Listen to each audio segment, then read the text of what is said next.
Fundur settur í borgarstjórn Reykjavíkur þriðjudaginn 16. júní 2020. Forseti vill benda á að í bókun forsætisnefndar frá seinasta fundi kemur fram: forsætisnefnd sammælist málum 1, 2, 6 og 7, taki hver ræðu til máls af hámarki einu sinni og ræðutími verði 5 mínútur. Þó geti frummælandi talað í 10 mínútur í fyrstu ræðu og loka umræðunni með annarri 5 mínútna ræðu. Borgarstjóri hefur óbundið málfrelsi og má taka til máls eins og oft og hann kýs í samræmi við samþykktir. Andsvör verða óbreytt. Það tilkynnist hér með. Gengið til dagskrár.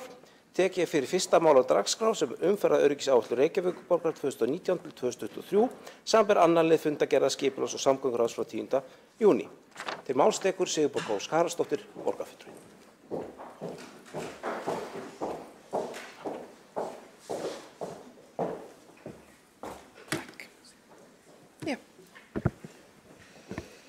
Forseti, borgarstjórn. Mig langar að tala djúpmenningu. Ísjaki stundum notaður sem myndlíking til að útskýra mismunandi þætti menningar. Ákveðnir þættir menningar eru yfir sjávarmáli og sjáanlegir, líkt á hámenning og fólkmenning. Sú menning nær til bókmennta, matarvenja, tónlista og annarra listar. Og þetta eru hlutir sem geta breyst hratt í okkar samfélagi. Líkt á hvað skyndibiti vinsæll, hvað föt í tísku og hvað bíómyndir eru vinsælar. Þriðja og dýpsta víddin sú sem ekki alltaf sýnileg. Hún sálfræðileg og kallast djúpmenning. Hún undir sjávarmáli. En líkt á ísjakinn það langstærsti hlutin af okkar menningu og sá hluti sem hefur mest áhrif á okkar líf. Innan þessara víddar liggja djúpstæðar tilfinningar og skoðanir sem móta einstaklinga innan menningar. Tjáskipti eru hluti af djúpmenningu. Djúpmenningu verður ekki breytt svo glatt. Bílamenning á Íslandi hluti af okkar djúpmenningu. En bílamenning ekki sjálfsagður hluti af samfélagi manna. Við höfum skapað hættur og hindranir í umhverfinu. Þegar barn fæðist, þá fæðist það ekki með þessa hugsun. Heldur finnst því sjálfsagt að hlaupa yfir götuna til vinar síns sem býr hinum megin við götuna. Og í staðinn fyrir að gera umhverfi öruggt fyrir barnið, þá notum við fyrstu 17 árin að ævi þess í að kenna barninu hvað umhverfi þess hættulegt. Og þannig aðlaga hugsunarhátt og hegðun barnsins að umhverfinu. Það ekki þannig að börn sem fæðast á fæðingadeildinni í Reykjavík viti að þau eigi að forðast þessi lífshættulegu farartæki. Við kennum þeim leið og þau eru byrjuð að tala að þau eigi að vara sig á bílunum. Að leika úti sé hættulegt og þau megi aldrei brjóta þær reglur. Annars munu þau hafa verra af. Í okkar djúpmenningu ábyrgðin á þolandanum, barninu sem hljópi yfir götuna, manninum sem hjólaði í Ártúnsbrekku, konunni sem notaði ekki hjálm.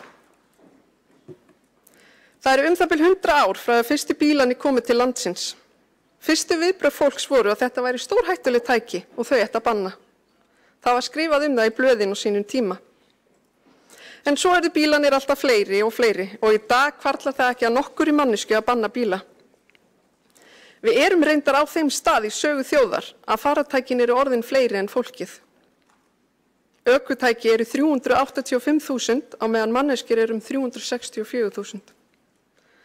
Þetta meðvirkni á háu stigi með djúpmenningu sem hefur ótrúlega neikvæð áhrif á okkur og okkar umhverfi.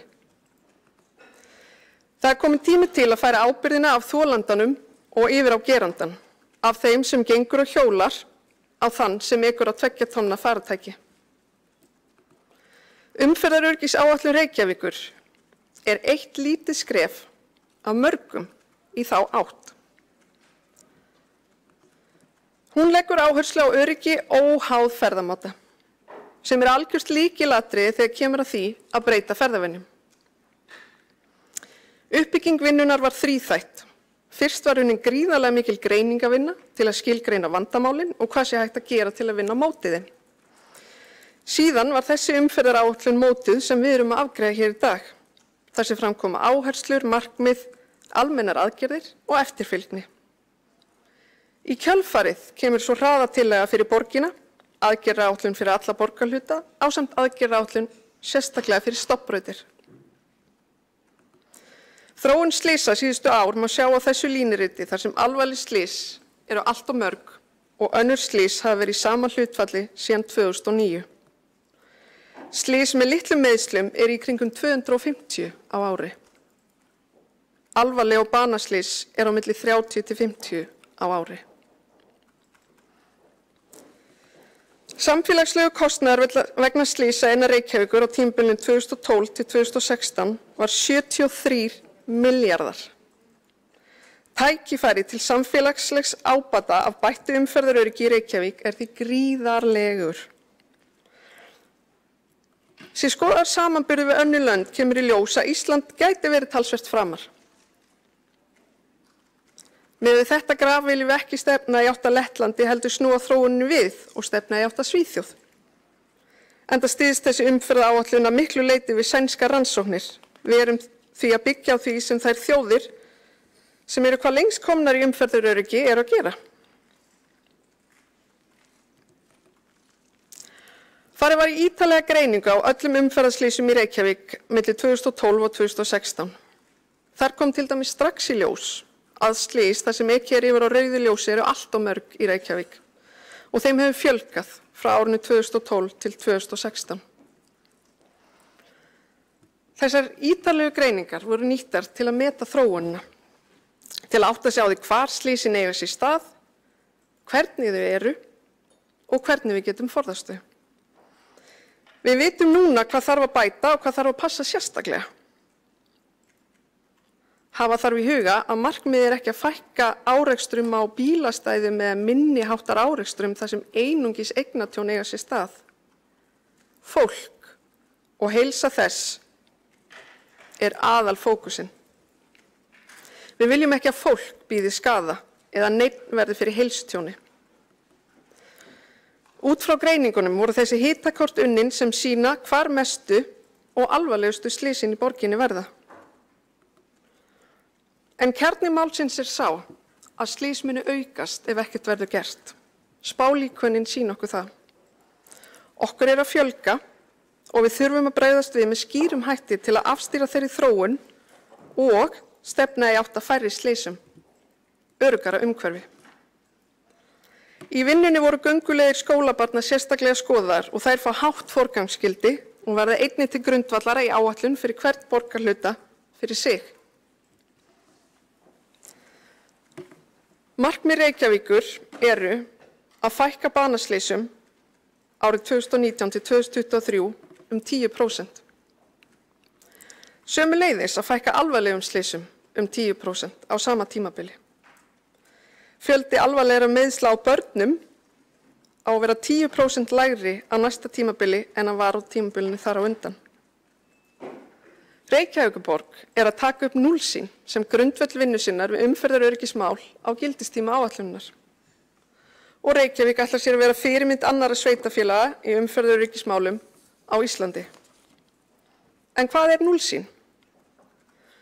Núllsýn er langtímasýn á samgöngur þar sem markmiðið er að enginn skuli slasast alvarlega eða varanlega tapa heilsunni sökum umferðarslysa. Það er siðferðisleg nálgun á umferðaröryggi. Nálgun sem við erum hér að taka upp. Núllsýn er alveg skýr með það að það er ekki réttlætanlegt að fórna heilsu vegfarenda fyrir aðra hagsmuni líkt og minni tafir í umferð. Aðgerðir þessara umferðaröryggisáætlunar eiga að leiða til aukins öryggis og aðgengi fyrir bæði eldra fólk og börn. Það eiga að leiða til aukins öryggis fyrir þá sem ferðast gangandi eða hjólandi vegfarendur sem og með ökutækjum. En þó mun aðgengi og greiðfærni ökutækja í einhverjum tilfellum minnka. Það er óumflýjanlegt. Að hugsa hlutina út frá þeim sem eru með minnstu getuna er okkar markmið. Hanna götur með þann sem minnst má sín. Í umferðinni geta það verið margir hópar, en þó sérstaklega eru það börnin sem eru virk í okkar samfélagi. Lokamarkmiði eru barnvænni borgargötur, öruggara umhverfi þar sem fólk er öruggt og börn geta leikið sér. barnvænni borg.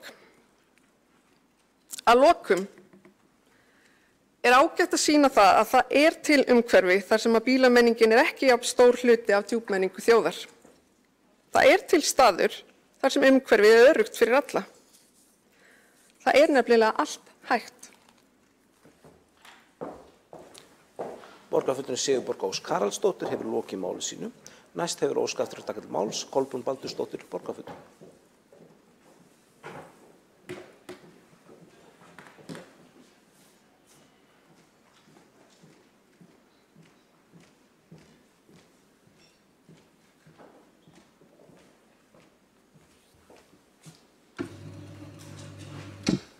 Forseti, ágæta borgarstjórn, umferðaröryggisáætlun Reykjavíkur hér til umræðu. Þetta metnaðarfull áætlun og sérstaklega af því að í henni eru heilmiklar upplýsingar og afskaplega áhugaverðar upplýsingar sem maður á sennilega eftir að liggja yfir næstu vikurnar. Það sem að vekur athygli þegar litið yfir þessi mál í borginni að víða í borginni umferðaröryggi ábótavant og aðstæður hreinlega hættulegar. Strætisvagnar stoppa á miðri götu til að hleypa farþegum í og úr. Þeir líka, það dæmi að þeir stoppa á miðju hringtorgi. Hreyfihömluðum ætlað að leggja bíl sínum í götur þar sem halli, svo fátt eitt sé nefnt. Ekki gert ráð fyrir eldri borgurum í miðbænum, enda aðgengi þar að verða aðeins fyrir hjólandi og ekkert gert til þess að laða fólk að bílastæðahúsunum sem að virkilega væri hægt að gera með ýmsum skemmtilegum aðgerðum. Nýlega var grjóti hrúað á miðjan Eiðsgranda sem getur skapað stór hættu ef viðkomandi bílstjóri einhver missir stjórn á bíl sínum og lendir á grjóthrúgunni. Í ljósi alls þess og fleira má segja að þessi áætlun gangi hreinlega of skammt.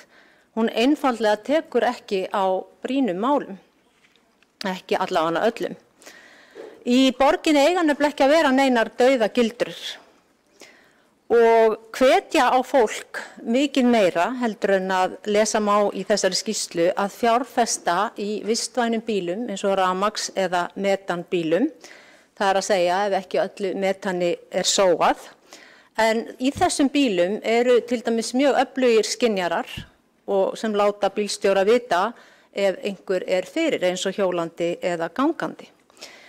Þannig að því fleiri sem aka bílum sem þessi nýja tækni í að má leiða líkum að því að geti dregið úr slysatíðni eða allavega að slysum fækki. Nú ljósamálin í borginni eru enn í miklum ólestri. Á 100 stöðum í borginni eru ennþá eitthvað gamalt úrelt ljósakerfi. Þannig að mikið meira mætti gera, aðskilja andstæðar akreinar með vegriði oft hægt að koma við, ef því hægt að koma við, og sömuleiðis ætti að byggja göngubrýr allstaðar þar sem hægt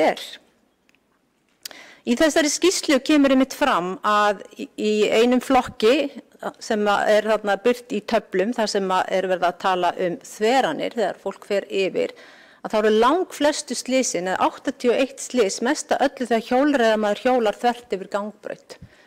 Þannig að því fleiri göngubrýr, því minna af þessum slysum. Nú það segir einnig í skýrslunni að taka þar tillit til sérþarfa, svo sem þeirra sem glíma við líkamlega fötlun. Hvar það að sjá að það sé sérstaklega verið að taka tillit til þeirra sem glíma við líkamlega fötlun? Þeir hafa nú fengið heimild til þess að aka bílinn í göngugötur sem að borgarmeirihlutinn leggur alla áherslu á að fá löggjafann til að breyta. Verið að taka tillit til hreyfihamlaðra að þessu leyti? Nei, alls ekki. Frekar verið að hindra þennan hóp að komast ferða sinna og það ekki alveg svona í anda allavega góðs meirihluta myndi ég segja. Þannig að það sem þó gott í þessari áætlun, þá spurning, ætlar þessi meirihluti yfir höfuð að taka mark á henni? Ætlar hann að fylgja henni og hann ætlar að samþykkja hana hér núna á eftir, en síðan spurning að allar þessar upplýsingar sem þarna liggja fyrir mun þessu verða framfylgt. Það svo margt meira hægt að gera sem að ég ekki endilega mesti sérfræðingurinn í, en hér borð í Sjálfstæðisflokknum mikill sérfræðingur í umferðarmálum sem að ég hef áður svona hvatt borgarstjóra til þess að taka sér hlið og nýta hans þekkingu og getu. Og sem dæmi mætti til dæmis beita hægri reglu þar sem hægt í stað biðskyldu. Það kemur fram í skýrslunni að biðskyldumerki það fleiri slys við þær aðstæður heldur en hægri reglan. Þannig að ætlar meiri hlutinn til þess að fylgja þessum upplýsingum. En þetta eitthvað sem að þarf að horfast í augu við.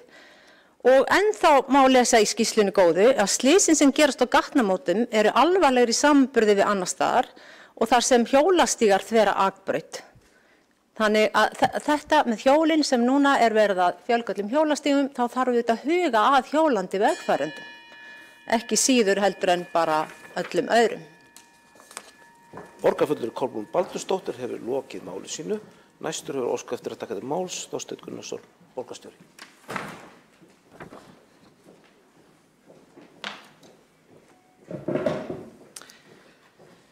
Já, forseti, ágætu borgarfulltrúar.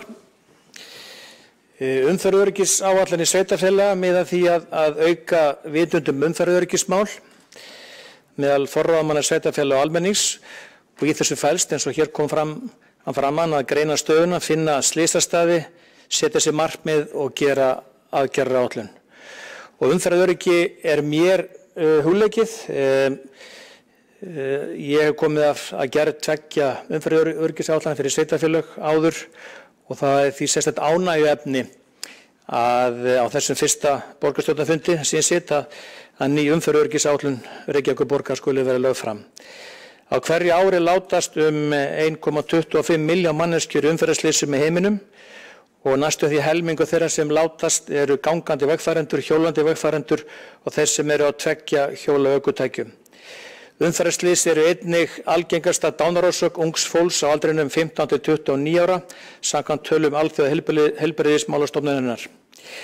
Borin saman tíðni dauðsfalla í umferðinni á íbúa fjölda frá OECD kemur í ljós að tíðni dauðsfalla umferðinni hér á landi svipuð og Frakklandi, Ítalíu og Belgíu. Þess vegna verðum við að setja okkur metnaðarfull en leið raunsæ markmið að gera betur. Og ég sá það að við gerð þessarar umferðaröryggisáætlunar var notast við leiðbeiningar vegagerðarinnar varðandi gerð áætlunarinnar og það kom fram áðan að það sett fram 3 mælanleg markmið fækkun banaslysa, fækkun alvarlegra slysa, allra vegfarenda og sérstakt markmið fækkun alvarlegra slysa á börnum 10%. Og til viðbótar eru þessi 2 markmið sem ekki mælanleg en eiga áhrif á ákvarðanatöku og forgangsröðun sem að ég þekki nú ágætlega í þeim sveitarfélögum sem ég hef stýrt. Annars sem sagt að borgin taki upp núllsýn og hins vegar Reykjavík sé fyrirmynd annarra sveitarfélaga í umferðaröryggismálum á Íslandi. Og í þessari áætlun fjallaði þróun umferðarslysa og fyrri aðgerðir borgarinnar. Það rakið mjög ítarlega til að auka umferðaröryggi. Ítarlegar gerð fyrir núverandi stöðu í máli og myndum, birtur vöndu slysakort, tölfræði mismunandi slysategundir og vegfarendahópa og greiningar á þeim auk þess sem mat lagt á samfélagslegan kostnað umferðarslysa í Reykjavík. Og fjallað líklega framtíðarþróun, frekar áherslur og forgangsröðun í málaflokknum. Og lokum eins og ítarleg umfjöllun eftirfylgni og aðgerðir sem eru miðar ákveðnum slysategundum eða ákveðnum hættum og áframhaldandi vinnu sem mjög áhugavert. Lagt til að staða öryggisvísa sem eru skilgreindir í áætluninni verði uppfærð árlega og staðan þeirra metin með tilliti til markmiða sem sett hafa verið. Þessa útfærslu að finna í áætluninni. Umhverfis- og skipulagssvið borgarinnar og vinnu við gerð þessara áætlunar haustið 2017 og haldin voru 2 samráðsfundir með fulltrúum vegagerðarinnar, Samgöngustofu og lögreglunni svo fyrir í febrúar 2018 og svo seinni í maí 2018. En einnig var haldið fundur með fulltrúum vegagerðarinnar í nóvember 2019 eftir að frestu til að senda umsagnin var liðin. Sem fyrr gert ráð fyrir áframhaldandi samvinnu við fulltrúa vegagerðarinnar varðandi umferðaröryggi á götum í eigu og umsjá vegagerðarinnar. Og vinna við verkefni var kynnt 3 fyrir kjörnum fulltrúum í Reykjavík En umferðaröryggisáætlun Reykjavíkur 2019-2023 stefnumótandi áætlun á borgarstigi og því eru staðbundin vandamál ekki meðhöndluð í henni. Gert ráð fyrir að í áframhaldandi vinnu verði hver borgar hluti fyrir sig sem á stofnbrautakerfið skoða með því markmiði að ákveða og forgangsraða staðbundnum aðgerðum auk þess sem unnin verður heildartillaga hámarkshraða á götu borgarinnar á grundvelli markmiða áætlunarinnar. En ágætu borgarfulltrúar, það verður áhugavert fyrir mig að fylgjast með umræðunum þessa metnaðarfullu áætlun. Hún talsvert umfangsmeiri og ítarlegri en ég hef komið að áður og haldið utanum fyrir bæði Grindavíkurbæ og Skútustaðahrepp í góðri samvinnu við Vegagerðina og aðra hagsmunaaðila. En gerð umferðaröryggisáætlana þessara líkt og annarra með því að gera vinnu með umferðaröryggi markvissari sem á að skapa grunn fyrir ákvarðanatöku og forgangsröðun. Borgarstjóri Þorsteinn Gunnarsson hefur lokið máli sínu og þetta hans fyrsta ræði borgarstjórn óskar forseta honum til hamingju með hana. En þá óskað eftir að taka máls Eyþór Laxdal Alnards borgarfulltrúi.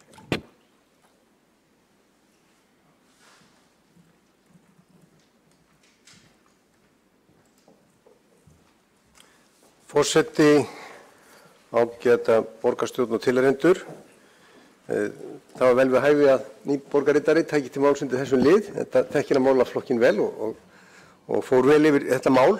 Við viljum fagna því að nú sé komin hérna fram ný áætlun sem að tekur gildi núna. Síðast áætlun rann út í raun og veru fyrir mörgum árum síðan, 2014. Og það er mikilvægt að sé með nýja áætlun, nýjar upplýsingar og ný viðmið. Núllsýn sem var nú rætt hérna í framsögu fyrst, hér í dag, á sér nokkra sögu bæði erlendis og hérlendis. Núllsýn var kynnt hérna með nokkuð myndarlegum hætti af FIB árið 2008 og þá var það núllsýn banaslys. En síðan hefur við náttúrulega séð þessa fyrirmynd erlendis frá, varðandi banaslys og alvarleg slys og það er svo núllsýn sem við horfum til. Það voru ekki síst Suðurnesjamenn sem að börðust fyrir núllsýn varðandi banaslysin og held að það sé að fullera þeirna náðu miklum árangri með tvöföldun Reykjanesbrautarinnar, aðskildum akstursgreinum og svo framvegis. En jafnframt öðrum öryggisatriðum sem að hefur víða verið ábótavant á Íslandi, bæði út af því að vegir hafi verið lélegir, við þekkjum einbreiðar brýr og fleira,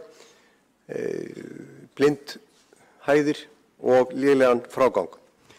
Nú, við höfum síðan séð að það er verið að gera úrbætur úr hinum stofnæðunum, það er Suðurlandsvegi og núna Vesturlandsvegi, en það er ekki síst hérna innan höfuðborgarinnar sem við þurfum að gæta að okkur. Því hér eru á höfuðborgarsvæðinu 19 af 20 hættulegustu gatnamóta landsins og þau eru ljósastýrð. Þetta eru staðirnir sem að mörg slysin verða og þó að margir staðir séu landfræðilega miklu hættulegri þá er tölfræðin að sýna okkur það að hér verða gríðarlega mörg slys. Nú, eitt sem að ég kannski sakna úr þessari ágætu áætlun er að tölurnar eru svolítið gamlar. Upplýsingarnar eru byggðar á tölum milli 2012 og 2016 en nú er komið árið 2020 og ég hefði viljað sjá einhver nýrri gögn. Það eru 4 ár síðan síðustu tölur eru. Það er svolítið langur tími. Nú hérna, við leggjum áherslu á að úrbætur verði á ýmsum sviðum meðal annars varðandi merkingar. Þær þurfa að vera réttar, sem þær eru ekki alltaf. Þær þurfa að vera skýrar og þær þurfa að vera staðlaðar. Við þekkjum það að þær eru stundum ekki í takt við neina reglur, sérkennilegar merkingar sumar og svo þekkjum það líka að íslenskar merkingar og reglur eru ekki staðlaðar miðað við alþjóða samfélagið og nefnir nú bara hringtorg sem dæmi. Síðan eru ljósastýringar sem eru náttúrulega á mjög gamaldags hér í borginni. Þær þurfa að vera snjallar og þær þurfa að vera dýnamískar. Þær þurfa að vera í takt við það sem gerist í bestu borgum og þær þurfa að vera nútímalegar. Þannig getum við unnið miklu betur. Nú, þetta eru svona tól og tæki sem að borgin getur beitt. Auk náttúrulega samræms og betri hraðamerkinga og það verði hraðin er stórt mál. En við þurfum að sjá líka til framtíðar. Sjálfvirkar, snjallar, sjálfkerandi tæknilausnir eru að verða meira og meira, ekki bara alsjálfkeyrandi bílar heldur hálfsjálfkeyrandi sem stoppa þegar að annað faratæki eða gangandi eða hjólandi er í nálægð við bílinn. Þetta er allt saman tækni sem er komin, tækni sem les á umferðarskilti og les í aðstæður. Við hefum síðan að meta árangur árlega eins og staðgengill borgarstjóri kom réttilega inn á og nefndi þar einmitt öryggisvísana sem verður uppfærðar árlega sem er mjög mikilvægt og ég hveti þess að við uppfærum aðrar tölur líka, að förum yfir bæði árangur og breytingar með markvissum hætti og vil kannski vísa til íþróttastefnunnar sem ég vera mjög skilmerkilega gerð, varðandi úttektir árlegar. Því það er ekki nóg að gera stefnu, það verður að gera fleiri en það, það er að fylgja eftir, hafa skýr mælanleg markmið og fylgjast með þeim árlega. Öryggisvísarnir eru mikilvægir og ég hveti þess að við tökum fleiri staðla inn í þetta, fleiri mælikvarða og bara hveti okkur til dáða að fylgja þessu eftir. Við viljum núllsýn held í öll henni og við eigum alveg að geta gert mjög mikið ef við stöndum saman í þessu. Takk. Borgarfulltrúinn Eyþór Laxdal Arnalds hefur lokið máli sínu og þá hefur óskað eftir að taka til máls Marta Guðjónsdóttir borgarfulltrúi.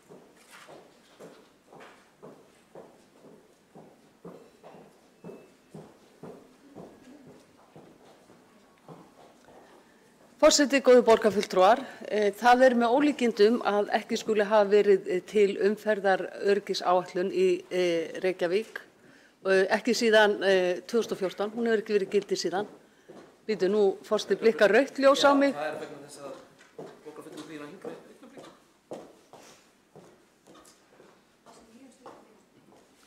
Var þetta eitthvað bannorð? Er þá sett rautt ljós ef að... Alls ekki, forseti, þarf aðstoð. Já, það verður að kenna okkur umferðarljósin. Fínt umferðarfræðsla í borgarstjórn. Já, takk fyrir forseti. Þetta var ágætis umferðarfræðsla fyrir okkur borgarfulltrúa og það færir sennilega betur á því að við færum eftir ákveðnum umferðarreglum varðandi störf okkar hér í borgarstjórn og hefðum þau til hliðsjónar þegar hér eru verið að taka ákvarðanir. En það sem ég vildi nú sagt hafa er það að mér finnst það í rauninni með ólíkindum að það hafi ekki verið í gildi umferðaröryggisáætlun frá árinu 2014. Sérstaklega í ljósi þess að þegar minni sveitarfélög eins og staðgengill borgarstjóra kom inn á áðan hafa gert öryggisáætlun fyrir sín sveitarfélög, minni sveitarfélög eins og Skútustaðahreppur og Grindavík.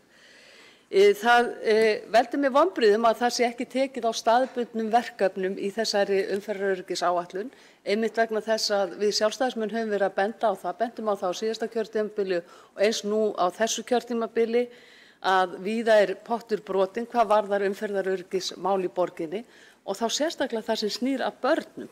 Vegna þess að gangbrautir þær eru ekki sérmerktar samkvæmt umferðarlögum sem eiga að vera sebramerktar og sérmerktar og upplýstar. Ég kom með fyrirspurn í skóla- og frístundaráði í vetur varðandi þessi mál, hvernig umferðaröryggi væri háttað við grunnskóla Reykjavíkurborgar og í ljós kom að umferðaröryggi barna við grunnskóla borgarinnar er verulega ábótavant víða. Og það sem að vakti athygli er að ekki eru gangbrautir við 9 grunnskóla og ekki gangbrautarljós nema við 7 skóla. Þetta er ekki boðlegt og ekki ásættanlegt. Við viljum kenna börnunum okkar hvernig að fara yfir götu, hvernig þau að haga sér í umferðinni. Við viljum líka kenna ökumönnum hvernig þeir eigi að bregðast við. Þetta skiptir máli fyrir alla að merkingar séu skýrar og allir séu að fara eftir sömu reglunum. Við sáum það bara hér í upphafi míns máls að hér blikkuðu ljós á misvísandi hátt, þannig að ég vissi ekki hvort ég hefði málið eða hvort að ég mætti halda ræðu minni áfram. Sama gildir börnin. Og við vitum það að í uppeldi barna skipta samræmdar reglur miklu máli og ekki misvísandi skilaboð. Og það aðgengi barna að skólastofnun sinni verður að vera gott og það má ekki byrgja sín þar sem þau þvera götu. Þetta er líka verulega ábótavant víða í borginni. Ég vona að þessi umferðaröryggisáætlun lendi ekki ofan í skúffu eins og svo margar áætlanir og margar samþykktir hafa gert hér í Ráðhúsinu og ég vona að það veri unnið með hann áfram. Ég vona að taki ekki svona rosalega mörg ár eða 6 ár að koma með tillögur að bættu umferðaröryggi og þá sérstaklega hvað snýr að börnum og að menn bretti upp ermarnar og hefji þá vinnu strax að loknu sumarleyfi og þær tillögur líti dagsins ljós á haustmánuðum þegar skólarnir fara að hefjast. Marta Guðjónsdóttir hefur þá lokið máli sínu og síðust á mælendaskrá sem stendur þá Sanna Magdalena Mörtudóttir.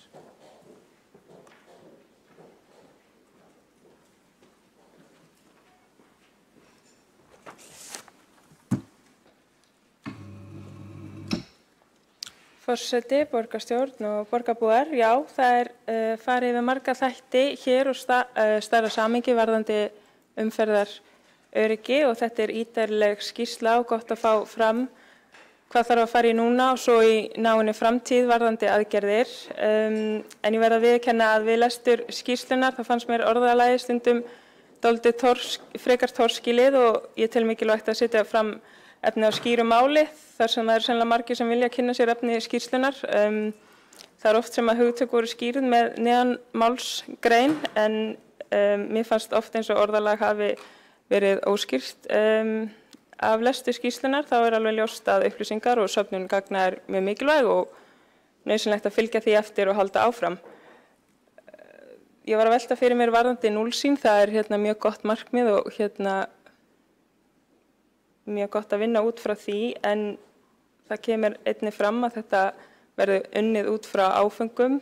Það sem markmið borgarinnar að fækka banaslysum og alvarlegum slysum 10% á tímabilinu og auðvitað viljum við búa í samfélagi þar sem að enginn hlýtur skaða af umferðarslysum, og ég veit að líklegast ekki raunhæft að slysin verði enginn á einni nóttu, en mér langaði aðeins að spyrja hvernig þessi markmið eru fengin út að fækka 10% á tímabilinu og hvort að við gætum jafnvel sett markmið hærra eða hvort að þetta sé markmið núllsýnar og hún sé allstaðar innleidd í rauninni á þennan hátt. Það er svona áfangaskipta í rauninni þessari innleiðingu. Og svo ég einnig að velta fyrir mér varðandi þegar að það talaði alvarleg slys og banaslys og þá var þetta oft sett saman í einn hóp í mörgum svona greinagerðum þegar að við lestur skýrslunar, en svo öðrum stöðum þá þetta sundurliða. Þannig að ég áttaði mig ekki alveg á því af hverju þetta oft sett saman í sama flokk. Og það mjög gott að sjá að það talað samráð, til dæmis með því að tala við mótorhjólafólk og mótorhjólasamtök hvað valdi slysum og hvort það sé til dæmis vetrarþjónusta eða eitthvað annað sem maður þurfa að bæta og einmitt mikilvægt að tala við ólíka hópa varðandi hvað borgin og aðrir geti gert til að fækka umferðarslysum. Nú í skýrslunni fjallaði mikilvægt þess að ná til ólíkra hópa og með leyfi forseta þá vildi ég lesa eftirfarandi úr skýrslunni.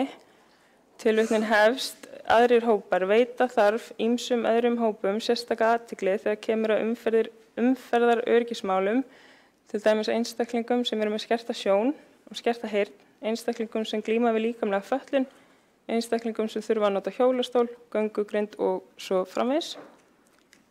Til að tryggja öryggi þessa hópa þarf að taka tillit til sérþarfa þeirra þegar kemur að staðbundnum lausnum og gera þessum hópum auðveldara að ferðast án þess að það skapi hættu eða hindranir fyrir þá, tilvitnun lýkur. Þannig ég vildi undirstrika mikilvægi þess að við séum borg sem að hentar öllum og mætir ólíkum þörfum fyrir öll sem búa hér, að við hugsaum einmitt út frá aðgengi fyrir okkur öll og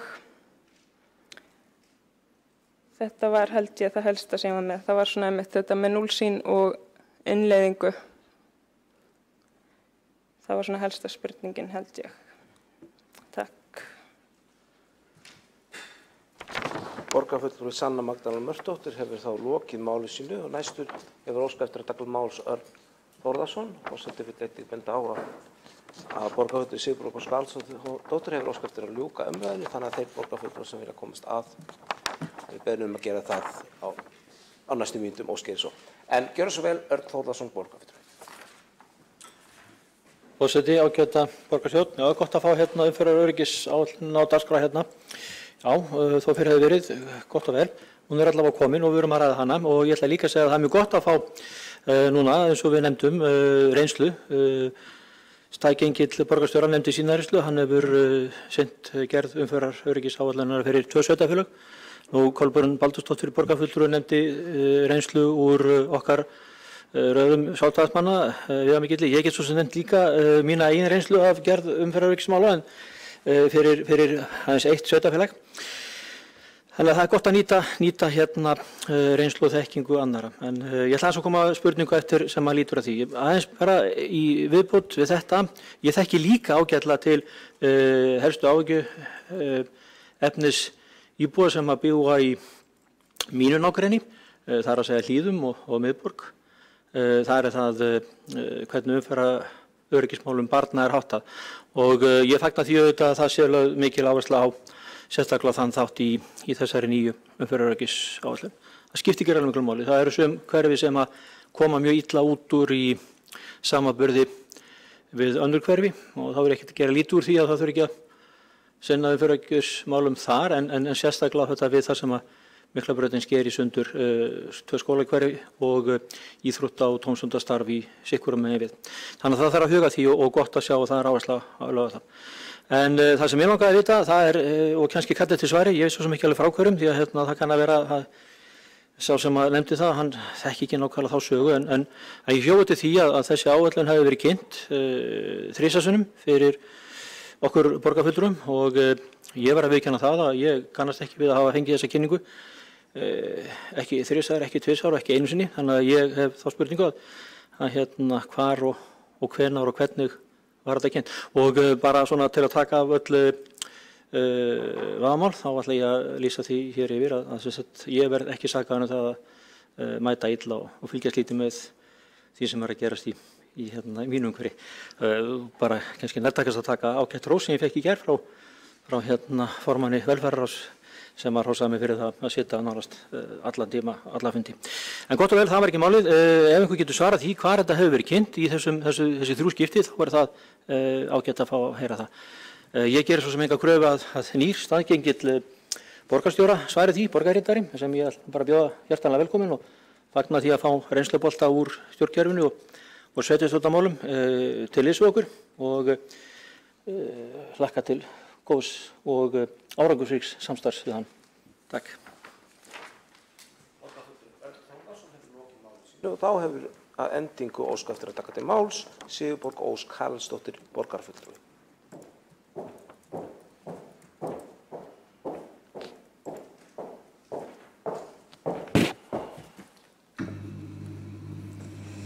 Já, forseti, ágæta borgarstjórn. Varðandi núllsýnina og spurningar sem komu hana, þá er núllsýnin langtímasýn og þetta er einmitt, hún er í raun og veru endanlegt markmið.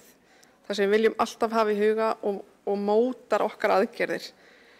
Og hún er áfangaskipt út af því við náum henni ekki á einu bretti, það er bara þannig. Og ástæðan fyrir því að það er haft 10%, að það er einfallega það sem að miðað við reynslu annarra landa er raunhæft miðað við fjölda slysa sem við erum með í Reykjavík. Það var í rauninni, þannig að við vildum hafa metnaðarfullt og á sama tíma raunhæft.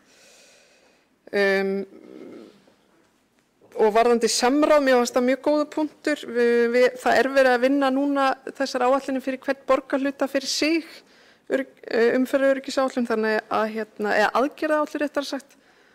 Þannig að ég held að sé upplagt að auka samráð í þeim úti. Þar er líka farið meira onni í smáatriðin, hverfin og hverja götu fyrir sig. Og varðandi aðra hópa, það tek ég bara hjartanlega undir það. Það skiptir öllu máli að samfélag okkar sé aðgengilegt öllum og þess vegna hefur verið aukin áhersla lögð á að hafa leiðilínur í öllum okkar framkvæmdum að tryggja aðgengi hjólastóla og umhverfið sé skýrt og læsilegt á mörgum fleiri aðgerðum. Borgarfulltrúinn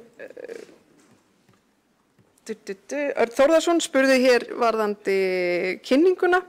kynningin, það kemur fram á blaðsíðu 2 í skjalinu að kynningin átti sér stað í skipulags- og samgönguráði í 3 skipti í lok síðasta kjörtímabils og svo tvisvar á þessu kjörtímabili og var einnig sent í umsagnaferli. Það nú allt rekið svona nokkuð skýrt þar. Það mín von að þetta sé samþykkt í sátt og sameiningu og okkur takist að ná markmiðum okkar. Það fátt sem skiptir jafn miklu máli. Sigurborg Ósk Haraldsdóttir hefur þá lokið máli sínu og ekki eru fleiri á mælendaskrá og umræðu því lokið. Verður nú gengið til þess að afgreiða tillöguna.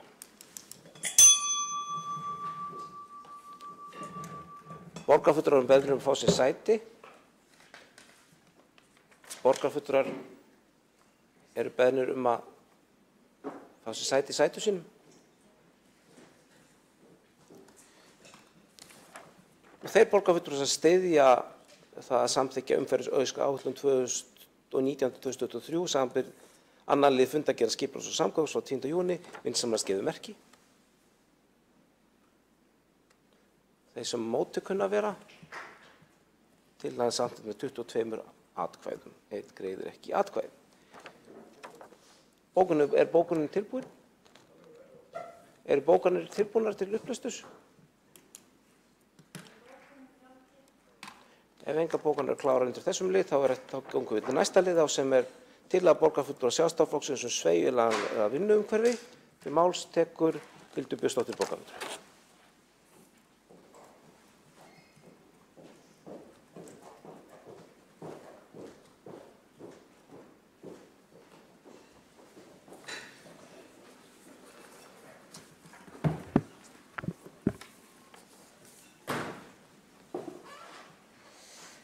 Forseti, ágæta borgarstjórn. Ég flyt hér tillögu Sjálfstæðisflokks sveigjanlegra vinnuumhverfi í Reykjavík en tillagan svohljóðandi. Borgarstjórn samþykkir að fela borgarstjóra og umhverfis- og skipulagssviði að hafa forgöngu viðræður við stærstu vinnustaði borgarinnar sveigjanlegan vinnutíma og sveigjanlegra vinnuumhverfi.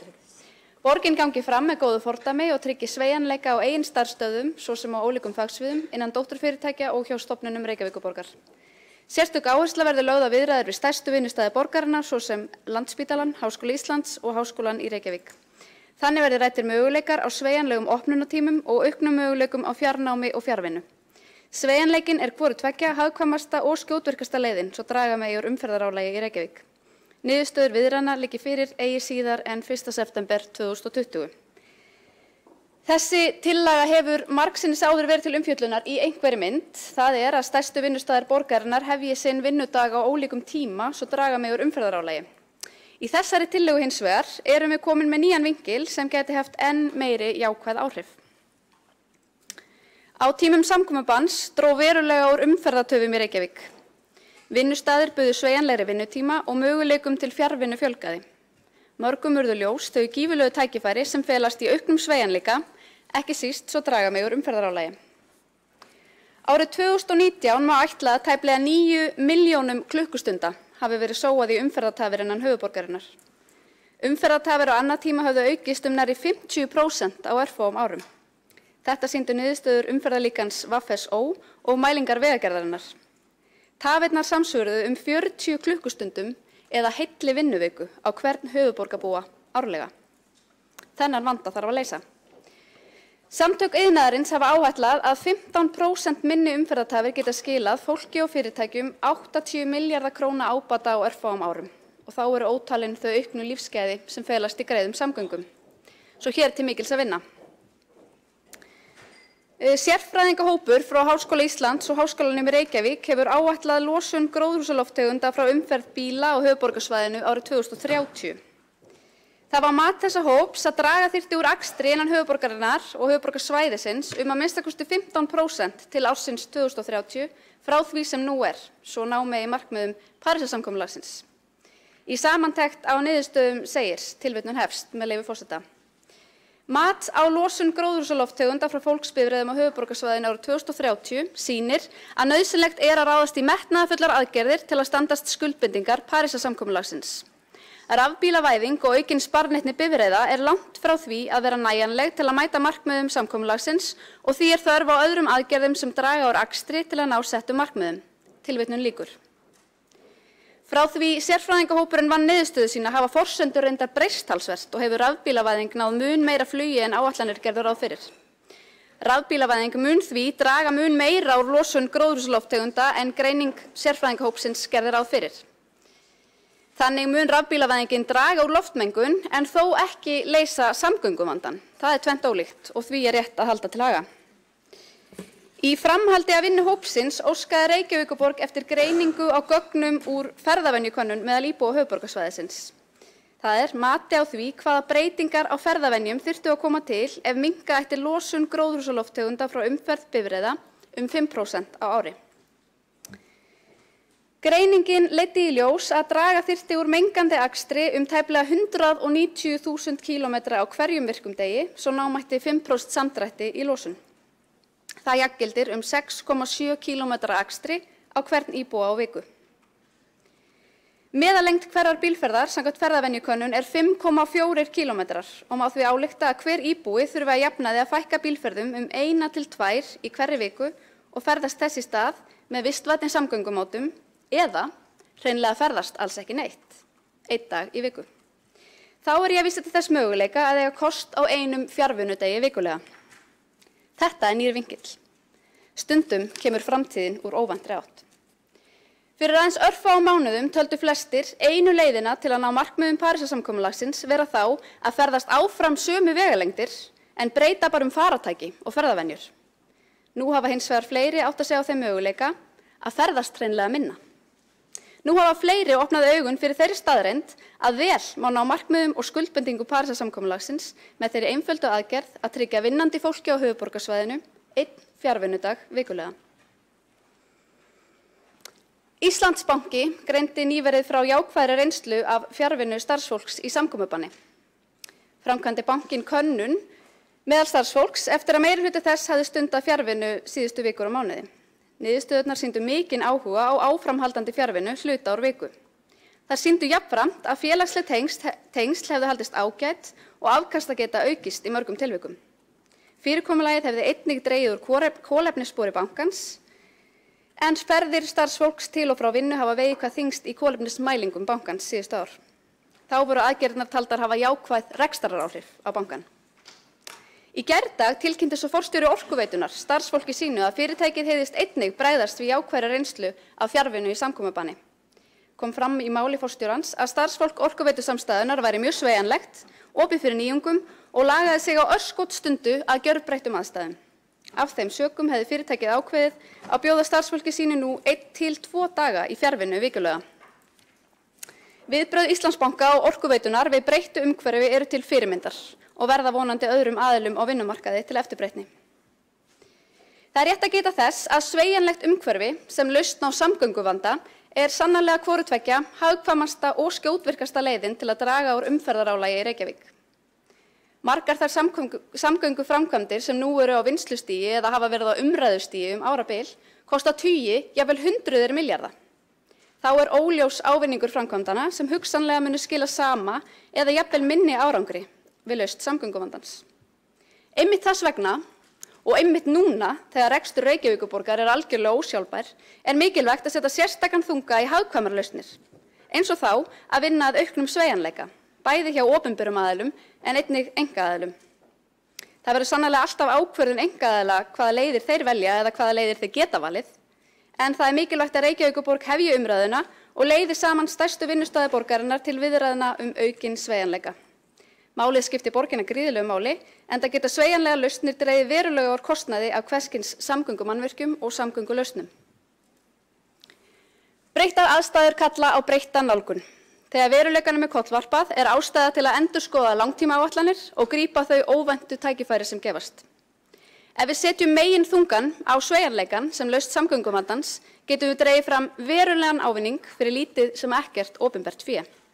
Við getum fengið meira fyrir minna. Ef við hins vegar höldum uppteknum hætti og setjum eingöngu í forgang fyrri áform kostnaðarsamar samgönguframkvæmdir, fáum við hugsanlega minna fyrir meira, eða það sama fyrir meira. Hér er rétt að staldra við og forgangsraða opinberu fjármagni af skynsemi og ráðdeild. Nú er lag að hefja viðræður við stærstu vinnustaði borgarinnar sveigjanlegri vinnutíma. Síðustu mánuðir hafa sýnt að sveigjanleikinn getur aukið lífsgæði og létt á umferðarálagi. Aðgerðin er einföld og kostar skattgreiðendur ekkert. Hér er rétt að höfuðborgin taki forystu, innleiði sveigjanlegra vinnuumhverfi á sínum starfsstöðum og leiði jafnframt viðræður við stærstu vinnustaði borgarinnar aukinn sveigjanleika fyrir fólkið í borginni. Hér er mikilvægt að hlaupa hratt, nú þegar fólk og fyrirtæki eru móttækileg fyrir breytingum. Og er því lagt til að niðurstöður viðræðna liggi fyrir eigi síðar en 1. september 2020. Þá hefur Hildur Björnsdóttir borgarfulltrúi lokið máli sínu og næst hefur óskað að taka til máls Sigurbjörg Ósk Haraldsdóttir borgarfulltrúi.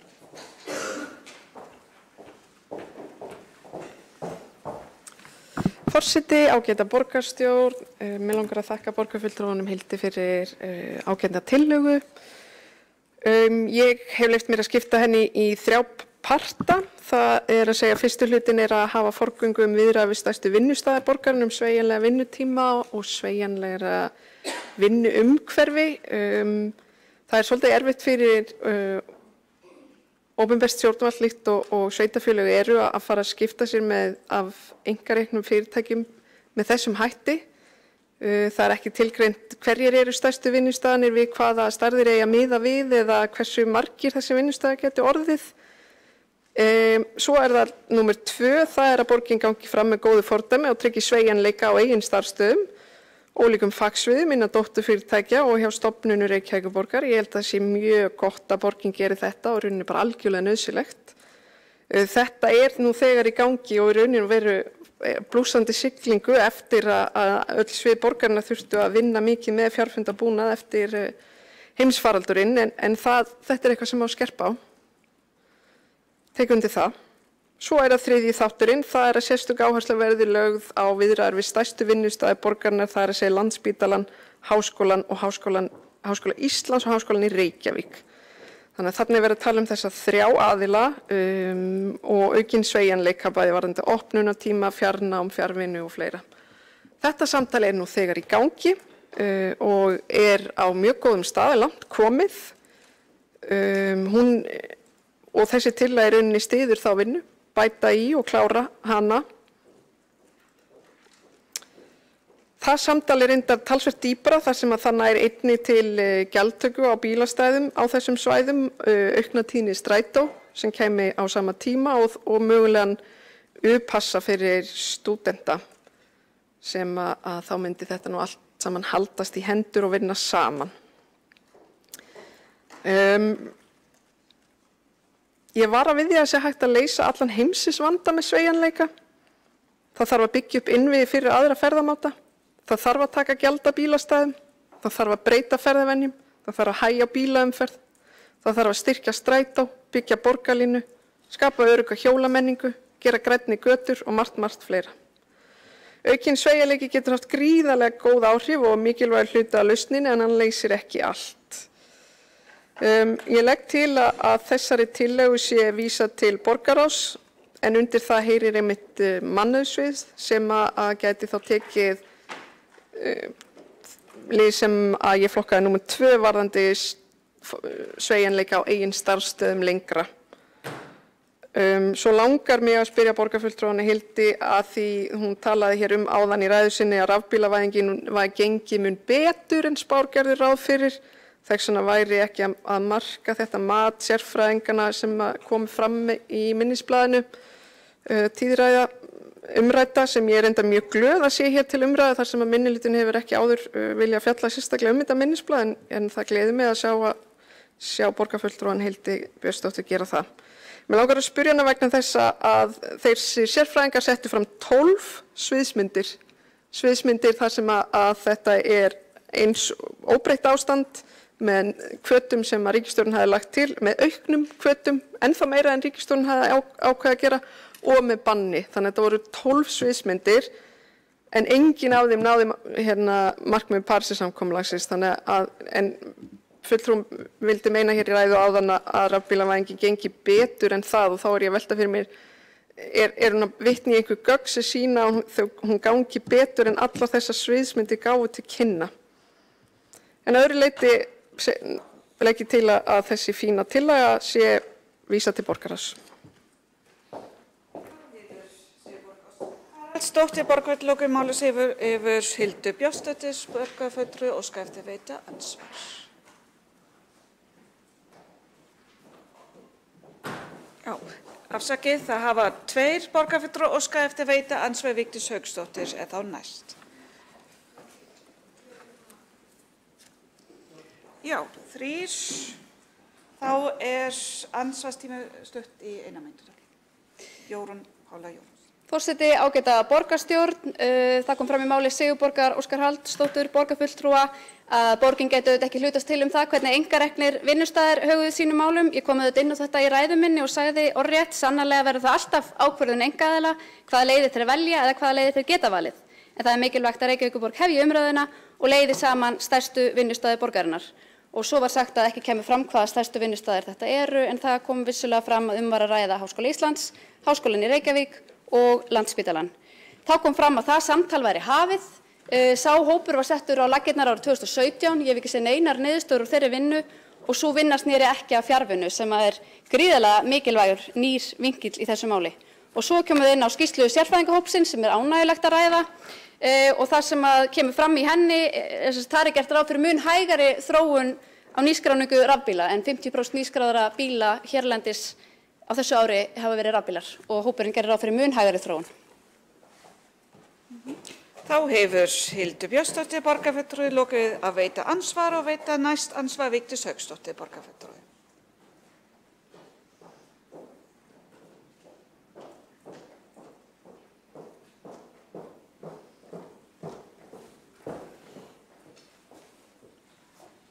Virðulegi forseti, ágæta borgarstjórn og tilheyrendur. Ég býð nýjan borgarritara velkominn til starfa og ánægjulegt að hann sé hér á síðasta fundi fyrir borgarstjórnum fyrir sumarfrí sem staðgengill borgarstjóra, allavega hér í upphafi fundar.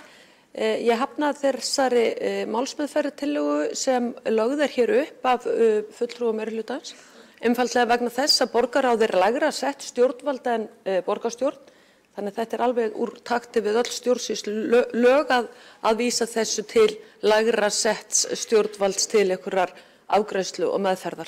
Þetta er mjög þreytandi, hvernig mál eru afgreiddir í borgarstjórn, þvert á allt sem kemur fram í skýrslu fyrrverandi ríkisendurskoðanda frá 2013, þar sem hann taldi þetta þá þegar orðið mjög mikið vandamál. En þetta hefur færst mjög í aukana síðan og það eru 7 ár síðan þessi skýrsla var gefin út.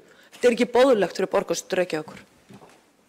Þá hefur Vigdís Hauksdóttir, borgarfulltrúi, lokið við að veita andsvar og veiti næst andsvar Jórunn Pála Jónasdóttir, borgarfulltrúi.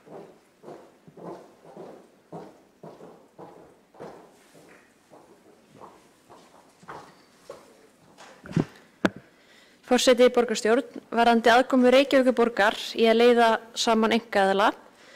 Það langar mig að benda á að það felur sóknarfæri í því að lesa saman tillögur númer 1 og 7 saman sem að liggja fyrir þessum fundi. En við sjálfstæðismenn erum einmitt með fleiri en eina góða tillögu í dag og tillaga númer 7 fjallar einmitt stofnun nýsköpunar og frumkvöðlaseturs í umhverfis- og úrgangsstjórnunarmálum sem geti þá skapað einhvers konar vettvang fyrir svona samtal. Þá hefur Jórunn Pála Jónasdóttir, borgarfulltrúi, lokið við að veita andsvar og næst hefur óskað taka til máls Örn Þórðarson, borgarfulltrúi.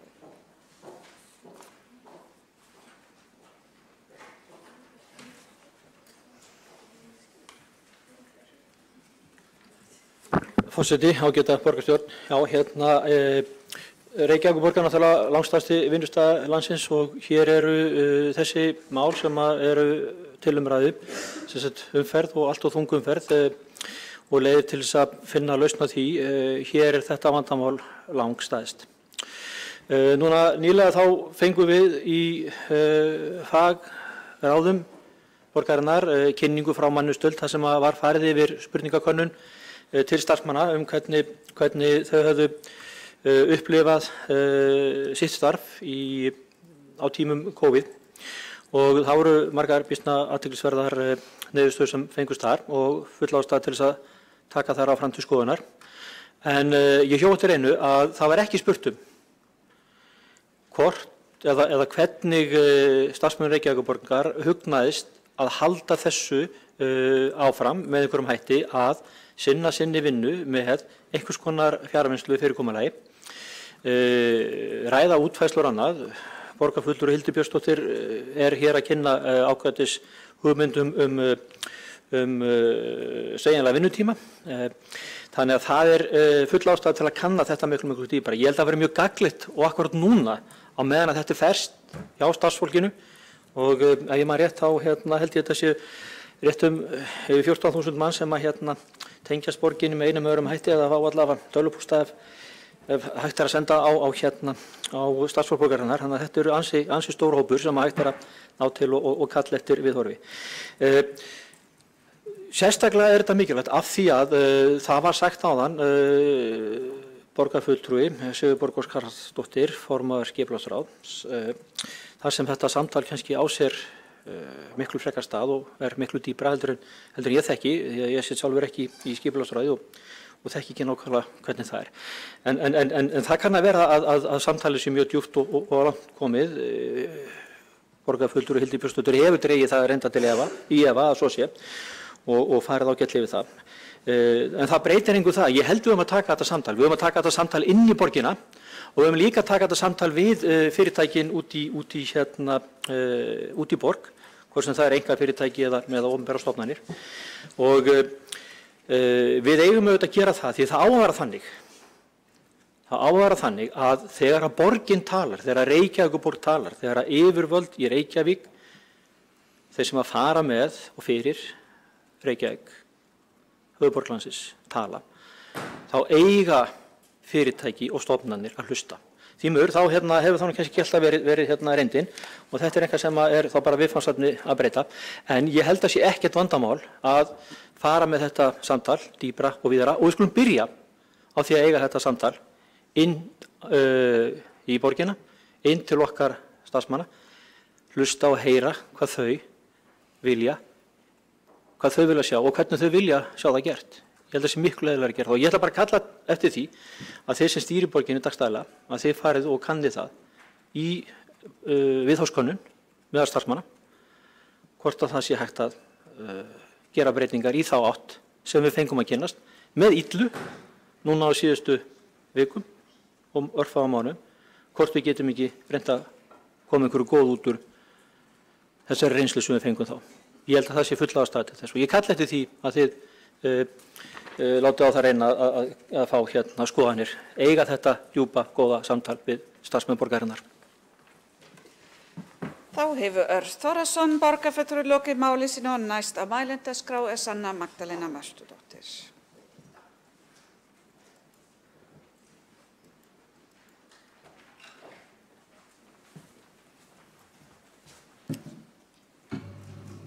Já, forseti, borgarstjórn.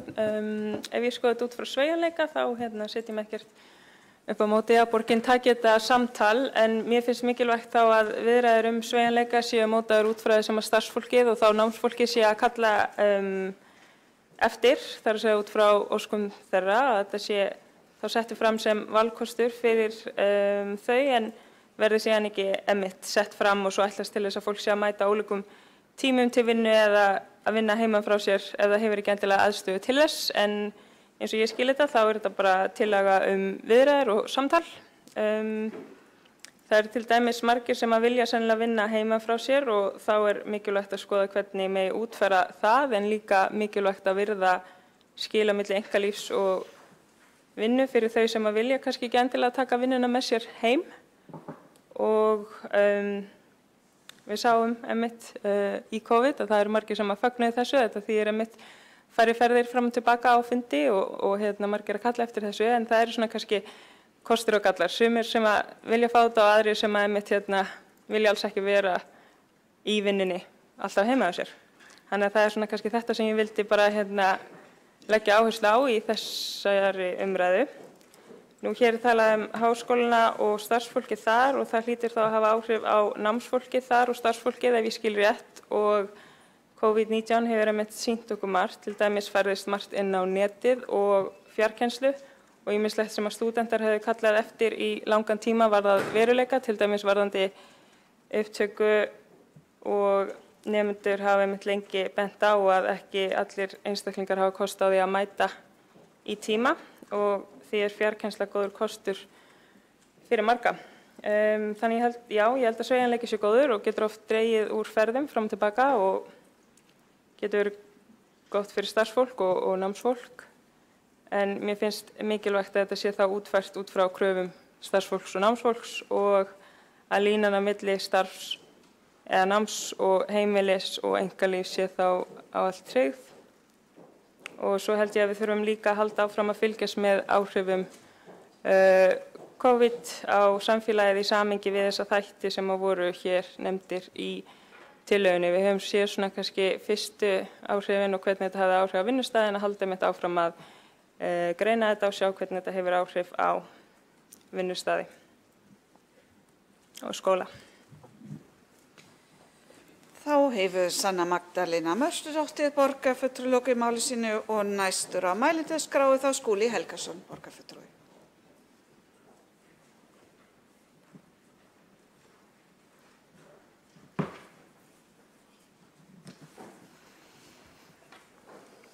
Forseti, ágæta borgarstjórn, ég vil þakka fyrir þessa tillögu.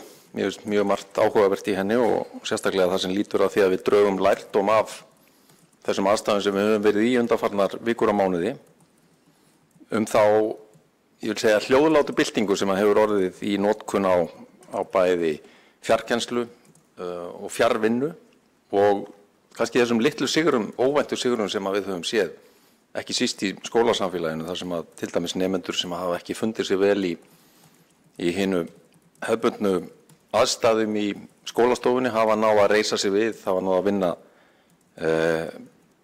upp og byggja upp sjálfsmyndina við þessar aðstæður. Það saga sem ekki hefur mikið verið látið með en hún situr eftir hjá okkur sem erum að fylgjast með þessum málaflokki frá degi til dags og hún lærdómur sem við þurfum að vinna með og byggja upp enn frekar í framtíðinni. Við erum á þeim tímamótum í samfélaginu að við þurfum að grípa til róttækra aðgerða. Við þurfum að breyta með róttækum hætti okkar ferðavenjum, auka umferðaröryggi eins og við ræddum fyrr á fundinum. Markmið okkar í loftslagsmálum kalla á róttækar aðgerðir, kjark og þor til að breyta hlutum sem við höfum kannski lifað með alla tíð, jafnvel litið á sem náttúrulögmál, til dæmis óurvægi einkabílsins í borgarsamfélaginu, með þeim afleiðingum mengun, losun gróðurhúsalofttegunda, fjölgun banaslysa og alvarlegra slysa sem við höfum séð og ræddum undir umferðaröryggisáætluninni áðan, sem að kostaði þetta ómældar fórnir, óbætanlega fórnir fyrir fólkið í borginni og milljarðatugi í peningalegu samhengi. Til að ávarpa það að við þurfum að taka upp samtal við stóra vinnustæði í borginni, bæði innan borgarkerfis en líka utan, svo sem stóru háskólana, Háskóla Íslands og Háskólan í Reykjavík, Landspítalann sannarlega. Ég vildi leggja áherslu á það. Við þurfum líka að eiga samtal við aðila vinnumarkaðarins. Við þurfum að tala við samtök atvinnulífsins, við þurfum að tala við verkalýðshreyfinguna. Því þarna undir hlutir sem hafa verið í umræðinu lengi og svona hafa þokast sem betur vera áfram eins og stytting vinnuvikunar og slíkar breytingar löngu tímabæra sem að geta auki mjög verulega lífsgæði íbúa og fjölskyldna í borginni. Það má velta því upp hvort að tímalínan sé alveg raunhæf. 1. september 2020 handan við hornið en sannarlega hægt að setja þetta markmið að hefja þetta samtal strax í sumar og menn getur þá jafnvel verið komnir með svona einhvers konar útlínur af því hvert við stefnum þegar við förum inn í haustið en borgarráð myndi þetta kveða upp með það koma með tillögur að breytingum eftir atvikum. En ég vildi nefna þess að þætti styð efnisatriði tillögunar að flestu leyti og hún verðskuldar jákvæða skoðun í borgarráði. Þá hefur Skúli Helgason borgarfulltrúi lokið máli sínu og næst á mælendaskrá Kolbrún Baldursdóttir borgarfulltrúi.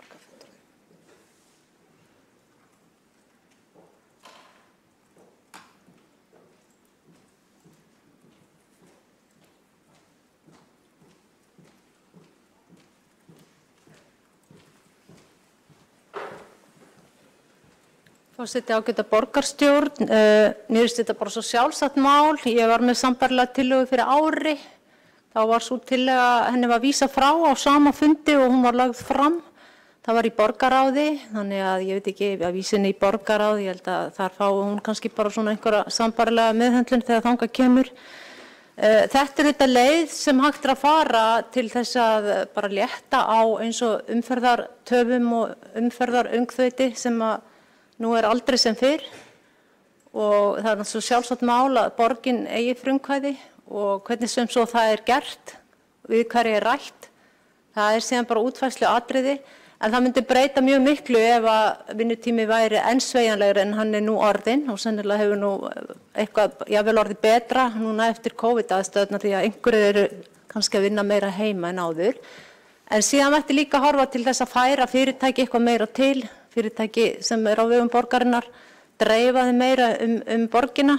Þannig að það ýmislegt sem hægt að gera en eins og ég segi þetta bara svo sjálfsagt mál og þess að tillögu ætti náttúrulega bara samþykkja og útfæra síðan einhvers staðar annars staðar á öðrum vettvangi borgarinnar nánar en að vísin í borgarráð ég held að þar með hún bara dauðadæmd því miður.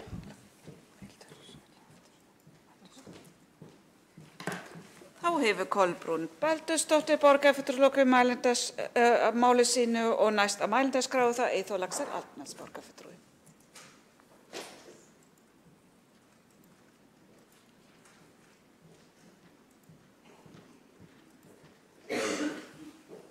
Forseti, ágæta borgarstjórn og tilheyrendur, við erum hérna að ræða jákvæða tillögu sem við vonandi getum sammælst að vinna áfram, ekki bara vísa í borgarráð, heldur að vinna úr. Það mikið talað að breyta ferðavinum en nútíminn, tæknin og svo koronaveiran hefur líka verið að breyta mörgum venjum hjá okkur. Á stuttum tíma höfum við, skólarnir, atvinnulífið og fleiri aðilar þurft að breyta sínum venjum og það kannski það sem við ættum að taka með sem veganesti út úr þessari umræðu að við getum breytt venjum okkar, ekki bara ferðavenjum þar að segja að fara úr einu farartæki í annað, heldur breyta venjum okkar í víðum skilningi. Breytum orkugjafa. Við höfum hort á það að lönd hafa sett sér markmið að 30% nýrra bifreiða verði rafbílar árið 2030. En við erum bara komin eiginlega á þann stað hér á Íslandi núna. Við erum að sjá að mest seldi bílinn í mars var rafbíll, bara einni tegund og við erum að sjá að þetta að gerast miklu hraðar heldur en alþjóðasamfélagið vonaði og við erum með íslenska hreina orku, gleymum því ekki. Þetta ekki kólarafmagn eða kjarnorkurafmagn, heldur erum með hreina raforku. Þannig að út frá loftslagsmálum þá það risaskref. En við erum að tala hérna sveigjanleika. Við erum ekki bundin við það að breyta bara fara að skjóta, heldur líka vinnutíma og út af það gengur þessi tillaga líka. Skoða sveigjanleika, þarf ég endilega að vera á þessum stað eða á þessum tíma. Eða eins og einhver tíma var sagt í auglýsingu hjá American Express, is this trip really necessary? Það bara spurningin, þarf að fara ferðina eða þetta að taka símtal, vídeosímtal eða vinna heima. Nú erum við þörf á því að vera á einhverjum ákveðnum stað eða getur vinnustæðurinn verið með öðrum hætti. Það annað líka, samræðis sem skólana og breytum fundaform. Nú við erum hérna í dag í þessu húsi að sjá kynningar á stórum fjárfestingum upp á 10 eða 100 milljarða vegna þess að við erum föst í umferðinni og eins og borgarfulltrúi Hildur Björnsdóttir kom vel inn á, þá getum við beitt þessum aðferðum með sveigjanleikann til þess að spara okkur bæði tíma og peninga. Glataðar vinnustundir gætu verið endurheimtar og vinnuvikan styst og Reykjavík, hún á að vera í forystu í þessu. Við höfum alla burði til þess. Við erum frekar ný borg, við erum mjög tæknivædd borg, við erum upplýst tæknina og við erum að nota þjónustu eins og banka og margt annað meira heldur en aðrar þjóðir. Þannig að við erum alveg að geta innleitt þetta hraðar, bæði varðandi tæknina, varðandi sveigjanleikann, tileinka okkur bara nýtt hugafar. Í krísunum felast tækifærin, það nú bara þannig, og við höfum ekki láta þessa krísu fara til spillis. Þá hefur Eyþór Laxdal Arnalds, borgarfulltrúi, lokið máli sínu og næst á mælendaskrá Hildu Björnsdóttir, borgarfulltrúi. Já. Ok, afsakið, borgarstjórn, þá næst á mælendaskrá Heiða Björk Hilmisdóttir.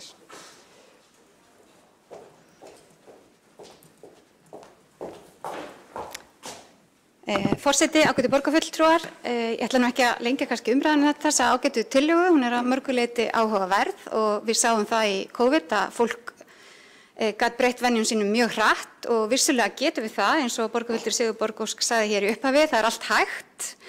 En mér finnst mjög ábyrgt og mikilvægt að þessari tillögu sé vísað inn í borgarráð. Ég gæti ekki samþykkt það að við færum út með slíka hvatningu án þess að skoða hana með tilliti til jafnréttis á kynin, á mismunandi þjóðfélagshópa, af því að það var nú þannig líka í COVID að það var fólk sem mætti til vinnu alla daga til þess að skúra fyrir okkur og afgreiða í búðunum og fara heim til gamla fólksins og sinna fötluðum og annað. Það ekki fólk sem mun fá sveigjanlega vinnutíma og það væri áhugavert að sjá hvaða áhrif þetta hefði á kynin, hvort það væri fleiri karlar eða fleiri konur. Þannig ég held að við ættum að skoða þetta út frá fleiri sjónarhornum. Sveigjanlegur vinnutími fyrir alla gæti verið skemmtilegt og ég veit að margir hafa nú þegar sveigjanlega vinnutíma, mjög margir sem vinna á skrifstofum. En ég held að það sé okkar skylda hér í borgarstjórn að skoða alltaf fletina út frá öllum sjónarhornum. Við auðvitað segjum ekki fyrirtækjum fyrir verkum, ég veit að bankar margir geta gert þetta og eru að innleiða þetta, mörg stór fyrirtæki að því, en ef það á að koma hvatning frá Reykjavíkurborg þá finnst mér við að tryggja að það sé þá fyrir alla íbúa. Þá hefur Heiða Björk Hilmisdóttir lokið máli sínu og hefur einn borgarfulltrúi óskað eftir andsvara, Örn Þórðarson.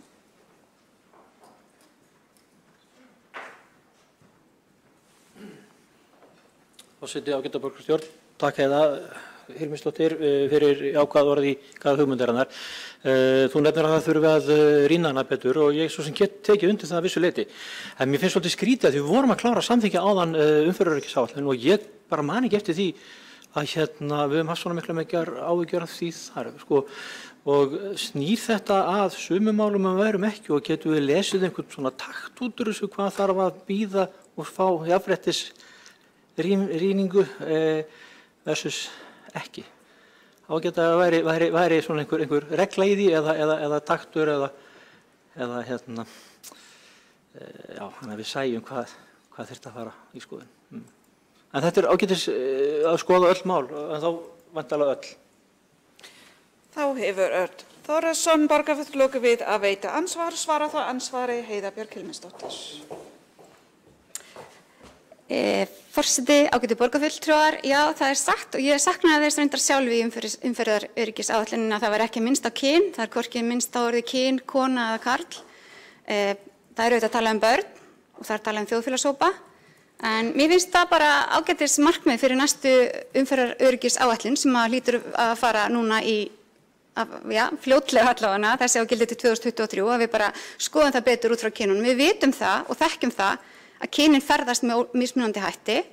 Konur taka meira strætó heldur en karlar og konum líkar ekki undirgöng og konum líkar ekki annað og annað og ég held að við ættum að innleiða kynjaða hagstjórn eða kynjaða fjárhagsáætlunargerð eða kynjaða við ættum að taka kynin og áhrifin á mismunandi hópa inn í sem flestar ákvarðanir. Þá tökum við betri ákvarðanir og það ekki bara kynin, heldur líka þeir sem eru fátækir og þeir sem eru ríkir, þeir sem eru með annan uppruna heldur en við, sem erum alin upp hér á Íslandi og svo framvegis. Og ég held að allar þessar aðferðir sem eru þekktar og við erum nú í stýrihóp, bæði ég og borgarfulltrúi Örn Þórðarson ásamt Lífi Magnadóttir sem hefur verið að skoða alls konar svona og við erum að sjá það. Til dæmis ákvörðun að stytta opnunartíma leikskóla, það var ákveðið að greina það og ég hlakka bara mjög mikið til þess að sjá það á niðurstöðu. Þetta vel verið hún hafi bara mjög góð áhrif á niðurstöðuna síðan hvað við ákveðum endanlega að gera. Heiða Björk Hilmisdóttir, borgarfulltrúi, við lokum við að svara ansvar og veita svo ansvar öðru sinni Örn Þórðarson, borgarfulltrúi? Nei? Hann fellur frá. Frá ansvar. Já, takk. Þá næst á mælendaskrá Hildur Björnsdóttir, borgarfulltrúi.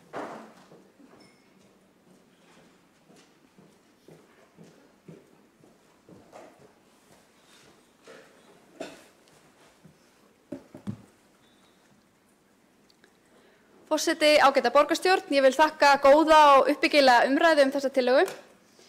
Ég verð þó að viðurkenna að mér þykir svolítil miður að vísa í tillögunni til borgarráðs, en þangað hefur, held ég, öllum mínum tillögum verið vísað og þær hafa, held ég, aldrei fengið loka afgreiðslu eða nokkurn framgang. En ég treysti því þá að málið fái jákvæða skoðun í borgarráði og við fylgjum því vel eftir. Ég tek undir með borgarfulltrúa Skúla Helgasyni að Reykjavíkurborg verði auðvitað einnig að taka samtali við aðila vinnumarkaðarins.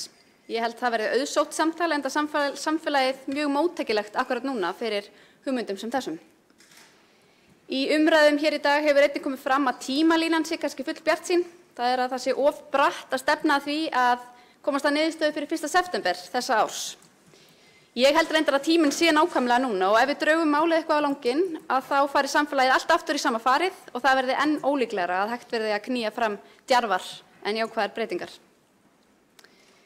Ég hef sagt frá því áður og þið þekkið auðvitað mörg þessa sögu, en það er áhugavert að rifja upp hvernig framsýnn kapítalisti, Henry Ford, fækkaði vikulegum vinnudögum í verksmiðjum sínum úr 6 í 5 árið 1926.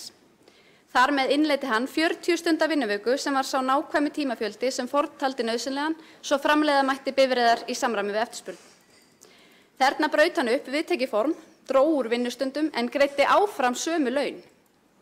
Margir voru undrandi á þessari ráðstofun en Ford svaraði því til að ef fólk fengi að vinna minna fyrir sömu laun myndi starfsánægjan aukast, lífsgæði batna og fólk fengi í kjölfarið nýjar langanir og þrár og væri líklegra til að kaupa sér Ford-bifreið. Hlutirnir eru nefnilega oft svolítið margslungnir og eiga sér flóknari skýringar og fleiri kosti en blasa við í fyrstu. 40 stunda vinnuvikan var svo lögleidd í Bandaríkjunum árið 1940 en hérlendis 1971. Síðan eru liðnir fjölmargir áratugir. Heimurinn hefur tekið ótrúlegum breytingum. Vélvæðing, tölvuvæðing, snjallvæðing og netvæðing hafa gjörbreytt umheiminum. En áfram miðar vinnuumhverfi samtímans við framleiðsluferli Ford-bifreiða árið 1926. Það er mjög eðlilegt að við stöldrum aðeins við og veltum því fyrir okkur hvers vegna vinnudagur samtímans er ennþá 8 stundir. Hvers vegna netvæðing hefur ekki leitt til aukinnar fjarvinnu.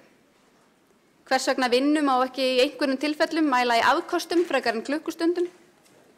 Hvers vegna landsmenn þurfi flestir að hefja sinn vinnudag sama leyti. Hvers vegna erum við öll föst í einhverju formi sem hentaði við framleiðslu bifreiða árið 1926 en hentar kannski alls ekki í samfélagi nútímans. Eru öll þessi kerfi sem maðurinn hefur skapað raunverulega að þjóna okkur? Þetta er samtalið sem við þurfum að eiga núna. Og þetta er samtalið sem fólk er móttækilegt fyrir núna. Tækifærið er núna og við þurfum að grípa það. Þá hefur Hildur Björnsdóttir, borgarfulltrúi, lokið máli sínu. Ekki eru fleiri á mælendaskrá. Já, það er búin að bóða bókur. Forseti minnir á að leyfa borgarfulltrúum hér að fara með ræðu sína án þess að vera truflað. Hér liggur fyrir málsmeðferðartillögu. Hyggst forseti að láta greiða atkvæði. Eru allir borgarfulltrúar í salnum? Já. Þá er greitt atkvæði núna málsmeðferðar. Já, það er ég. Já, þá eru allir í salnum. Og sem sagt málsmeðferðartillaga að vísa tillögunni inn í borgarráðið. Þeir borgarfulltrúar sem samþykkja tillögu gefa merki. Þeir sem á móti kunna vera. Þá er það samþykkt með 21 atkvæði. 2 borgarfulltrúar greiða ekki atkvæði. Og eru bókanir tilbúnar? Já, gjörðu svo vel, Kolbrún Baldursdóttir. Já, má lesa úr sæti. Já, takk. Fulltrúi Flokks fólksins lagði fram tillögu sem þess 2. maí 2019. Tillögunni var vísað frá á sama fundi og hún var lögð fram. Nú er henni vísað til borgarráðs. Meirihlutin í borgarráði rökstudd ekki fyrir frávísunina þótt borgarfulltrúi Flokks fólksins hafi farið fram á það. Í raun er þetta svo sjálfsagt mál og eitthvað sem er einfalt fyrir borgina, ekki aðeins að hvetja til heldur gera í þeim stofnunum sem tilheyra borgarkerfinu viðeigandi breytingar. Til dæmis að Reykjavíkurborg getur Til dæmis getur Reykjavíkurborg beitt sér fyrir því að vinnutími þeirra sem starfa í miðborginni verði enn breytilegra en nú og í þeim tilgangi dregið úr umferðartoppum í og úr miðbæinn á ákveðnum tíma árdegis og síðdegis. Einnig má huga því að dreifa stofnunum og fyrirtækjum borgaranna víðar borgina sem jafna myndi enn frekar umferðarálagi. Já. Eru fleiri bókanir? Já. Já. Þá gengið til næsta máls á dagskrá sem tillaga borgarfulltrúa Sósíalistaflokks Íslands að kanna umfang hagkerfis í Reykjavík og fyrsta mældagskrá Sanna Magdalena. Forseti biðst afsökunar. Næsta mál á dagskrá umræða flugvöllinn í Vatnsmýri að beiðni borgarfulltrúa Miðflokksins og Vigdís Hauksdóttir borgarfulltrúi næst á mældagskrá.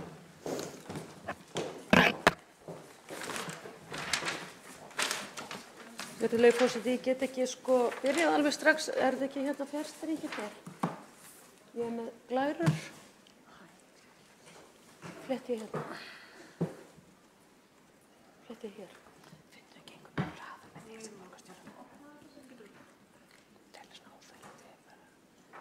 Er þetta ekki 10 mínútur? Jú, ég Virðulegi forseti, ágætu borgarfulltrúar og tilheyrendur. Hér hef ég ákveðið að setja á stað umræðu flugvöllinn í Vatnsmýrinni. Borgarstjórn að fara í sumarfrí og kom ekki saman fyrir en síðsumars, þannig að það gott að taka hér 0 punkt til að fara yfir stöðuna. Miðað við þau orð sem féllu hér áður þá þessi tillaga að loka flugvöllinum svo sannarlega ekki kynjagreind því að eins og við vitum þau hafa konuna börn og þær lenda oft í fæðingarneyð og flugvöllur en við hliðina á Landspítalanum og sérstaklega nýja Landspítalanum, þannig að þetta náttúrulega fellur alveg sjálft sig þessi rök sem við erum með. En hérna heitir þetta sem sagt, þetta vitlaus glærukenning fyrirgefðu, frú skrifstofborgarstjóri, en við skulum fara með þetta á stað. Hér flugvöllurinn í Reykjavík og þarna sjáum við hvernig þessu beitt. Svona til þess að byrja á þessu öllu saman, þá ætla ég að rifja hérna upp að við verðum að standa vörð Reykjavíkurflugvöll. Nú það staðreynd sem liggja núna fyrir sem við fórum að ræða flugvallarmálið, þá það að það á að leggja þarna veg í gegnum flugskýli flugfélagsins Ernis. Það á að leggja þarna fyrst veg, okkur sagt það hér í skipulaginu, en nú hefur komið í ljós ef við skoðum betur þetta skipulag að þarna á borgarlínan að liggja í framtíðinu upp að Háskóla Íslands. Nú, það líka alvarlegar athugasemdir frá Landhelgisgæslunni sem vara mjög við þessu sem kemur hér fram á glærum á eftir og svo það líka alvarlegar athugasemdir sem hafa borist núna og voru ræddar á Alþingi fyrir ekki svo löngu síðan í síðustu viku að borgin hugsanlega bótaskyld vegna samningsins frá 2013 því að borgin hefur ekki efnt þau ákvæði sem voru þar að Reykjavíkurborg skuli borga eða bjóða út landið og að ríkið fái hlutdeild í þeim ágóða sem verið að selja land fyrir. Og svo það náttúrulega nýjustu fréttirnar, það Isavia hefur stigið inn í málið sem betur fer, loksins komu flugmála yfirvöld hér inn og tóku til sinna mála og þeir nú að ræða við hollensku geimferðastofnunar það að myndmæla flugið. Nú, ég ætla að fara hér hratt yfir sögu, hérna sjáu þið flugskýli 6 og það var byggt 1942, helmingurinn af því friðaður eins og kannski alþjóð veit, en þetta sem þarna braggabyggingin sem á nú að taka af flugfélaginu, bótalaust að hún þarna sem sagt nær þá Háskóla Íslands, en það nú svo merkilegt að það var nú setta 450 milljónir í braggan í Nauthólsvík og svo að taka þetta braggahús af flugfélaginu bótalaust. Þetta náttúrulega kaldhæðnin náttúrulega slík að það náttúrulega bara alveg hreint með ólíkindum. Hérna sjáum við skýli 6, þarna fyrir vinstra megin við miðja mynd og þetta skýli sem að Reykjavíkurborg ætlar að leggja veg í gegnum. Þarna sést þetta skýrt og þarna flugbrautin eins og hún liggur. Hér verið að kynna nýja byggð í Skerjafirði sem verður rætt hér á eftir að beiðni Sjálfstæðisflokksins og það er mikill mengaður jarðvegur og þetta á að vera og raunverulega eina leiðin með efni, það þessi nýji vegur sem á að liggja í gegnum flugskilið. Til upplýsingar, til þess að hafa alveg hreinar og klárar og nýjar upplýsingar hér fyrir þennan fund, þá hringdi ég í forstjóra flugfélagsins í morgun eftir þann undandrátt sem barst frá borgarfulltrúum meirihlutans eftir að meðal annars ég upplýst það ætti að leggja veginn þarna í gegnum flugskilið og bótalaust, gleymum því ekki. Og það var með þeim hætti að hann upplýsti mig það að þrátt fyrir það að meirihluti segði að þetta stæði ekki til, tómar og hreinalegar, þau standa enn við þetta, því að það hefur ekki verið haft samband við þennan ákveðna aðila. Það hefur ekki verið haft samband við forstjóra flugfélagsins. Hann hér með mjög íþyngjandi fundargerð frá lok mars nú á þessu ári, þar sem honum tilkynnt einhliða borginni að það eigi að rífa flugskilið bótalaust og leggja vegi gegnum það. Þetta mjög alvarlegt og þetta brot á stjórnsýslulögum þegar stjórnvald fer fram með svona alvarlegar íþyngjandi ákvarðanir. Þarna sjáið þið þessa gulu línu í gegnum flugvöllin, þarna komin þessi þarna fyrir miðri mynd þessar rákir á flugvöllinum, þetta það sem kallað þröskuldur og þarna koma vélarnar alltaf inn til lendingar og þær keyra þegar eru að fara í flugtak og keyra upp frá þessu punkti. Þið sjáu hvað þetta mikilvægur hluti af flugvellinum miðað við það að koma þarna ný byggð í Skerjafirði og fara að leggja veg við endan á flugbrautinni. Nú þarna sjáu þið líka rétt fyrir ofan þröskuldin gul lína og þar nákvæmlega flugskýli 6 sem að núverandi meirihluti ætlar að rífa. Því eins og við vitum þá var forstjóri flugfélagsins Ernis, hann var kallaður á fund 30. apríl 2020 og þar sem honum var tilkynnt þessi íþyngjandi ákvörðun að þetta rífa flugskilið, setur rekstur flugfélagsins í algjört uppnám því þarna viðgerðarverkstæði félagsins. En þarna sjáu þið, þetta mynd sem birtist á Vísi 3. júní 2020. Hvað þarna til hægri á myndinni? Guli kassinn, skýli 6 horfið. Þarna sjáu þið hvað þetta einbeittur brotavilji hjá borginni að láta þetta hverfa úr öllu skipulagi af öllum teikningum af allri kynningu. Vísir.is 3. júní 2020. Nú svo hérna myndir sem að sýna helgunarsvæði flugvallarins gefin út af samgöngumálaráðuneytinu. Þetta það sem kallað verndarsvið og hæðapunktar sem að sýna það hvað flugvöllurinn mikilvægur raunverulega. En hér komum við að því að við sjáum hvar girðingin liggur. Girðingin rauði hringurinn í kringum völlin en nú hefur meirihluti Reykjavíkurborgar ákveðið með einu pennastriki að minnka umráðasvæði flugvallarins sem nemur hálfum hektara.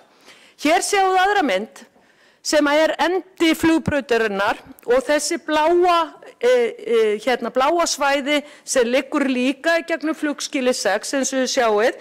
Þetta nú hvorki meira né minna en gert ráð fyrir samkvæmt skipulagi að sé starfsemi innanlandsflug. Enda flugfélagið Ernir þarna með viðgerðarverkstæði fyrir sína vélar. Þannig að þarna verið að færa girðinguna samkvæmt skipulaginu og fara í gegnum flugskýlið bæði á þeim grunn að það sé verið að fara í gegnum það sem planlagt og skipulagt á vellinum sem starfsemi innanlandsflugs. Nú hér fundargerð frá 30. apríl þar sem að þessi ákvörðun var einhliða tekin af meirihlutanum borgarstjórn. Þarna eru lögfræðingar frá skrifstofu borgarstjóra og í lok fundargerðarinnar segir að það sé búið að kanna aðra kosti og þetta eina leiðin sem fær. Nú við í minnihlutanum það alltaf verið að segja við okkur að við þurfum að kynna okkur málin betur. Hér sönnunin sem að við höfum, það búið að leggja þarna veg samkvæmt skipulaginu í gegnum flugskýlið og þetta alveg klárt og þetta var í gögnum sem borgin lagði fram þegar meirihlutin og lögfræðingar og skrifstofu borgarstjóra fóru og tilkynntu þessa veglagningu. Þetta sönnunin, þetta var í þeim gögnum. Nú hér bara verið að sýna hér skipulagið, hér bútasaumurinn gegnum HR, hér er ég að sýna úr Borgarsjáni og ætlaði að finna deiliskipula fyrir þetta svæði og í fyrradag þá var þetta error á þessu. Það á ekki að sýna okkur þetta. Það á ekki að sýna okkur, þetta finnst ekki Borgarsjáni.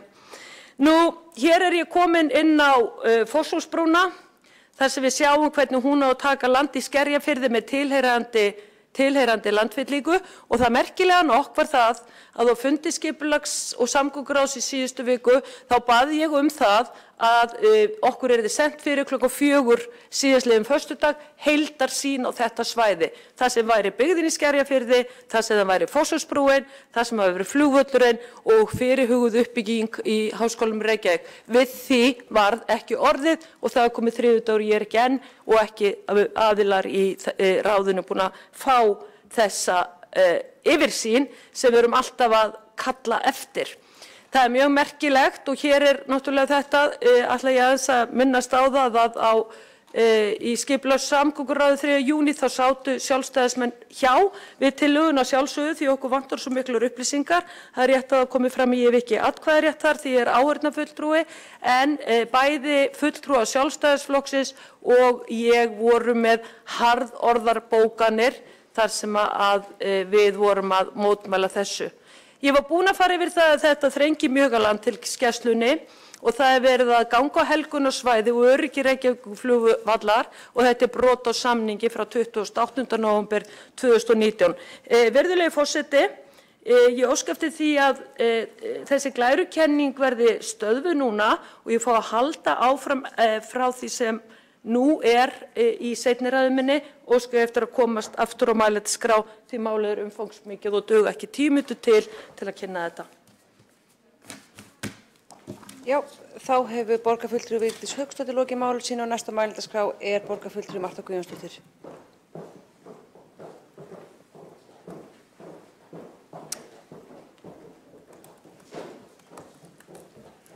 Forseti, góðir borgarfulltrúar. Því miður heldur flugvallarfarsinn áfram. Það er hreint með ólíkindum hvernig borgarstjóri og borgarstjórnarmeirihlutinn hefur staðið fyrir linnulausum árásum á starfsemi Reykjavíkurflugvallar árabil og reynt að þrengja vellinum og draga úr flug- og rekstraröryggi hans með öllum mögulegum og tiltækum ráðum. Markmiðið er að sjálfsögðu það að gera flugvöllinn ónothæfan allri flugvallarstarfsemi svo að henni verði sjálfhætt. Og þetta gerir borgarstjóri og meirihluti borgarstjórnar þrátt fyrir að ýmsir samningar hafa verið gerðir að tryggja rekstrargrundvöll flugvallarins og flugöryggi á meðan að rannsóknir á möguleikum á nýjum flugvelli eiga sér stað meðal annars í Hvassahrauni. Nú síðast var gerður slíkur samningur í nóvember á síðasta ári milli ríkis og borgar og ekki fæst betur séð en að sá samningur hafi verið brotinn örfáum vikum eða mánuðum síðar.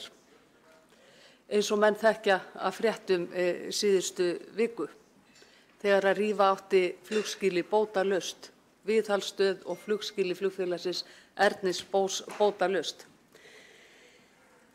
Ásetningur borgaryfirvalda er líka óásættanlegur þegar meirihluti landsmanna og borgarbúa hefur staðfest það í einni stærstu undirskriftasöfnun í sögu þjóðarinnar að þeir vilji halda flugvöllunum áfram og halda flugvallarstarfsemi áfram í Vatnsmýrinni í óbreyttri mynd.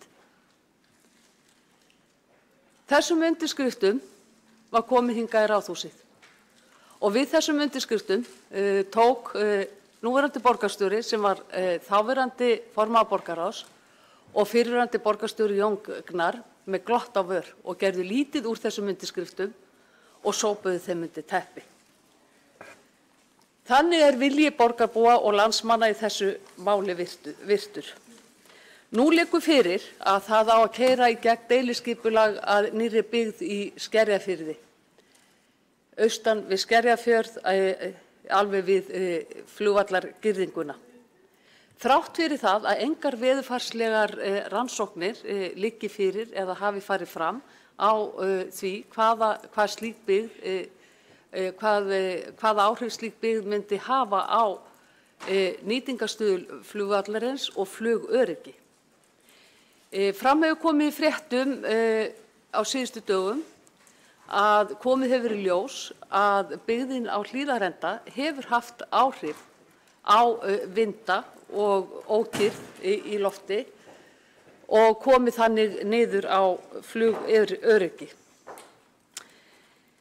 Það virðist vera sama hversu margir sérfræðingar stíga fram og koma fram í dagsljósið með sína niðurstöður það hversu mikilvægt að tryggja flugvallarstarfsemi í Vatnsmýrinni og hversu mikilvægt það að það sé til varaflugvöllur á suðvesturhorni landsins. Á það ekkert hlustað. Það ekki hlustað á borgarbúa, það ekki hlustað á fagaðila og það eins og borgaryfirvöld sé með bundi fyrir bæði augun í þessu máli. Það var gerð feikilega vönduð og góð úttekt á öryggishlutverki Reykjavíkurflugvallar fyrir örfáum árum af Þorgeiri Pálssyni og í þeirri skýrslu kemur fram að Reykjavíkurflugvöllur sinni afar vel öryggishlutverki sínu og að staðsetning hans sé sérstaklega góð og að engin annar flugvallarkostur getur verið betur staðsettur til að gegna alhliða öryggishlutverki bæði fyrir höfuðborgarsvæðið og landið allt. Löng reynsla af flugi á Reykjavíkurflugvelli og á nærliggjandi svæði hefur sýnt að flugskilyrði að jafnaði hvergi betri á höfuðborgarsvæðinu en í Vatnsmýrinni, sem skiptir meginmáli varðandi áreiðanleika og nýtingu. Við vitum það öll að Landspítalinn í túnfætinum á flugvellinum og fjarlægðir til miðstöðva leitar og björgunar og annarra lykilaðila örstuttar. Reykjavíkurflugvöllur hefur gegnt mikilvægu hlutverki sem aðaláfangastaður sjúkraflugs á landinu.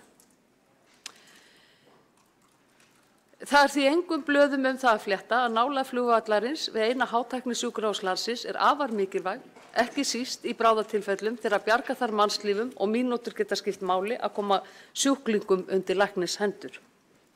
Áratuga reynsla hefur sýnt að veðurskilyrði og aðflugsbúnaður í Vatnsmýri til lendingar með besta móti. Þrátt fyrir þetta hafa borgaryfirvöld gengið fram með þeim hætti að þrengja svo að starfsemi Reykjavíkurflugvallar og því mikilvæga hlutverki hans að vera einn mikilvægasti sjúkraflugvöllur landsins, að þá hefur neyðarbrautinni verið lokað. Það ein alvarlegasta aðförin sem hefur átt sér stað að flugvellinum á síðustu árum. Það segir sig sjálft að slík lokun getur teflt lífi og öryggi sjúklinga í hættu þegar engin samskonar braut til staðar á öllu suðvesturhorninu. Auk annarra þýðingarmikilla atriða sem varða öryggishlutverk Reykjavíkurflugvallar að hann miðstöð leitar- og björgunarflugs. En þetta vill gjarnan gleymast.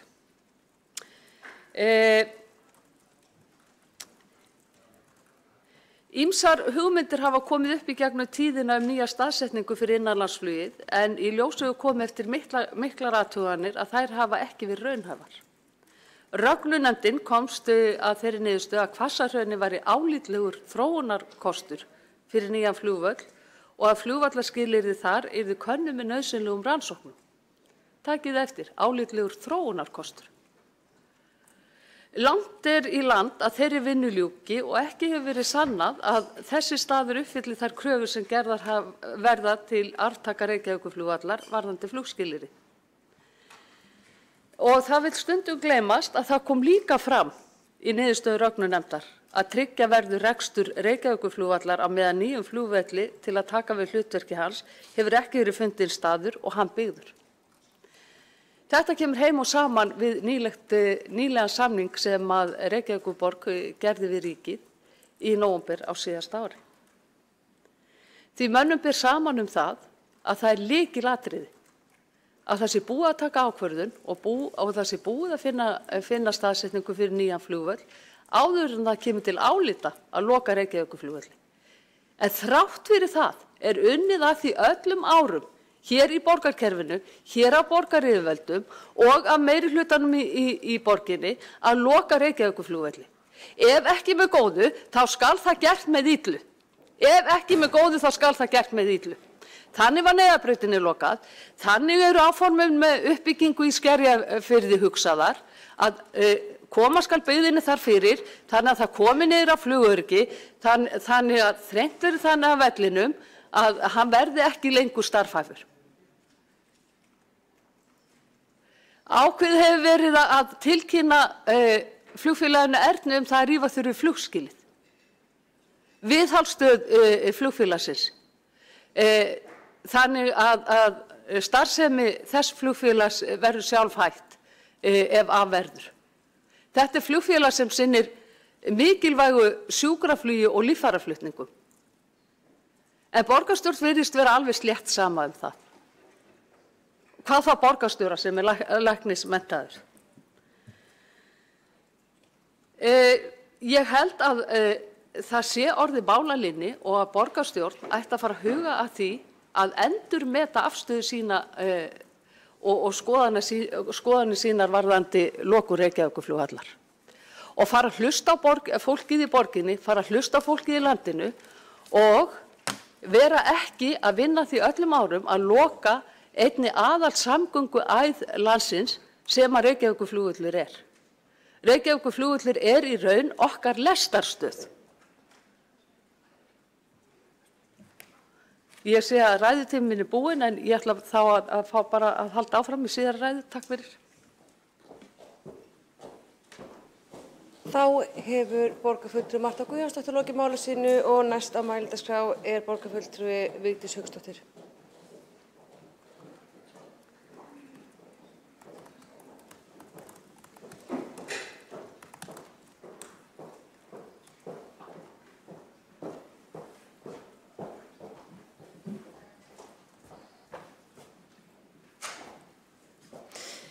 Virðulegi forseti, ágætu borgarfulltrúar og tilheyrendur, ég var komin þangað í plani mínu eða sem sagt þessari glærukynningu. Ég var komin í það að það þrengi mjög að landhelgisgæslunni og það er klárlega gengið á helgunarsvæði og öryggi Reykjavíkurflugvallar og það er brot frá samningi frá 28. nóvember 2019. Enda hefur landhelgisgæslan sendt erindi til borgaryfirvalda sem að segir, með leyfi forseta, þetta er Landhelgisgæsla Íslands, Samtök sveitarfélaga á höfuðborgarsvæðinu, Hamraborg 9200 Kópavogur. Þetta er dagsett 8. maí 2020 á þessu ári. Það er farið hér yfir þetta bréf en í lokin segir, lýsir gæslan yfir áhyggjum sínum með leyfi forseta. Það er því ljóst að með tilkomu þessara þyrla og á teknu tillit til öryggis og brunavarna að komið er endurnýjun á aðstöðu stofnunarinnar á flugvellinum. Landhelgisgæsla vill því árétta að við frekari ákvörðun legu borgarlínunnar á þessum stað er afar mikilvægt að haft sé tilhlýðilegt samráð við stofnunina svo hægt sé að taka tillit til hagsmuna allra aðila. Þannig verði hægt að tryggja flugrekstur stofnunarinnar á svæðinu skerðist ekki. Tilvitnun lýkur, þetta er mjög afgerandi, virðulegi forseti, mjög afgerandi. Þannig er sjálf öryggissveit okkar Íslendinga að vara mjög við því að það verði hreyft við þessu svæði og verði gengið frekar á helgun hans eins og segir samningum sem að Reykjavíkurborg hefur gert við ríkið en það virðist ekki skipta meirihluta nokkur einasta máli. En samt á Landhelgisgæslan bjarga mannslífum ef að svo ber undir og flugfélagið Ernir á líka bjarga mannslífum ef svo ber undir. En það skiptir þennan meirihluta bara ekki nokkur einasta máli. En hér ætla ég aðeins að fara inn á fund í skipulaginu þar sem að við vorum, þar sem að þetta var kynnt, þá vorum ég og Ólafur K. Guðmundsson gerðum miklar athugasemdir við þennan bútasaum sem skipulagið gengur út á. og ég talaði það og Ólafur K. Guðmundsson líka, þetta væri, við fengjum aldrei að sjá heildarmyndina og við tölum bútasaum, bæði á flugvallarsvæðinu og svo í Gufinu og svo við Bústaðaveg og Elliðaárdal og fleiri staði. Þetta nefnilega stællinn hjá Reykjavíkurborg. Þetta stællinn hjá meirihlutanum að sýna okkur aldrei heildarmyndina. Svo okkur bent á vefsjá og það ekki einu sinni settar upplýsingar inn á vefsjána eins og ég fór yfir áðan. Nú, fulltrúar Sjálfstæðisflokksins lögðu fram bókun á þessum fundi og fulltrúar Samfylkingar, Viðreisnar og Pírata lögðu fram bókun og þetta var þetta brúarstæði yfir Skerjafjörð og á þessum tíma vorum við öll orðin týnd í ruglunu sem allt upp á meirihlutanum og þeirra rökum fyrir því hvað þetta gera og ekki gera. Þannig að ég ætla með leyfi forseta að lesa upp bókun mína frá þessu fundi. Hún svo, aldrei heildarmyndin sýnt, hér verið að færa öryggisgirðingu flugvallarins og því verið að minnka svæðið í kringum flugvöllin sem nemur tæpum 4.500 metrum, ergo tæpur hálfur hektari. Þetta gert til að koma fyrir 270 metra langri og 15 metra breiðri brú sem áætlað að koma yfir Fossvoginn og á að kosta tæpan 2,5 milljarð og ekkert fjármagni fyrirliggjandi. Allt í sambandi við brún í uppnámi vegna ólöglegs útboðs. Eyðileggingin heldur áfram, Isavia varar við að helgunarsvæði aðflugsbúnaðar sé raskað og ekki með rjúfa hindrunarflöt flugvallarins. Flugvöllurinn í mikilli hættu. Þetta gróf aðför að honum og öryggissjónarmið ekki gætt. Gert ráð fyrir að brúin liggi frá flugbrautar enda Reykjavíkurflugvallar vestan Nauthólsvíkur yfir á norðausturhluta Kársnestár en þar eru 340 metrar á milli bakka.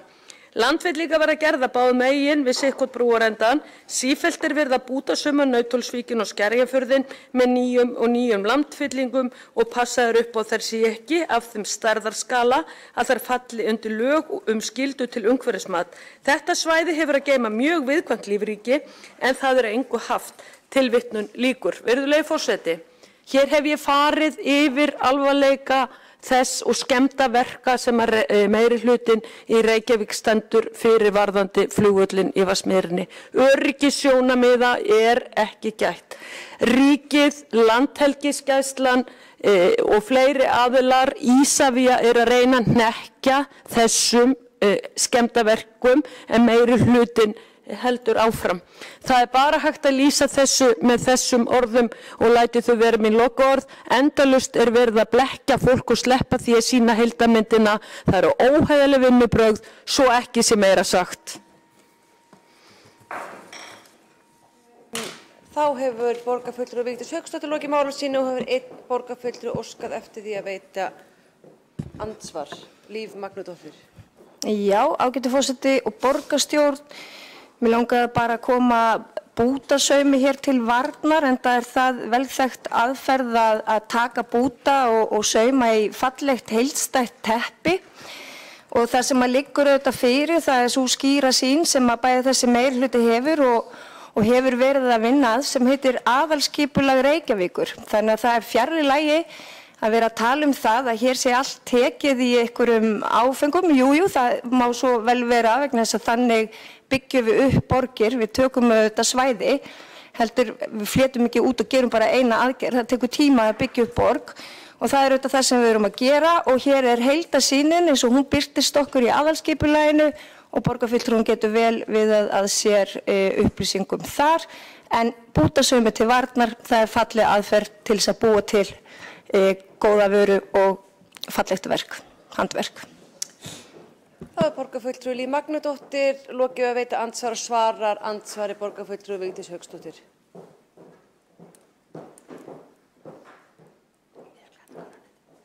Forseti, ágætu borgarfulltrúar og tilheyrendur, ég hef ekki gengið í húsmæðraskóla, borgarfulltrúi Líf Magnúsdóttir líklega hefur stundað þau í að stunda bútasaum. En ef að þá fara að breyta bútasaum sem að ég talaði sem að verið að gera á deiliskipulaginu í Reykjavík yfir í eitthvað fallegt, þá það mesti misskilningur. En svona nú málin hjá meirihlutanum, það aldrei horfst í augu við það sem að gerast, heldur þeirra stefna keyrð áfram. Ég á þetta, ég má þetta, ég á þetta, ég má þetta. Ég fór yfir öryggisþættina sem að eru í hættu af aðgerðum meirihlutans í Reykjavík og að færa flugvallagirðinguna til þess eins að koma fyrir veg í gegnum flugskýli. Þetta náttúrulega jafnast á við hryðjuverk og ekki nokkurn einasta hlut við einhvern fagurt bróteri því miður. En þarna meirihlutanum rétt lýst, öryggissjónarmið höfða engu, ekki hlustað á það sem Landhelgisgæslan hefur að segja, ekki hlustað á það sem Isavia hefur að segja, ekki hlustað á nein rök, engin rök, flugvöllurinn skal í burt á þeirra vakt. Virðulegi forseti, það eru sem betur fer kosningar eftir 2 ár.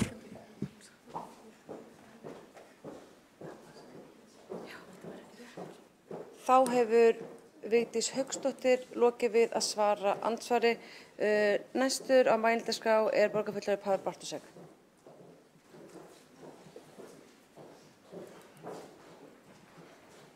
Virðulegi forseti, já, það eru kosningar eftir 2 ár og það voru kosningar 2002 og 2006 og 2010 og 2014 og 2018 og síðan var líka þjóðatkvæðagreiðsla hér í borgin 2001 og öllum þeim kosningum þá urðu fulltrúar sem höfðu þá skoðun að flugvöllurinn ætti að fara í meirihluta.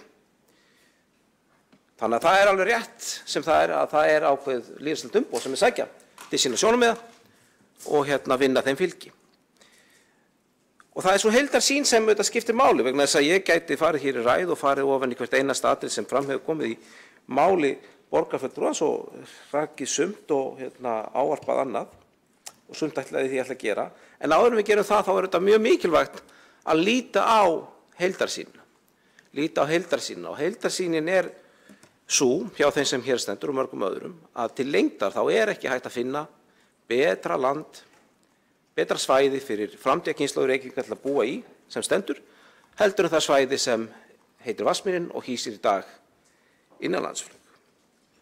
Þannig að það ákveðin heildarmynd sem mikilvægt að ávarpa, vegna þess að auðvitað getum við síðan farið í einhver smáatriði hér og þar og ávarpa sagt, ok, þetta atriði má betur fara, þetta einhvern veginn ekki alveg nógu gott og svoleiðis. En í grundvallar ágreiningu sem kemur fram alltaf aftur og aftur og ég hef rætt við borgarfulltrúann Vigdísi Hauksdóttur í mörgum sjónvarps- og útvarpsþáttum og til í að gera hvenær sem og eins oft og vera skal, þetta þessi. Sum okkar á þeirri skoðun að við viljum þétta borg, við viljum byggja nær miðkjarna borgarinnar, við viljum styðja undir umhverfisvænar samgöngur og umhverfisvænan lífstíl og svo þau okkar sem vilja standa vörðu þó starfsemi sem þarna í dag og vilja þá frekar að fólk byggi miklu lengar frá þessari miðju bæði íbúðana atvinnumiðju Reykjavíkur. Og þannig að það mjög mikilvægt að átta sig á þessum stóru atriðum vegna þess að maður gæti verið á þeirri skoðun að maður vildi flytja flugvöllinn og einhvern veginn gera öðruvísi, en það ekki það sem máli snýst. Heldur hér einfaldlega fólk sem á þeirri skoðun að flugvöllinn eigi bara að vera það sem hann og ég verið virðingu fyrir því, en eins og hefur oft verið ávarpað þá hefur þessi skoðun ekki verið í meirihluta í þessum sal í langan tíma. Hitt ber svo að nefna sem að mínum mati fagnaðarefni að það hefur tekist að undanförnum árum að taka þetta mál úr miklum átakaferli allavega milli ríkis og Reykjavíkurborgar sem það var í. Ég held að fyrsta áratuginn eftir að Reykjavíkurborg ákvað að hennar framtíðarsýn yrði sú að flugvöllurinn væri ekki á þessum stað sem hann í dag, þá var einfaldlega bara allt stál í stál milli landsyfirvalda og borgaryfirvalda það hvernig ætti að leysa úr því. En það hefur sem betur fer orðið breyting þar á og það miklu meiri sátt milli aðila þó að maður beri virðingu fyrir því að bæði á þingi og hér sé fólk sem hefur myndi vilja taka afdráttarlausari afstöðu, þá hefur margt breyst til bóta í þeim efnum. Það ber til dæmis að nefna nokkuð samkomulag sem ríkið gerði við Reykjavíkurborg árið 2003, bæðum tilfærslu á landi og aflagningu þeirrar norðaustur, suðvestur brautarinnar. Og síðan ber líka nefna samkomulag sem var gert nýlega það að skoða til hlítar Hvassahraun sem flugvallakost og að tryggja starfsemi Reykjavíkurflugvallar óbreyttan á meðan. Að þeirri leit stendur. Og ég vil bara að komi skýrt fram að mér finnst mjög mikið unnið að hafa málið í þessum ferli. Að hafa málið þeim ferli þar sem ríki og borg reyna að vinna saman að framtíðarlausn á flugvallarmálum. Þannig að hvað mig snertir, og ég held ég tali fyrir hönd allra í meirihlutanum hvað það varðar, þá það lykilatriði að halda vörð utan þessi samkomulag sem gerð hafi verið ríkið. Það að segja, til dæmis að tryggja það að starfsemi Reykjavíkurflugvallar sé tryggð á meðan hugmyndir eru skoðar. Það hefur það í för með sér að við eigum þá í samtali við flugrekstraraðila og eigum þá í samtali við flugmálayfirvöld það með hvaða hætti sé að tryggja nauðsynlegan flugrekstur og meðan því stendur. Og þrátt fyrir það sem hér kannski sagt eða satt á þingi, þá það mín skoðun að við verðum einfaldlega að sjá til þess að þessi starfsemi sé tryggð á meðan. Það var aðeins rætt hérna skýlið, ég held að það sé óhætt að fullyrða það að Reykjavíkur muni ekki leggja veg í gegnum það skýli og starfsemin verður tryggð á meðan á því stendur. Þess að við þurfum að sjá til þess að það verði hægt að reka hér sjúkraflug á meðan það og það er mjög mikilvægt að mínu mati að standa vörð þetta góða samkomulag sem þarna nást hefur. Á sama hátt finnst mér mikilvægt að standa vörð það samkomulag að leggja pening til þess að skoða veðurfarsleg skilyrði í Hvassahrauni og það er líka mikilvægt að standa það samkomulag að halda áfram uppbyggingu á þeim tveimur endum norðaustur-suðvesturbrautana sem augljóslega eru til þess fallin að henta fyrir slíka íbúðauppbyggingu. Annað þeirra hefur þegar fara af stað mjög vel og þar fólk byrjað að flytja inn og búa og gleðjast í fallegu veðri og það samt Hlíðarenda endinn. Það sem reyndar þurfti að borgin þurfti að leita síns réttar fyrir dómstólum en hafði betur og hinn endinn á þeirri flugbraut skipulag í Skerjafirði sem verður líka frekar til umræðu undir lok þessa fundar. Nokkru hlutir sem hér hafa nefndir eins og vegurinn, það augljóst að það þarf að finna einhverja veglausnir á þessum hluta svæðisins þarna annars vegar fyrir efnisflutninga á meðan að framkvæmdur stendur svo það trufli ekki íbúabyggð í Skerjafirði og svo til lengdar til þess að tryggja umferðarmálin betur í þessu hverfi væri æskilegt að þarna yrði leið fyrir almenningssamgöngur, hvort sem það heita borgarlína eða öðru nafni og sem á hjónundasamgöngur sem þegar auðvitað eru. Þannig að þau skipulagsmál bera rýna en ég ítreka það er mín skoðun að sjálfsögðu þá mun borgin standa við þau samkomulag sem hún hefur gerð í þessu máli. Ýmislegt annað sem hér hefur verið dregið fram svona af svipuðu meiði. Það eðlilegt, fullkomlega eðlilegt að stofnanir ríkisins, hvort sem þetta Ísafja eða Landhelgisgæslan hafi samband við okkur og við munum sjálfsögðu svara því og sjá til þess að starfsemi þessara mikilvæga stofnana verði með þeim hætti að sé hægt að reka flugvöll þarna í samræmi við það samkomulag sem gert hefur verið. Þannig að það algjör óþarfi að hafa áhyggjur af öðru. Og þó svo að fulltrúar meirihluta á þingi dragi fram eitthvað sem þau telja að vera brot á samkomulagi sem ríkið hefur gert við borgina þá hefur það ekki komið ennþá frá fullkomum viðgandi ráðuneyta sem það sem við myndum taka mark á og ég ítreka líka það að það að sjálfsögðu staðið við allan þann hluta að því samkomulagi sem snýr uppbyggingu í Skerjafirði hvað það varðar. En frú forseti, ég vil bara til þess að ljúka árétta það að máli snýst auðvitað skipulagsmál, framtíðar uppbyggingu í Reykjavík, hvort hún eigi betur heima hér nálægt miðbænum, nálægt atvinnukjarna Reykjavíkur og það mín skoðun að það sé gott framtíðar uppbyggingarsvæðið fyrir Reykjavík eða hvort við eigum að standa vörð þennan flugvöll sem Bretarnir byggðu handa okkur á tímum stríðsins og tryggja starfsemi hans umfram annað. Og ég held að tímans þunga nýð mun gera það verkum eins og hefur svo oft gerst með flugvelli sem staðsettir í miðjum borgum að smám saman mun verða meiri þrýstingur vegna þess að það einfaldlega þannig að það gríðarlega hagkvæmt að byggja upp íbúðarhúsnæði á þessu svæði og fólk mun vilja búa þar og borgin mun koma til móts við það. Þannig ég þakka kærlega þessa góðu umræðu og tækifæri til þess að árétta þessa framtíðar skoðun mína að flugvöllurinn svæði sem á að fara undir byggð til lengdar en að sjálfsögðu þá virðum við öll þau samkomulag sem við höfum gert í Reykjavík og tryggjum nauðsynlega starfsemi hans á meðan við finnum stað til að leysa mál innanlandsflugs jafnvel eða betur. Takk fyrir. Þá var borgarfulltrúi Páll Bartósek lokið máli sinni og hefur borgarfulltrúi Vigdís Hauksdóttir óskað eftir því að veita andsvar.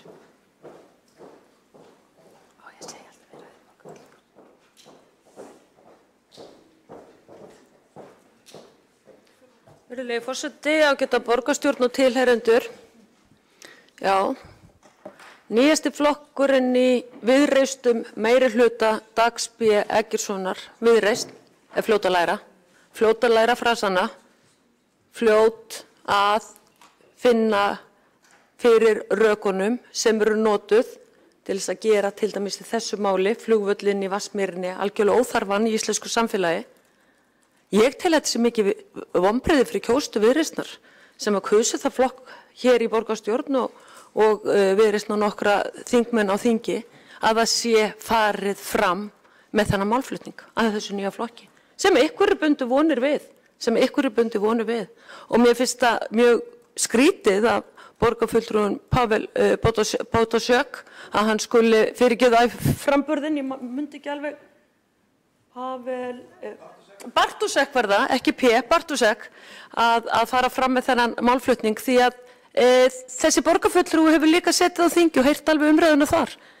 Mikilvægi flugvallarins í Vatnsmýrinni.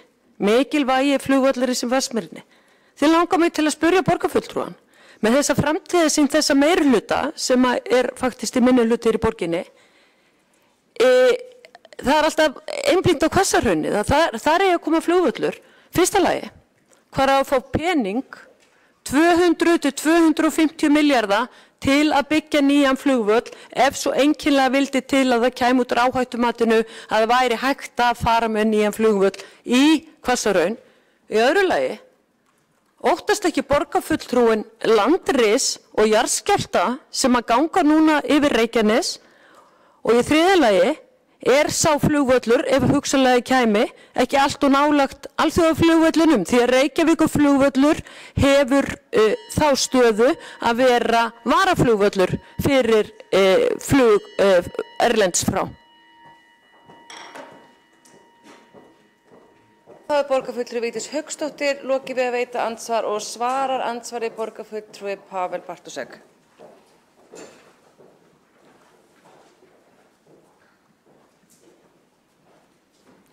Virðulegi forseti, ég þakka borgarfulltrúum hennar góðu spurningar. Fyrst vil ég nú nefna það að stefna Viðreisnar í flugvallarmálum hefur alltaf verið svo að það sé heppilegt að finna flugvöllum annar stað á höfuðborgarsvæðinu en að tryggja beri starfsemi hans á meðan að sú leit stendur yfir og það var nákvæmlega það sem við erum að gera.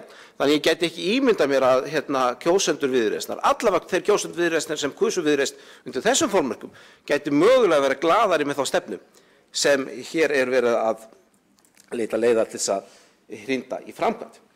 Nú síðan var borgarfulltrúinn að spyrja mig um kostnað. Það er vissulega rétt að uppbygging flugvallar kann að kosta. En það er nú líka þannig að áframhaldandi uppbygging á millilandaflugi í Keflavík, hún hefur verið með verðmiða sem hefur hlaupið á 100 milljónir einnig. Þannig að peningarnir þess að setja í flugið eru auðvitað til staðar, að því að flug getur verið mjög ábatasamur business ef hann gengur vel, en forgangsröðin hefur kannski ekki verið á það að bæta innanlandsflugið heldur frekar að setja þangað. Svo ef maður skoðar þjóðhagslega hagkvæmni þá hefur hún oft og ítrekað verið reiknuð út og langflest af þeim niðurstöðum benda til þess að sé þegar allt á heildina litið miklu hagkvæmara að taka þetta land sem er mjög gott byggingarland hér nálægt miðsvæði Reykjavíkurborgar og nýta undir íbúabyggð frekar heldur en að taka hana undir flugvöll. Þetta er náttúrulega gríðarlegt magn af landi eins og borgarfulltrúinn veit vel og þarna gæti búið tugir þúsunda Reykvíkinga sem þýðir það að þau þjóðhagslega hagkvæmnisrök eru alltaf mjög sterk samanborið við rök það að það sé gott að hafa flugvöll á þessu svæði. Lokið við að svara andsvari og hefur borgarfulltrúi Vigdís Hauksdóttir óskað eftir að veita andsvar öðru sinni.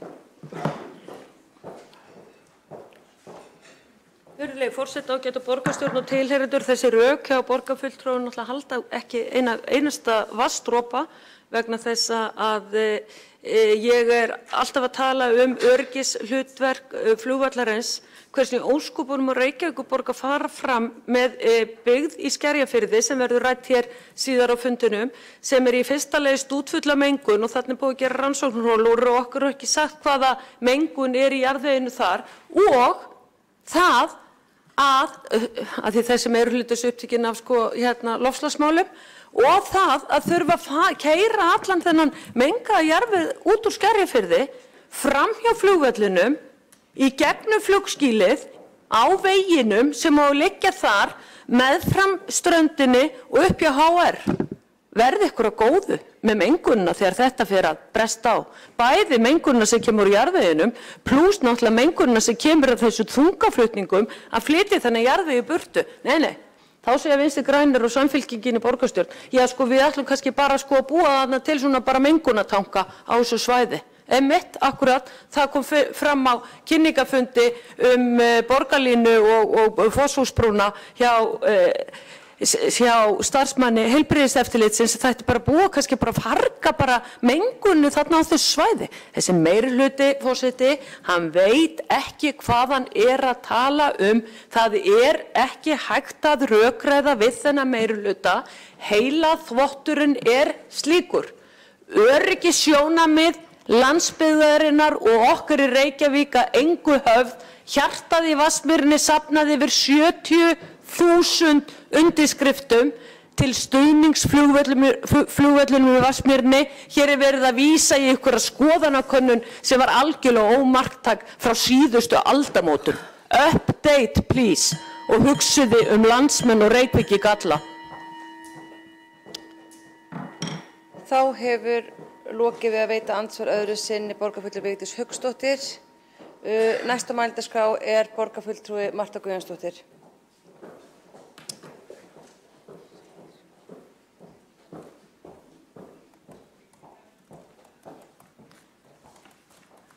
Forseti, ágætu borgarfulltrúar. Já, bútasaumur getur verið fallegur við réttar aðstæður. En bútasaumur ekki fallegur þegar hann kemur niður á heilsu og lífi fólks. Og hann nýttur til að leggja niður neyðarbrautina þannig að hægt sé að koma sjúklingum hratt og örugglega til eina hátækni sjúkrahúss landsins. Þar sem oft á tíðum mínútur geta skipt máli. Það að hafa lokað neyðarbrautinni og það að vakti þessa meirihluta og meirihlutans á síðasta kjörtímabili svona svipað eins og tekin hefði verið ákvörðun að loka Landspítalanum án þess að byggður hefði verið nýr Landspítali. Hvernig hefði borgarfulltrúum hér í borgarstjórn Reykjavíkur, borgarbúum og landsmönnum líka við það? Ef Landspítalanum og eina hátækni sjúkrahúsi landsins hefði verið lokað áður en byggður hefði verið nýr Landspítali. Þetta sami gjörningurinn og meirihlutinn og borgarstjóri hér í Reykjavík gerði þegar hann lokaði neyðarbrautinni. Það verið að loka fyrir aðgengi sjúklinga að eina hátækni sjúkrahúsi landsins. Það réttlætanlegt að örfáir borgarfulltrúar geti tekið þá ákvörðun þvert á öll önnur sveitarfélög og þvert á vilja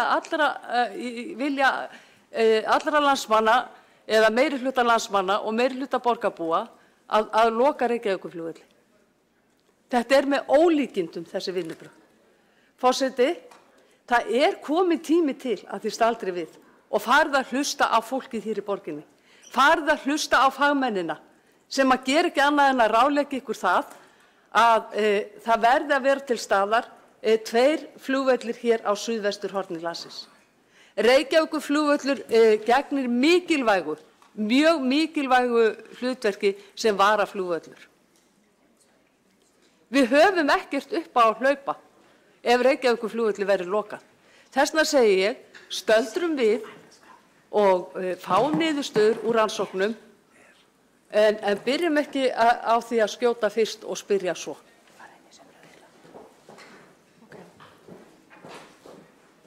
Þá borgarfulltrúi Marta Guðjónsdóttir lokið máli sínu og ekki að fleiri beðið orðið. Þannig að næsta mál á dagskrá. Já, flott. Bókunin tilbúin að bjóða lesin upp núna eða? Já, og næsta mál 4. mál dagskrá sem tillaga borgarfulltrúa Sósíalistaflokksins Íslands að kanna umfang hagkerfisins í Reykjavík og fyrsta mælendaskrá frummælandi borgarfulltrúi Sanna Magdalena Mörtudóttir.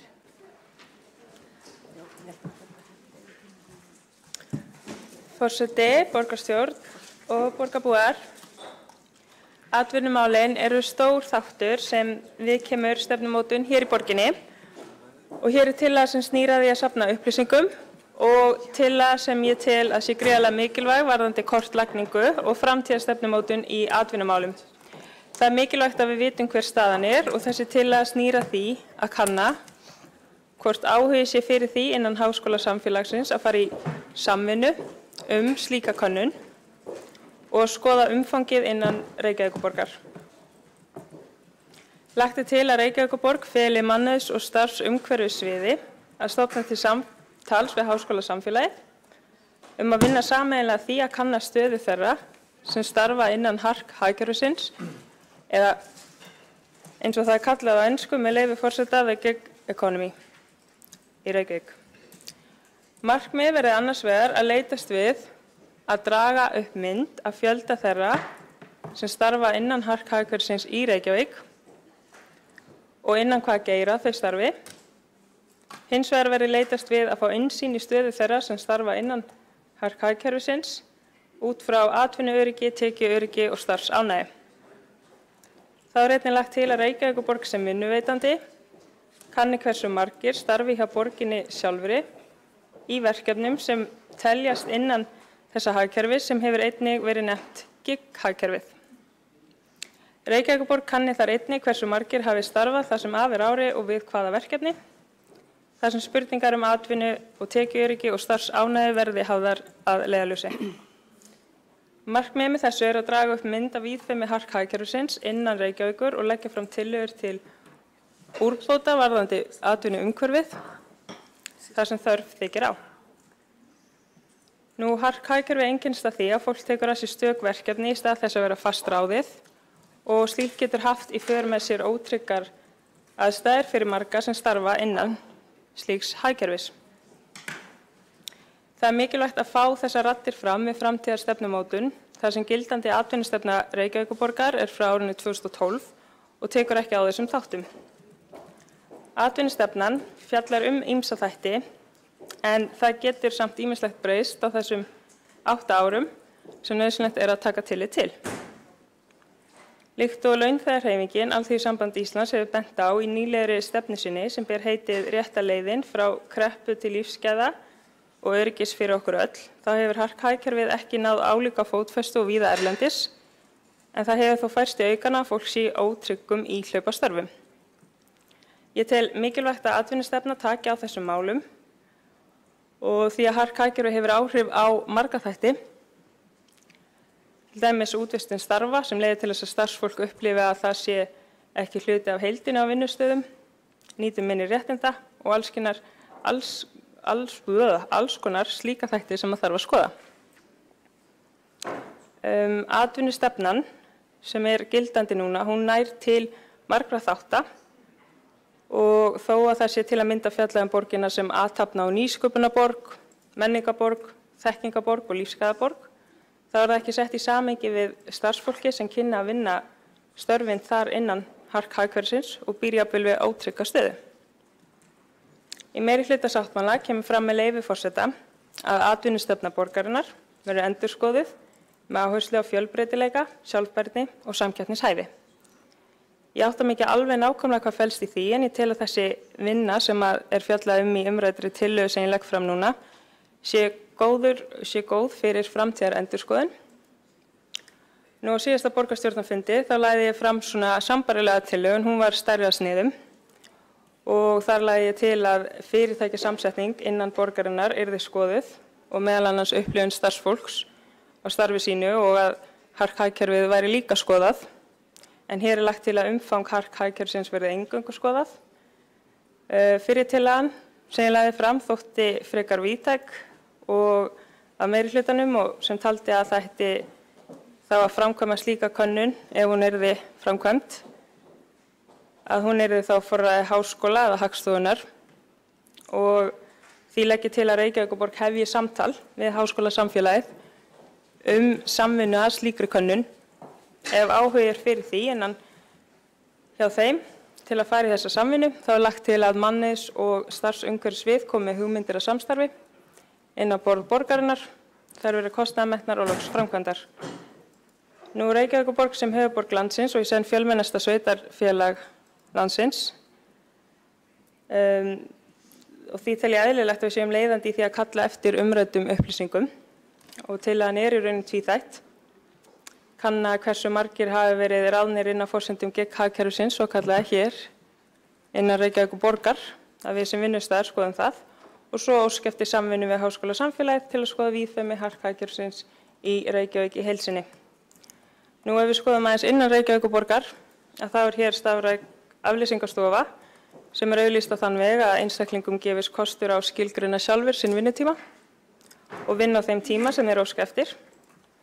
Og fyrst sinn var störf á leikskólum Reykjavíkurborgar að ræða, en nú hefur fleiri starfsstöðum verið bætt við og þeir sem sækjum starf í gegnum aflýsingarstofu Reykjavíkurborgar geta einnig til að mynda sótt í heimaþjónustu og íbúðakjörnum. Og þó að margir líta þetta vinnu fyrirkomulag með jákvæðum augum, að þá þar sem það býður upp á sveigjanleika, þá hefur það víða verið gagnrýnt, sérstaklega erlendis, þar sem að fólki sem sækir starf ekki fast ráðið og getur ekki fullvissa sig að fá alla þá tíma sem sóst eftir í starfi. Og fleiri þættir hafa verið nefndir þar varðandi þetta vinnufyrirkomulag. Og slíkt getur skapað mikið óöryggi fyrir þann sem sækist eftir ákveðnum starfstímum. Samfélagið gengur nú í gegnum mikla breytingar í kjölfar kórónuveirunar og margar nýjungar í atvinnumálum hafa verið settar fram og kynntar og á sama tíma nauðsynlegt að vera vakandi fyrir áskorunum og standa þar vörð réttindi launafólks og annarra tekjuhópa. Þegar mikla breytingar eiga sér stað og þess vegna tel ég að það sé mikilvægt að við skoðum þetta.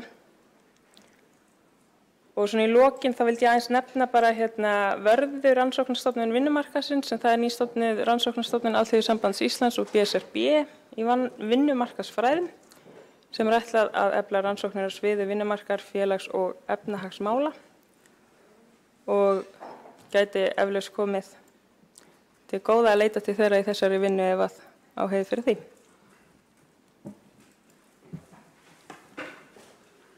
Borgarfulltrúi Sanna Magdalena Mörtudóttir hefur lokið máli sínu og þá tekur til máls borgarfulltrúi Sabine Lesko. Forseti, borgarstjóri og borgarfulltrúar.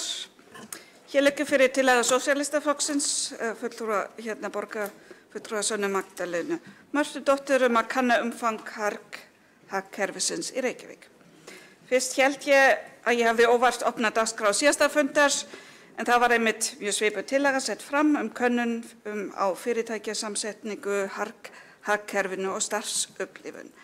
Þeirri tillögu var vísað frá þar sem hún var mjög víðtæk, féll í rauninni afar litlu leyti að kjarnastarfsemi borgarinnar og hefði aðallega sómt sér vel sem rannsóknarverkefni Háskóla Hagstofunnar. Ég tel ennþá að rannsóknarlögin í þessari tillögu á ekki endilega heima hjá okkur en tillagan sem hér til umræðu í dag töluvert breytt og bara gott mál að borgarfulltrúinn Sanna Magdalena Mörtudóttir tók tillit til þeirra athugasemda og umræðu sem komu fram á síðustu borgarstjórnarfundi og breytti tillögunni þannig að hún á töluvert meira erindi inn í ábyrgðarsvið borgarinnar. Í meirihlutasáttmálanum stendur með leyfi forseta fjölbreytt atvinnulíf, nýsköpun, skapandi greina og sprotafyrirtæki eiga að blómstra í Reykjavík og einnig eins og borgarfulltrúi nefndi líka með leyfi forseta atvinnustefna borgarinnar verður endurskoðuð með áherslu á fjölbreytileika, sjálfbærni og samkeppnishæfni. Undirbúningur að þeirri vinnu hafinn og hefur formaður borgarráðs nú þegar hitt fjölbreyttan hóp fulltrúa atvinnulífsins og annarra hagsmunaaðila. Ég sannfærð að þessi hópur sem rætt hér á fullt erindi inn í þessa vinnu. Ég tel mikilvægt að við skoðum þennan hóp út frá styrkleikum sínum og möguleikum.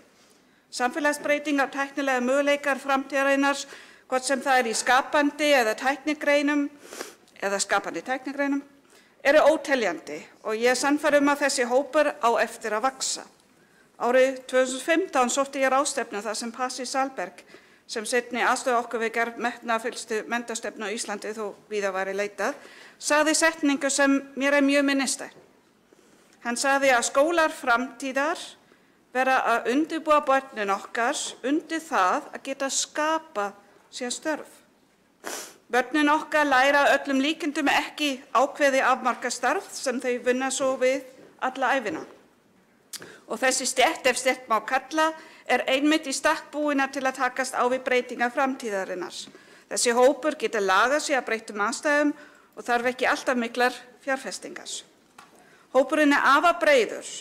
Þetta eru einyrkjar eins og þýðendur, listamenn eða hönnuðir, en einnig ófaglært fólk sem við sjáum núna til dæmis að auglýsa garðumhirðu eða bílstjórar. Sumir starfa algjörlega eigin vegum, aðrir vinna fyrir eina eða fleiri miðluna einingar, svona plattform á netinu, eins og þýðingastofur eða flutningafyrirtæki. Erlendis eru miðlaðar á borð við Uber eða Foodora mjög áberandi og jú, ég mjög sammála borgarfulltrúum Sönnu Magdalenu Mörtudóttur. Við heyrum mjög misgóða reynslu kjör verktaka á vegum sumra slíkra miðlara. Regluverki í kringum vernd réttinda þessara verktaka þarf hins vegar ávallt að vera ábyrgð löggjafans, ekki sveitarfélagsins. En það sem Reykjavíkurborg getur gert til dæmis að hafa áhrif í gegnum samninga sem hún gerir við slíka aðila. Til dæmis innan rammasamninga þar sem við setjum fram kröfur, til dæmis varðandi keðjuábyrgð eða samfylgni við stefnumótun borgarinnar. Við sjáum einnig hér í borginni að hér hafa blómstrað samvinnuvettvangar þar sem örfyrirtæki, einyrkja, nýsköpunarverkefni og alls konar samtök deila húsnæði á hagkvæmum kjörum, samnýta aðstöðu eftir þörfum og minnka það með fjárfestingarþörf og er það jákvætt viðbót í atvinnulífi borgarinnar.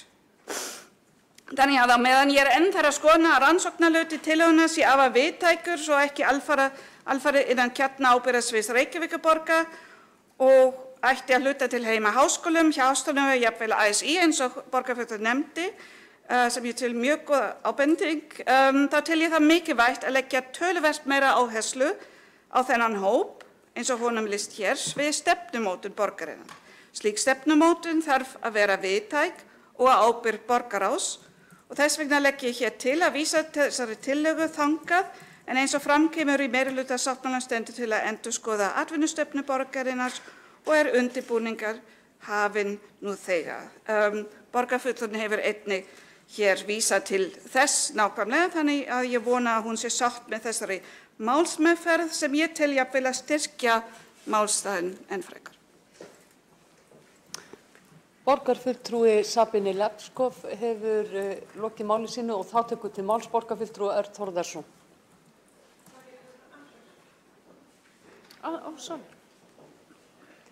Borgarfulltrúi Sabine Lepskov, borgarfulltrúi Sanna Magdalena Mörtudóttur hefur óskað eftir að veita andsvar við ræðu borgarfulltrúan Sabine Lepskov.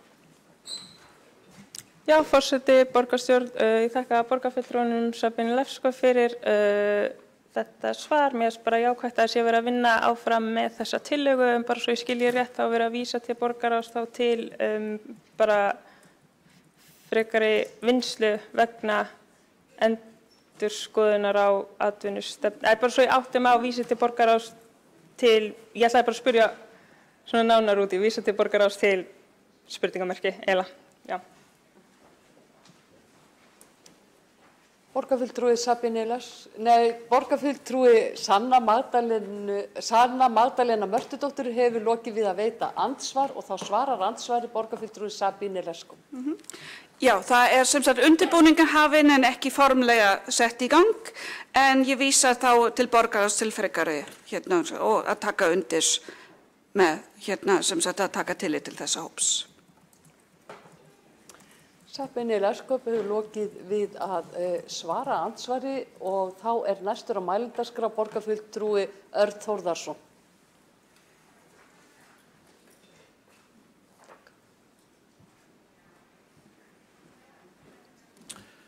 Forseti, ágæta borgarstjórn.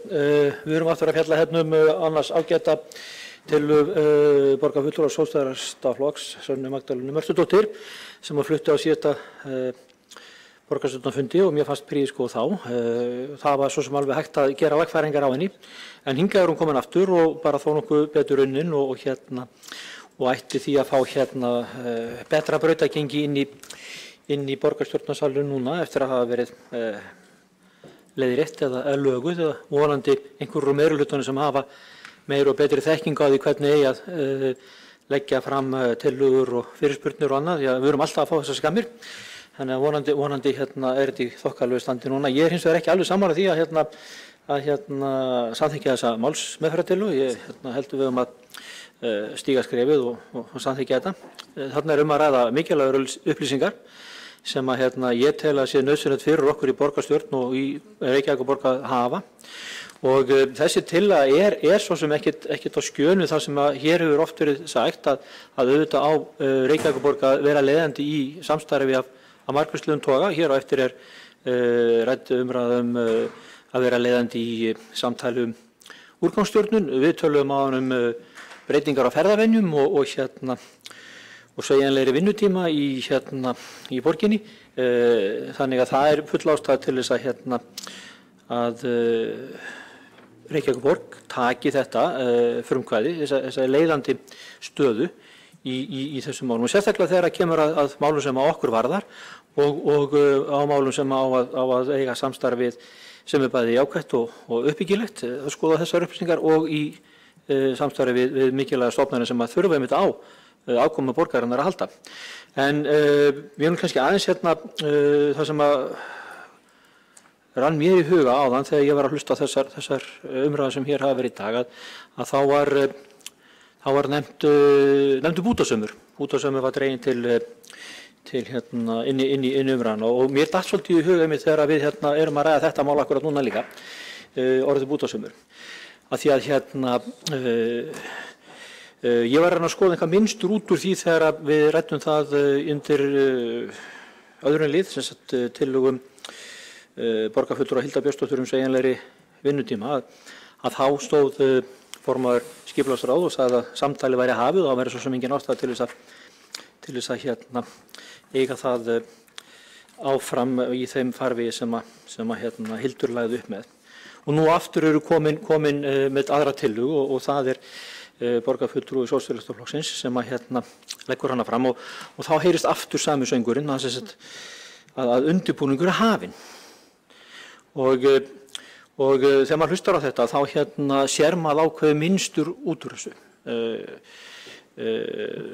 Hvert einasta skipti sem við komum einhverja tillögur þá allt í einu rennur upp fyrir fulltrúa meirihlutans að þau eru löngu búnir að byrja að vinna þessa vinnu. Og þetta er náttúrulega svolítið þreytandi fyrir okkur sem erum að reyna að vinna að uppbyggilegum tillögum og breytingum í borginni, að koma jákvæðum og uppbyggilegum málum áfram og inn á dagskrá, að það skulle alltaf vera þessi sami söngur, þetta sama minnstur sem er að það sé allt umhverfið. Ef það er rétt, ég er ekki alveg sammála því og það er þá greinlegt að þetta samtal og þessi vinna sem er alltaf hafin í hvers skipti sem við leggjum fram einhverja tillögur, að hún sé komin eitthvað á veg, að þá fer hún ofsalega lágt og það fer lítið fyrir henni. Þannig að ég velti fyrir mér, er ekki bara betra því stígi skýrar fram í öllum þessum hugmyndum sem það hafi alla skapaða hluti sem okkur dettur í hug seinna að því að við höfum ekkert orðið var við þetta. Ég vænti þess að þetta komi tillögur fljótandi alveg jafn mikið óvart eins og mér þessi undirbúningur væri hafinn og það kom mér svo sem óvart líka að samtali væri hafið undir liðnum sveigjanlega vinnutíma að það væri langt komið og þannig að þetta er svolítið þreytandi og þetta ákveðna mynstur sem ég er að lesa út úr þessu hvert einskipti sem við komum upp með eitthvað jákvætt og uppbyggilegt að þá byrja þessi sami söngur, þetta sama mynstur. Og að því vorum að tala bútasaum þá vildi ég nú bara vekja athygli á því að þetta mynstur hugnast mér ekki. Og ég myndi kannski bara rétt í lokin forseti stinga upp á því að við myndum bara einfaldlega samþykkja tillöguna eins og hún liggur fyrir og það er óþarfi að vísa henni áfram. Þannig að samþykkja bara. Borgarfulltrúi Örn Þórðarson hefur lokið máli sínu, ekki hafa fleiri borgarfulltrúar óskað eftir að taka til máls undir þessum lið og þá telst umræðu hann lokið og við tökum til afgreiðslu tillögu borgarfulltrúa Sósíalistaflokks Íslands að kanna umfang hagkerfisins í Reykjavík, en borist hefur málsmeðferðartillaga.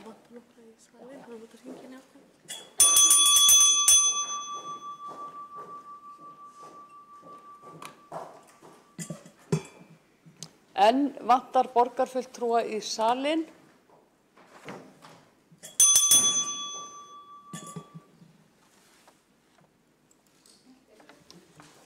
Þá sýnist mér að allir borgarfulltrúar hafi skilað sér.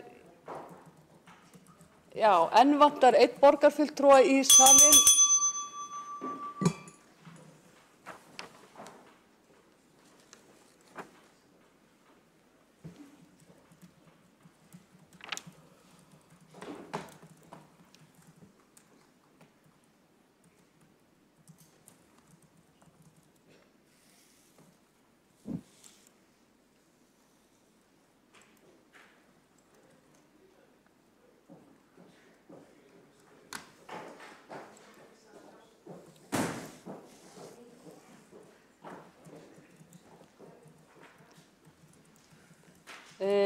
Þá tökum við tillögu borgarfulltrúa Sósíalistaflokks Íslands að kanna umfang hagkerfisins í Reykjavík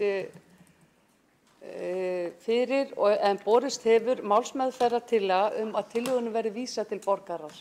Þeir borgarfulltrúar sem vilja samþykkja þá málsmeðferðartillögu vinsamlegast gefi merki.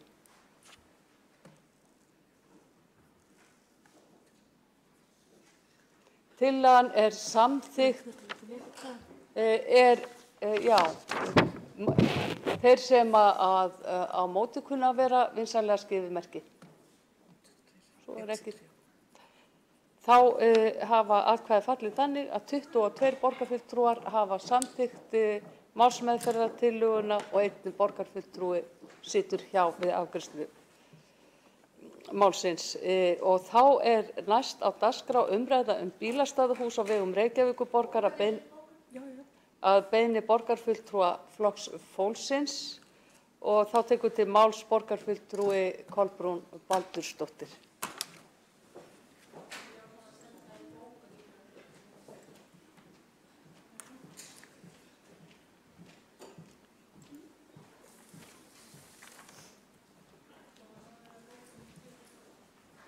Forseti, ágæta borgarstjórn.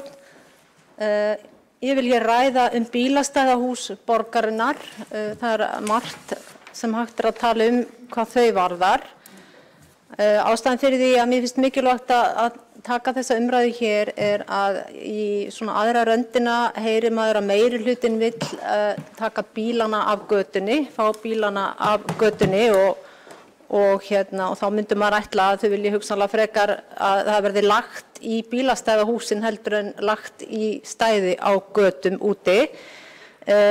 Einnig gerir maður svona ráð fyrir að þessi bílastæðahús hafi verið byggð með það markmiði að þau yrðu nýtt, en staðan er hins vegar svo að þau eru mjög illa nýtt og sum þeirra bara allt niður í 10–15% nýting, jafnvel ef langtíma notendur með mánaðarkort eru taldir með. Og þetta er nú bara beinar upplýsingar frá skipulagsstjóra sem bárust við fyrirspurn Flokks fólksins þessi mál. Þannig að það er algjörlega óskiljanlegt þegar að maður og Flokkur fólksins er búin að leggja fram ýmsar hugmyndir með hvað hægt er að gera bílastæðahúsin mögulega meira aðlaðandi og eftirsóknarverð, að þær tillögur hafi allar fengið að fara í ruslið og síðan er kvartað yfir bílum í borginni, í miðbænum. Þannig hér er mikil mótsögn í gangi og mér langar svona að rekja aðeins hérna hvað er búið að vera að tala að mögulega mætti gera og síðan kannski bara varpa upp þeirri spurningu af hverju ekki er gert eitthvað til þess þá að þessi nýting bílastæðahúsa verði betri. Hugsa sér bara strax ef við skoðum svona peningana í þessu sambandi að ef gjaldfrjálst verður í bílastæðahúsin frá til dæmis 10 til klukkan 8 að þá eru áhyggjur skipulagsyfirvalda þær að það muni koma illa niður á rekstri og bílastæðasjóður myndi tapa 5–10 milljónum krónur á ári. En það er erfitt að skilja þessa röksemdafærslu í ljósi slakara nýtinga. Það er eins og sé það bara allt eins gott að hafa þau tóm alltaf því.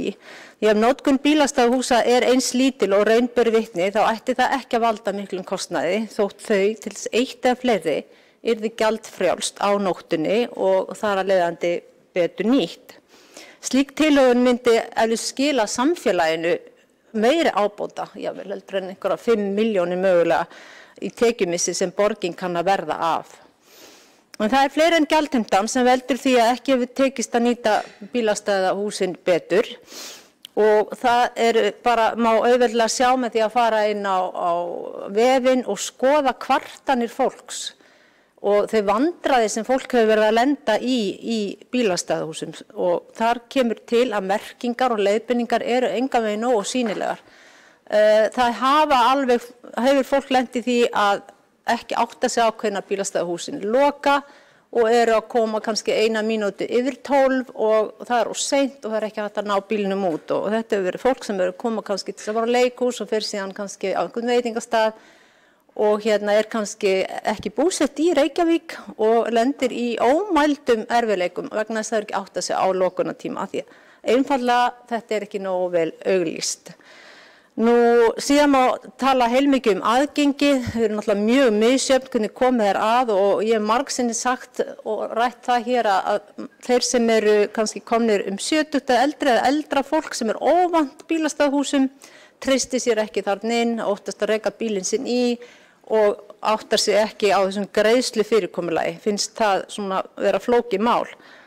Og ástæðan fyrir að ég er að tala þetta núna var einmitt að ég var vitni að því að fekk upplýsingar það að kona sem kemur á bílastæðahúsum daginn að þar voru slátnar uppi þannig að hún ekur inn svo þegar hún kemur og ætlar að fara út þá er slátnar niður en hún miðalaus og vildi nú svo illa til að hún hafði gleymt greiðslukortinu sínu heima og gat því ekki keypt sér þennan týnda miða sem hægt er en í svona ákveðnu ástandi, paníkástandi þá kannski er fólk ekki að sjá alveg hvað það á að gera og þetta var eftir að búið var að loka þjónustuverinu þannig að þegar hringt í þjónustuverið þá var henni bent á að hringi 112. Tilvik væri að ræða sem hún taldi þetta ekki vera en ef hún hefði beðið lengur á línunni þá hefði komið önnur rödd og sagt að hún geti valið einhverja deildir, þar á með bilandeildir. En hvergi stendur, býttu lengur á línunni og þá er þér sagt hvert þú átt að hringja það, hvernig hún er sambandi við bilandeild. Þannig að þetta allt saman svona nánast stundum hugsa maður er reynt að gera fólki eins erfitt fyrir og hægt er. Þetta er svo ótrúlegt að skuli ekki vera hægt að gera þetta betur. Svo þegar hringt í greiðsluvélarnar á merkinguna þá má jú sjá að það er hnappur lítill gulur sem að hægt er að ýta á. En það er allt svona sem að er að gera fólki erfitt fyrir og þarna situr borgin uppi með einhver 6 bílastæðahús meir og minna tóm allan sólarhringinn jafnvel nema einstaka kannski þegar mest lætur og best lætur en vill ekki neitt gera til þess að laga þessa hluti og fá þá bílana sem er lagt út á götu inn í húsin og af hverju ekki samskonar gjald í bílastæðahúsum og út á götu af hverju verið að borga allan tíman sem maður er inn í bílastæðahúsi með bílinn en síðan borgar maður bara vissa tíma sem er svona nokkurn veginn samhliða verslununum, opnunartíma af hverju þetta ekki eins inni og úti. Auðvitað velur fólk að leggja bílnum þá frekar úti heldur en inni. Það einhvern veginn engin hugsun þarna á bakvið. Þannig að það svona margt svona, auðvitað stendur fólki til boða að leggja úti allan sólarhringinn ef það er laust stæði en í bílastæðahúsum skellt í lás klukkan 12 í þeim held ég öllum. Nú fyrir utan þetta síðan ekki hægt að nota neins konar snjalltækni, hvorki leggja.is, né parka eða hvað þetta heitir. Reyndar held ég að sé nú verið að skoða eitthvað svoleiðis en þarna einhvern veginn engin skynsemi að baki og sérstaklega því að það nú verið að kvarta yfir bílunum og þeir taki upp göturnar og það þrengslin á götunum, hjólin og bílarnir en hálftóm bílastæðahús. og ekkert gert til þess að til dæmis að bjóða eldri borgurum sem að ég get lofað ykkur nokkurn veginn ef þið eigið áttræða foreldra yfir, enginn þeirra að nota bílastæðahús ef þau eru að aka á annað borð. Næstum því held ég að sé nokkurn veginn víst, fólk treysti sér ekki að neinn. Flokkur fólks hefur verið með tillögu að gera eitthvað úr þessu, hafa til dæmis einn laugardag milli klukkan 2 og eitthvað 4 og bjóða öllum þeim sem eru óöruggir með bílastæðahús velkomna og þar taki á móti þeim einhverjum með kaffi og könnun og eitthvað, sýndi þeim bílastæðahúsið, hvernig þetta virkar og svona athuga hvort að það muni ekki bara laða eitthvað að. En þetta allt saman hugmyndir sem eru hugsaðar til þess að gera eitthvað með þetta, ekki halda áfram með eitthvað sem ekki að virka. Og svo má tala alveg þrifnað og hvernig lýsingin og allt það. Það alveg kannski bara önnur umræða. En ef fólk finnst að geta komið þarna og verið örugt, það veit hvernig á að komast inn, veit hvernig á að komast út, með allar upplýsingar hvert á að leita ef það lendir í vandræðum og þá komið þjónustan bara strax, þá mun þetta ganga mikið betur og Flokkur fólksins hefur að minnsta kosti verið með einhverjar 3 til 5 tillögur þessu sambandi og það alveg með ólíkindum. Á hverju þær hafi ekki einu sinni fengið umræðu. Á hverju vill þessi borgarmeirihluti ekki eitthvað gera með þetta. En á hinn bóginn síðan stöðugt kvartað yfir bílaumferð og bílar út allt, bílar ekki að koma í miðborgina og fyrir utan það að sumar götur bara hreinlega bera ekki bæði bíla og hjól. Þarna allir í einni klessu, stórhættulegt en bílastæðahúsin hálftóm. Þannig að ég kalla eftir umræðum þetta og vil líka bara sjá að það sé eitthvað gert, ekki það að ég sé einhvern sérstakur talsmaður bílastæðahúsa. Mér finnst bara svo heimskulegt að hafa þetta svona. Og ég skil ekki á hverju svona vel gefið fólk eins og hér situr og greint skuli vilja hafa þetta svona heimskulegt. Og þetta ekki eins og spurning mikinn kostnað. Það bara spurning að taka einhverja einfalda ákvörðun. Og þau svör sem Flokkur fólksins hefur fengið frá skipulagsyfirvöldum þessi mál með ólíkindum bara sérkennileg og ég vil bara að þetta verði skoðað ofan í kjöli og að komi inn einhver heilbrigð skynsemi í þessi mál. Borgarfulltrúinn Kolbrún Baldursdóttir hefur lokið máli sínu. Næst hefur óskað eftir að taka til máls Alexandra Brím, borgarfulltrúi.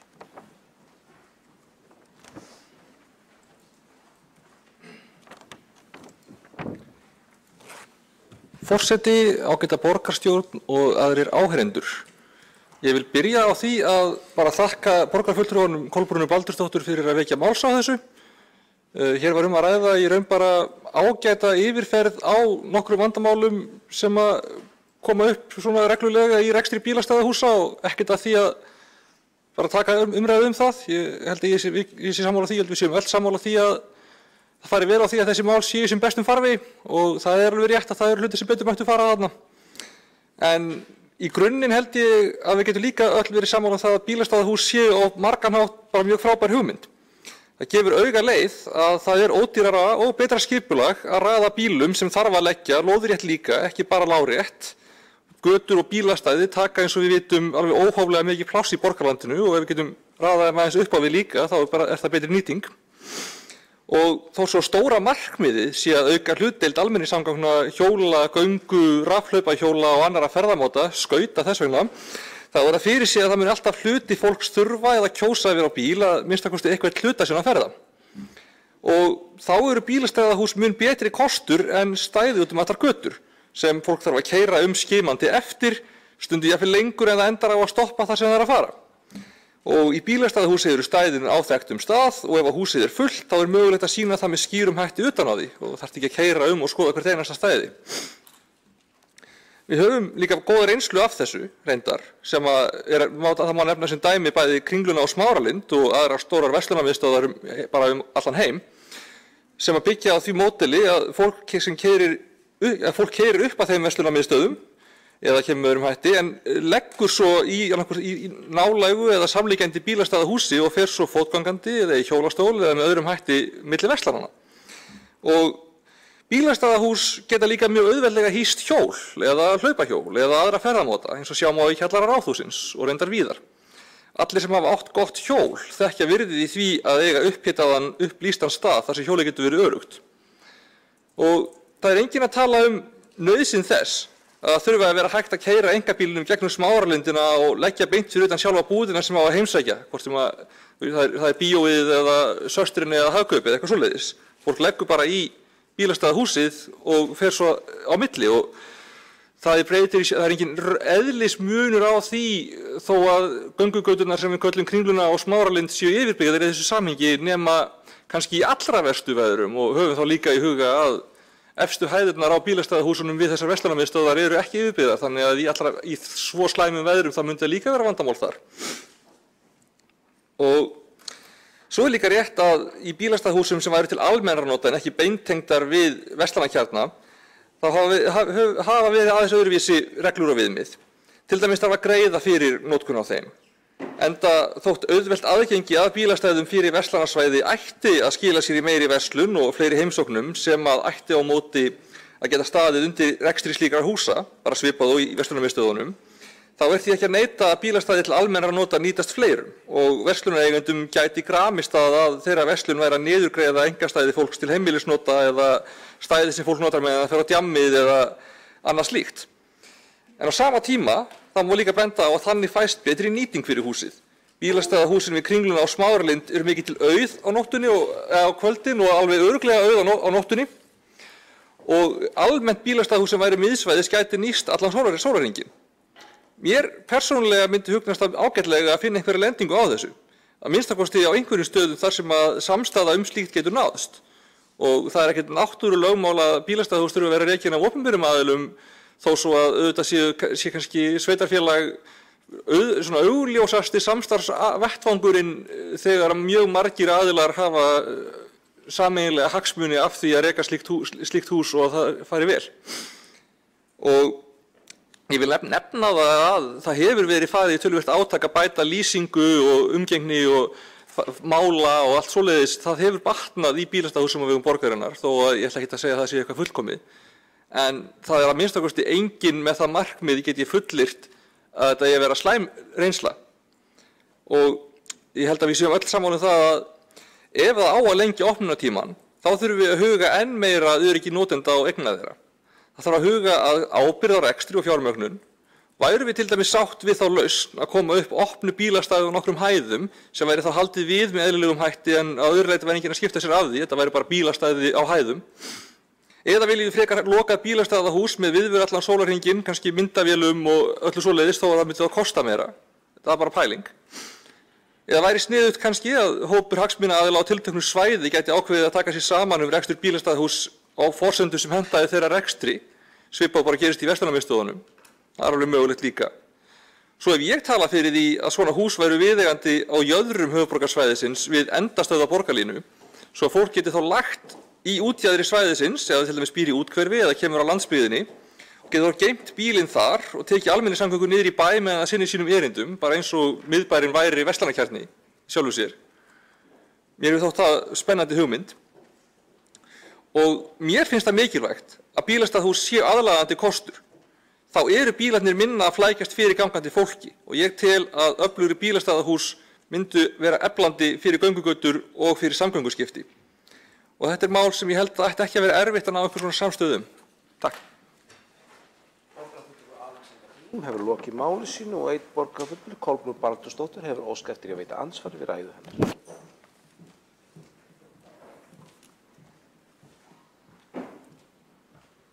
Forseti borgarstjórn, þakka borgarfulltrúa Alexandru Brím fyrir hennar innlegg. Já, við erum að sjálfsögðu við sammála. Þetta er náttúrulega bara svo augljóst og borðliggjandi, en af hverju er það ekkert gert? Það er 2 ár hérna og það er ekkert að ske í þessum málum, ekki neitt.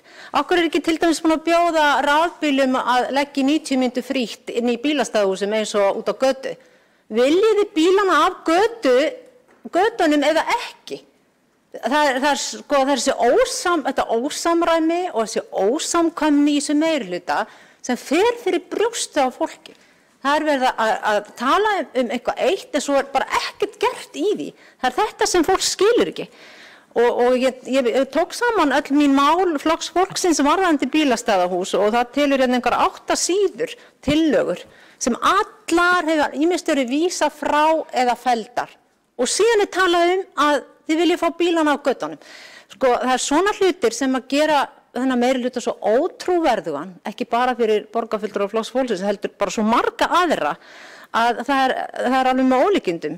Þannig að ef það er eitthvað til í því að þið viljið ekki bílana hérna í miðborginni á göttunum, að þá skuli bjóða fólki að fá samsvarandi kost inn í bílastæðahúsunum sem eru hálftóm eins og út á götu. Þannig að þetta mitt ekkert vandamál. Reyndar í orðræðu Alexöndru Brím, borgarfulltrúa, þá kemur svona smá svolítið verið að flækja þetta mál. Þetta sé á flókið, þá þurfum eitthvað þetta og kosta eitthvað meira. Þetta ekkert flókið. Það vel hægt að byrja til svo einu húsi, bjóða annarkvort frítt, hafa opið nótt, sjá til þess að rafbílar geti lagt í 90 mínútur, sjá hvernig það gengur. Það hægt að taka líka eitt skref í einu. Það þarf ekkert að flækja þetta mál meira heldur en bara á óþörfi. Þannig að ég segi bara, drífið í þessu og reynið að vera samkvæm sjálfum ykkar.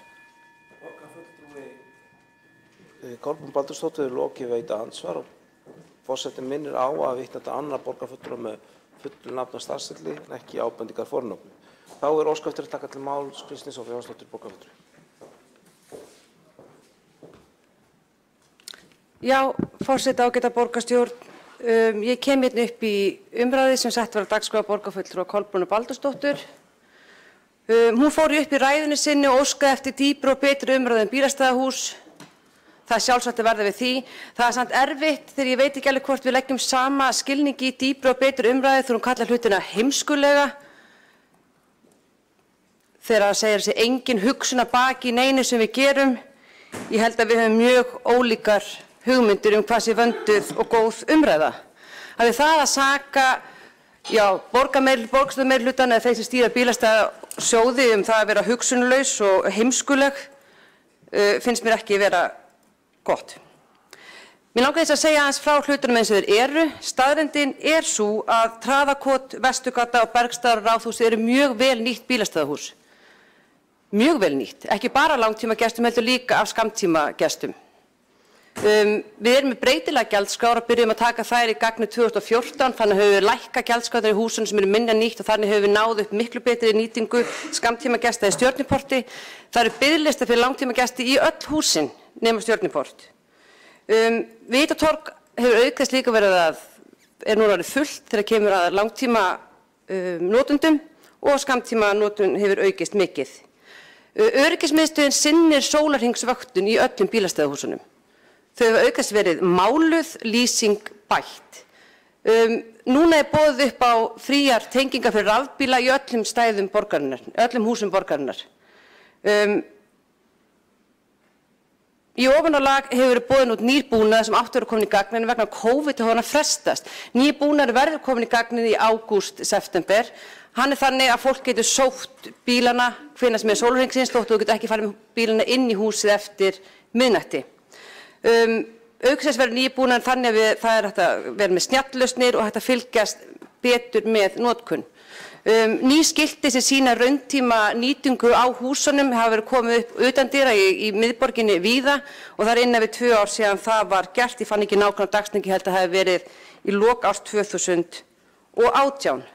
Þannig að ég frábið mér því umvöndunum borgarfulltrúa Kolbrúnu Baldursdóttur að hér sé allt heimskulegt, engin hugsun og ekki sé verið að gera neitt, en það er búið að vera að gera helling. Starfsfólk bílastæðasjóðs og Kolbrún Bergþórsdóttir hefur stýrt þessu mjög vel að mínu mati. Húsin eru alltaf að verða betri og betri, notendum alltaf að fjölga og auðvitað það bara eins og með þessa vöru eins og aðra vörur, það einhverjum sem líkar hún ekki, en það þýðir ekki að þetta sé ómögulegt. Það sjáum við bara af tölunum sem sýna okkur góða nýtingu sem bara að verða betri. Þannig að ég bara óska þess, borgarfulltrúi Kolbrún Baldursdóttir, að þú vandir þig líka í umræðinu en talar ekki allt niður að því hér hefur margt verið gert, margt gott á prjónunum og það er bara ekki rétt að húsin séu illa nýtt. Takk fyrir. Borgarfulltrúi Kristín Jónsdóttir hefur lokið máli sínu. Forseti beinir því einnig til borgarfulltrúa að notast ekki við persónuförnum í sínu máli heldur að vitna allir borgarfulltrúar með fullu nafni og starfstilli.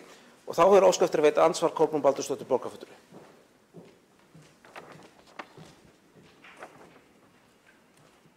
Forseti, ágæta borgarstjórn, þakka borgarfulltrúa Kristínu Soffíu Jónsdóttur fyrir hennar innlegg. Já, ég vil bara segja að allt sem að borgarfulltrúin var að segja þann borgarfulltrúa sem hér stendur, það náttúrulega þarf hún bara líka að taka til sín, en maður notar einmitt orðið heimskulegt í akkurat svona tilfellum, þar sem að verið að kalla eftir einhverju en síðan ekkert gert af sama fólkinu til þess að uppfylla það sem þeir að segja sé mikilvægt.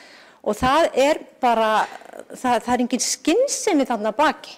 Og já, þá tala maður að eitthvað sé heimskulegt, ég sagði ekki að einn væri heimskur, en orðið heimskulegt á hér virkilega við. Og hvað varðar nýtingu, að þá ég bara með það hérna staðfestur og skipulagsstjóra borgarinnar þar sem hann segir mér á vissum tímum nýting nánast engin eða niður í 10%. En samt óttast að það verður opnað aðeins meira kannski fyrir að það sé opið eitthvað frammettir eða lengur eða fríir klukkutímar að þá óttast stórkostlegt tap. 5 til 10 milljóna króna tap. Þetta bara til í svari sem inn á netinu, þess að skipulagsstjóri svarar fyrirspurn Flokks fólksins. Þannig að ég bara les úr gögnum hér. Auðvitað á vissum tímum ágætlega nýtt og einstaka bílastæðahús kannski betur en önnur. Að sjálfsögðu veit ég það. En ég legg til þegar að við hérna í minnihlutanum erum að koma með einhverja góðar hugmyndir til þess að gera hluti betri, að þessi meirihluti smelli ekki alltaf í baklás eða vörn og fara í fílu og mínus og verða eitthvað viðkvæmt fyrir öllu því að þau síðan sjálf koma fram með alls konar svona umvöndunar eitthvað og dylgjur og aðdróttanir. Maður verður þá líka bara lítið í eigin barm. Hér borgarfulltrúi Flokks fólksins að leggja til góða hluti og vill að það verði hlustað. Borgarfulltrúi Kolbrún Baldursdóttir lokið að veita ansvar, svara þá ansvari Kristín Soffía Jónsdóttir borgarfulltrúi. Forseti, ágæta borgarstjórn, til að byrja að leiða þetta sjálfur með Kolbrún að sjálfsögðu Jónatansdóttir, sú sem stýrir bílastæðasjóði, biðst afsökunar á þessu. Já, ég og borgarfulltrúi Kolbrún Baldursdóttir höfum kannski ekki sömu hugmyndir það hvað að gera ekki neitt eða hvað eru góðar hugmyndir. Það búið að bjóða út allan nýjan búnað í öllum húsunum. Það verið að lengja opnunartíma. Það öryggisvöktun allan sólarhringinn. Það verið að tengja fyrir rafbíla í öllum húsunum. Það konar rauntímar upplýsingar út á götu öll húsin okkar. Traðakot, Vestugata, Bergstaðir, Ráðhúsið eru nær fullnýtt allan daginn. Stundum líður mér eins og getum ekki verið að ræða sama hlutin því skammtímanotkun í Stjörnuport og Vitatorgi vissulega minni en við vildum sjá. Þess vegna fórum við í lægri gjaldskrár þar og það hefur skilað sér. Mér finnst stundum eins og við séum bara á sikkurum staðnum í borginni. Ég mæli með því að borgarfulltrúi Kolbrún Baldursdóttir reyna að leggja á háannatími í þessum hús ef hún treystir sér til þess. Takk fyrir. Borgarfulltrúi Kristín Soffía Jónsdóttir lokið að svara þá ansvari, veiti þá ansvar öðru sinni Kolbrún Baldursdóttir borgarfulltrúi.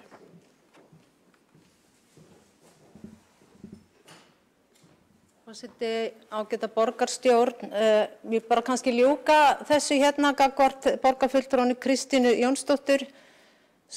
Soffíu Jónsdóttir að spyrja af hverju ekki sömu kjör í bílastæðahúsum og út á götu.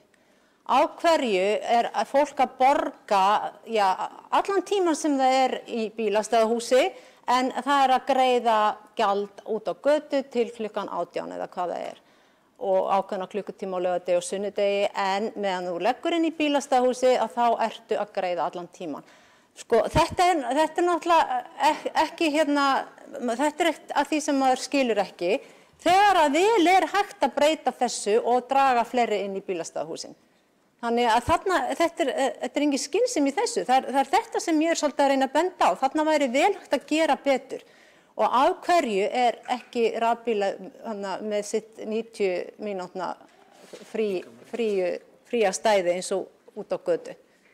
Þannig að þetta er bara eitt af því sem að má laga og auðvitað kannski kostar það eitthvað, en þá var líka verið að nýta þessi hús kannski ennþá betur. Nú skilst mér að einhver hús séu svona rosalega vel nýtt, en það má gera betur og þarna á þetta bara að vera þetta samræmi, sérstaklega því að þið eru í meirihlutanum sérstaklega umhugað að bílar séu ekki á götunum. Göturnar séu bara fyrir gangandi og hjólandi. Borgarfulltrúi Kolbrún Baldursdóttir lokið við að svara veita andsvar öðru sinni, svara andsvar öðru sinni, Kristín Soffía Jónsdóttir, borgarfulltrúi. Forseti, ágæta borgarstjórn, já, þetta var áhugavert. Það er alveg rétt að það eru ólíka gjaldskrár í bílastæðahúsum eða út á götu. Ef ég skil borgarfulltrúa rétt, þá vill hún að sé sama gjaldskrá. En ég get sagt það að fyrsti klukkutíminn í Stjörnuport og Vitatorgi kostar 150 krónur og 100 krónur hver klukkustund eftir það. Ef við myndum að leggja götustæði við húsið þá kostar klukkutíminn 370 krónur. Þannig að þrátt fyrir þessi rukka allan sólarhringinn í þessum húsum þá er ódýrara að leggja þar yfir daginn. Í Kolaporti ráðist við Traðargötu og Vesturgötu, þar sem nýtingin er mjög góð, kostar þetta 240 krónur fyrsta klukkustundina og 120 krónur eftir það. Aftur, ef þú myndir leggja fyrir utan í götustæði þá var það 370 krónur klukkutíminn. Og aftur, þóttu myndir leggja alla sólarhringi þá var það ennþá ódýrara að leggja í bílastæðahúsi heldur en út á götu. Og hvað færðu inn í húsi? Þú færð öryggisvöktun og þú færð lýsingu, bíllinn er í upphituðu húsi og þú getur tengt hann frítt í rafmagn ef þú ert á rafmagnsbíl. En ef ég skil þetta rétt þá er Kolbrún Baldursdóttir borgarfulltrúi að leggja til við rukkum líka 370 krónur inn í húsinu ef ég skil það rétt, að þú vilt samræma gjaldskrár. Þessi gjaldskrá er að mínum mati mjög góð og er hvetjandi fyrir fólk til þess að nýta húsin, en það höfum við séð það að þegar við breyttum gjaldskrárum og lækkuðum í Stjörnuport og Vitatorgi, þá jókst nýtingin og það tel ég vera gott. Borgarfulltrúi Kristín Soffía Jónsdóttir hefur lokið við að svara andsvar öðru sinni. Næstur hefur óskað takandi máls Örn Þórðarson, borgarfulltrúi.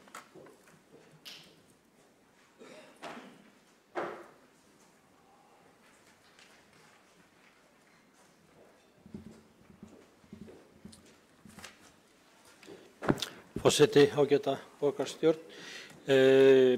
Ég ætlaði nú að koma upp hérna í kjölfar umræðu borgarfulltrúa Alexandru Briem. Hefði svo sem geta farið í andsvar en fannst það ekki við hæfi af því að ég vildi koma upp hérna og fagna þessu nýja tón sem ég heyrði í umræðunni frá borgarfulltrúa Alexandru Briem og ég held að veri miklu dýpra á þessari umræðu og þessu viðhorfi sem að ég skynjaði í ræðu hennar. Mér fannst hún vera málefnaleg og vel rökstudd umræðan, lausnamiðuð og mér fannst hún sýna skilningi á ólíkum sjónarmiðum. Og mér finnst bara ástæða til þess að fagna því. Ég talaði hérna áðan ákveðið mynstur. Þetta kann að vera skref í þá átt að skipta mynstrið eða gera það fjölbreyttara. Ég fagna því auðvitað. Gott ef nýtt munstur er að teikna sig upp í þessari umræðu.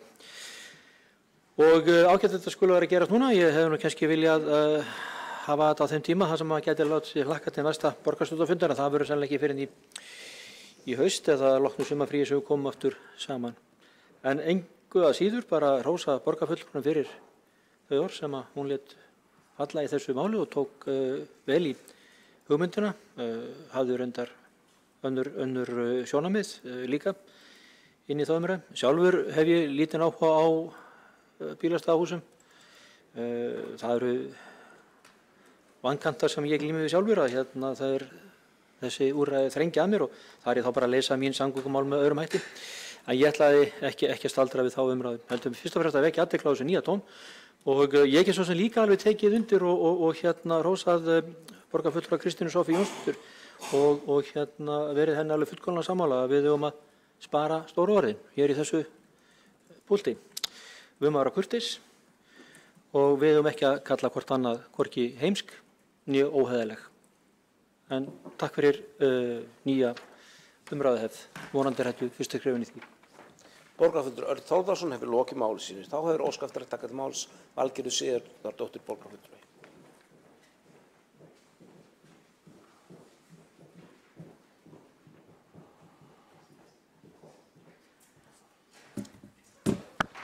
Forseti, ágæta borgarstjórn. Ég kem hér upp og fer með endurtekið efni. Ég hef áður óskað eftir því að fá niðurstöður úr vinnu sem umhverfis- og skipulagssvið og bílastæðasjóður fóru í eftir að tillaga hér í borgarstjórn var samþykkt þann 5. febrúar 2019. En þá vorum við nefnilega 20 sammála það að skoða bestu leiðir varðandi rekstur þeirra 7 bílastæðahúsa sem sjóðurinn rekur í miðborg Reykjavíkur.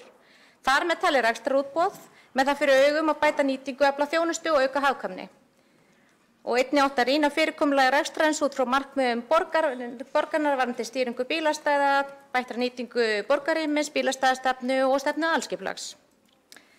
Sviðið átti að skila þessari tillögu fyrir 1. ágúst 2019. Og það er nefnilega alveg hárrétt hjá borgarfulltrúa Alexöndru Briem að það er ekki náttúrulögmál og þessi hús séu rekin af opinberum aðilum. Og því væri gaman að fá niðurstöðu úr þessari vinnu sem allra fyrst. Borgarfulltrúinn Valgerður Sigurðardóttir hefur lokið máli sínu og ekki hafa fleiri kvatt sig ljós undir þessum lið og umræðu lokið. Er borgarfulltrúinn boðið að lesa bókunum sínu sæti? Gjörðu svo vel. Vill borgarmeirihlutinn fækka bílum á götum eða ekki? Svar er já. Af hverju er þá ekkert gert í því sambandi? Af hverju eru bílastæðahús borgarinnar mörg hver hálftóm? Gjalds í bílastæðahúsum er krafist allan opnunartíman en gjald í bílastæðum og götum fylgir nokkurn veginn opnunartíma verslana. Bílastæðahús taka heldur ekki við greiðslum frá snjallkerfum. Bílastæðahús eru lokað á nóttu en bílastæði á götum eru alltaf tiltæk. Næturlokun veldur því að sækja þar bílinn fyrir klukkan 24 eða bíða til morguns. Síðast en ekki síst þá eru mörg bílastæðahús illa lýst og kuldaleg. Sterkar vísbendingar að fólk sem komið er á og yfir ákveðin aldur noti ekki bílastæðahús. Margt eldra fólk segist heldur ekki treysta sér að eiga við miðakerfi greiðsluvélana. Bráðaþjónustu er ábótavant lendi fólk í vandræðum. Borgin hefur byggt mörg bílastæðahús væntanlega með það að markmiði að þau verði nýtt sem best. Tillögur Flokks fólksins sem gætu betur bætt og gert bílastæðahús meira aðlaðandi hafa farið forgörðum með þeim rökum að tap bílastæðasjóðs yrði svo mikið. Ef notkun bílastæðahúsa er eins lítil og raun ber vitni þá ætti það ekki að valda miklum kostnaði þótt þau eitt eða fleiri verði gjaldfrjáls á nóttunni. Á meðan hagkvæmara er að leggja bílnum úti en inni, leggja fleiri úti en inni.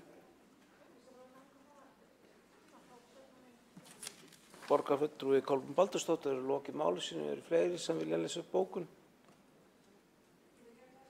Er gagnbókun boðið? Bókun, já. Bókun hefur boðið en ekki af fleiri kvatt sig ljós undir þessum lið eða óskað eftir að lesa upp bókun. Þá er tekið fyrir næsta mál á dagskrá sem er 7. liður á dagskrá en það er tillaga borgarfulltrúa Sjálfstæðisflokksins frestun áforma nýja íbúðabyggð í Skerjafirði. Til máls tekur Marta Guðjónsdóttir borgarfulltrúi.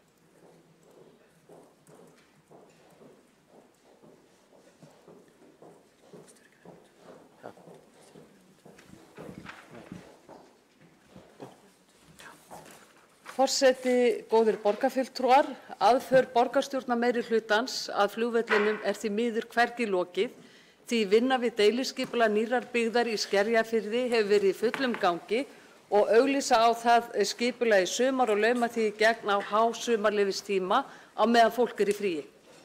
Það er í raun með ólíkindum að keyra í þetta skipulagi gegn áður en fram hafa farið veðurfarslegar rannsóknir og úttekt á því hvaða áhrif byggð svo nærri flugvellinum hefur á flugöryggi. Og það er líka með ólíkindum að það er að keyra þessa byggð í gegn á meðan umhverfismati á strandlengi Skerjafjarðar er ekki lokið og heldur er ekki lokið umhverfismati á því svæði þar sem talin er vera verulegur olíumengaður jarðvegur. Þá var það líka að teljast með ólíkindum að deiliskipulagsgerð fyrir nýja byggð í Skerjafirði sé komin á fulla ferð án vitundar og án nokkurs samráðs við íbúa í Skerjafirði og að búið sé að gefa lóðarvilyrði og úthluta lóðum á svæðinu án þess að nokkuð samráð hafi verið haft við íbúasamtök Skerjafjarðar en lóðarhöfum hins vegar boðið að koma að deiliskipulagsgerðinni. Það er augljóst mál að borgarstjórnarmeirihlutinn hefur meiri áhuga á samráði við verktaka en íbúa þessarar borgar. Íbúar í Skerjafirði hafa margítrekað mótmælt fyrirhugaðri byggð og bent á að hún sé ekki í samræmi við þá byggðaþróun sem fyrir er í hverfinu og að aðeins sé ein umferðartenging við hverfið. Verði þetta deiliskipulag að veruleika mun Skerjafjörðurinn verða stærsta botnlangabyggð landsins með hátt í 5.000 íbúum með tilheyrandi umferðarþunga. Við skulum, borgarstjóri og með leyfi forseta, koma með smá samlíkingu. Þetta er samanlagður íbúafjöldi Ísafjarðarbæjar og Grindavíkur. Þarna á tróða 5.000 manna byggð á lítið svæði sem samsvarar öllum íbúafjölda Ísafjarðarbæjar og Grindavíkurbæjar.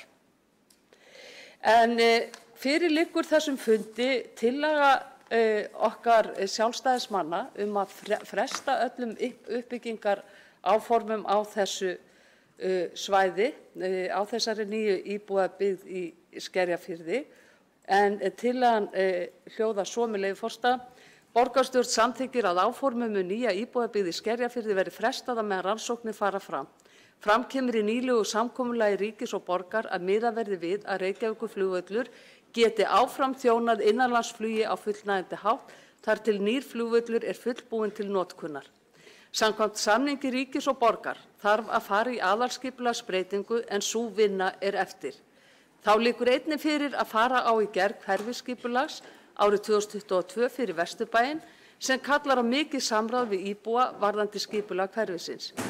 Fyrir liggur að fara þar fram umhverfismat á svæðinu sem gæti haft áhrif á skipulagsferlið en því er enn ólokið. Þá hafa enn ekki farið fram fullnægjandi rannsóknir á þeim veðurfarslegu áhrifum sem fyrirhuguð byggð hefði í för með sér og gæti hugsanlega haft áhrif á flugskilyrði og flugöryggi. Með alla ofangreinda þætti í huga er eðlilegt og skynsamlegt að fresta uppbyggingaráformum á svæðinu. Með tillögunni fylgir svohljóðandi greinargerð. Gert hefur verið rammaskipulag nýja byggð í Skerjafirði. Rammaskipulag hefur ekkert lagalegt gildi og er einungis hugmyndaskipulagi. Engu að síður er farið að auglýsa og úthluta lóðum byggðum á umræddu rammaskipulagi og lóðarhöfum boðið að koma að deiliskipulagsgerðinni á sama tíma og ekkert samráð hefur átt sér stað við íbúa. Lóðir verða ekki til fyrir en deiliskipulag hefur verið gert og samþykkt. Deiliskipulagsgerð er ekki lokið fyrir svæðið og því ekki hægt að úthluta lóðum þar. Reykjavíkurborg og ríki gerði með sér sérstakan samning í nóvember 2019 þar sem fram kemur að miða verði við að Reykjavíkurflugvöllur geti áfram þjónað innanlandsflugi á fullnægjandi hátt þar til nýr flugvöllur er fullbúinn og tilbúinn til notkunar en ný byggð myndi þrengja að flugvellinum sem geti komið niður á nýtingarstuðli vallarins og flugöryggi. Þá er þess einnig getið í samningnum að tryggt verði eðlilegt viðhald og endurnýju mannvirkja á vellinum á meðan rannsóknir á möguleikum nýs flugvallar fari fram.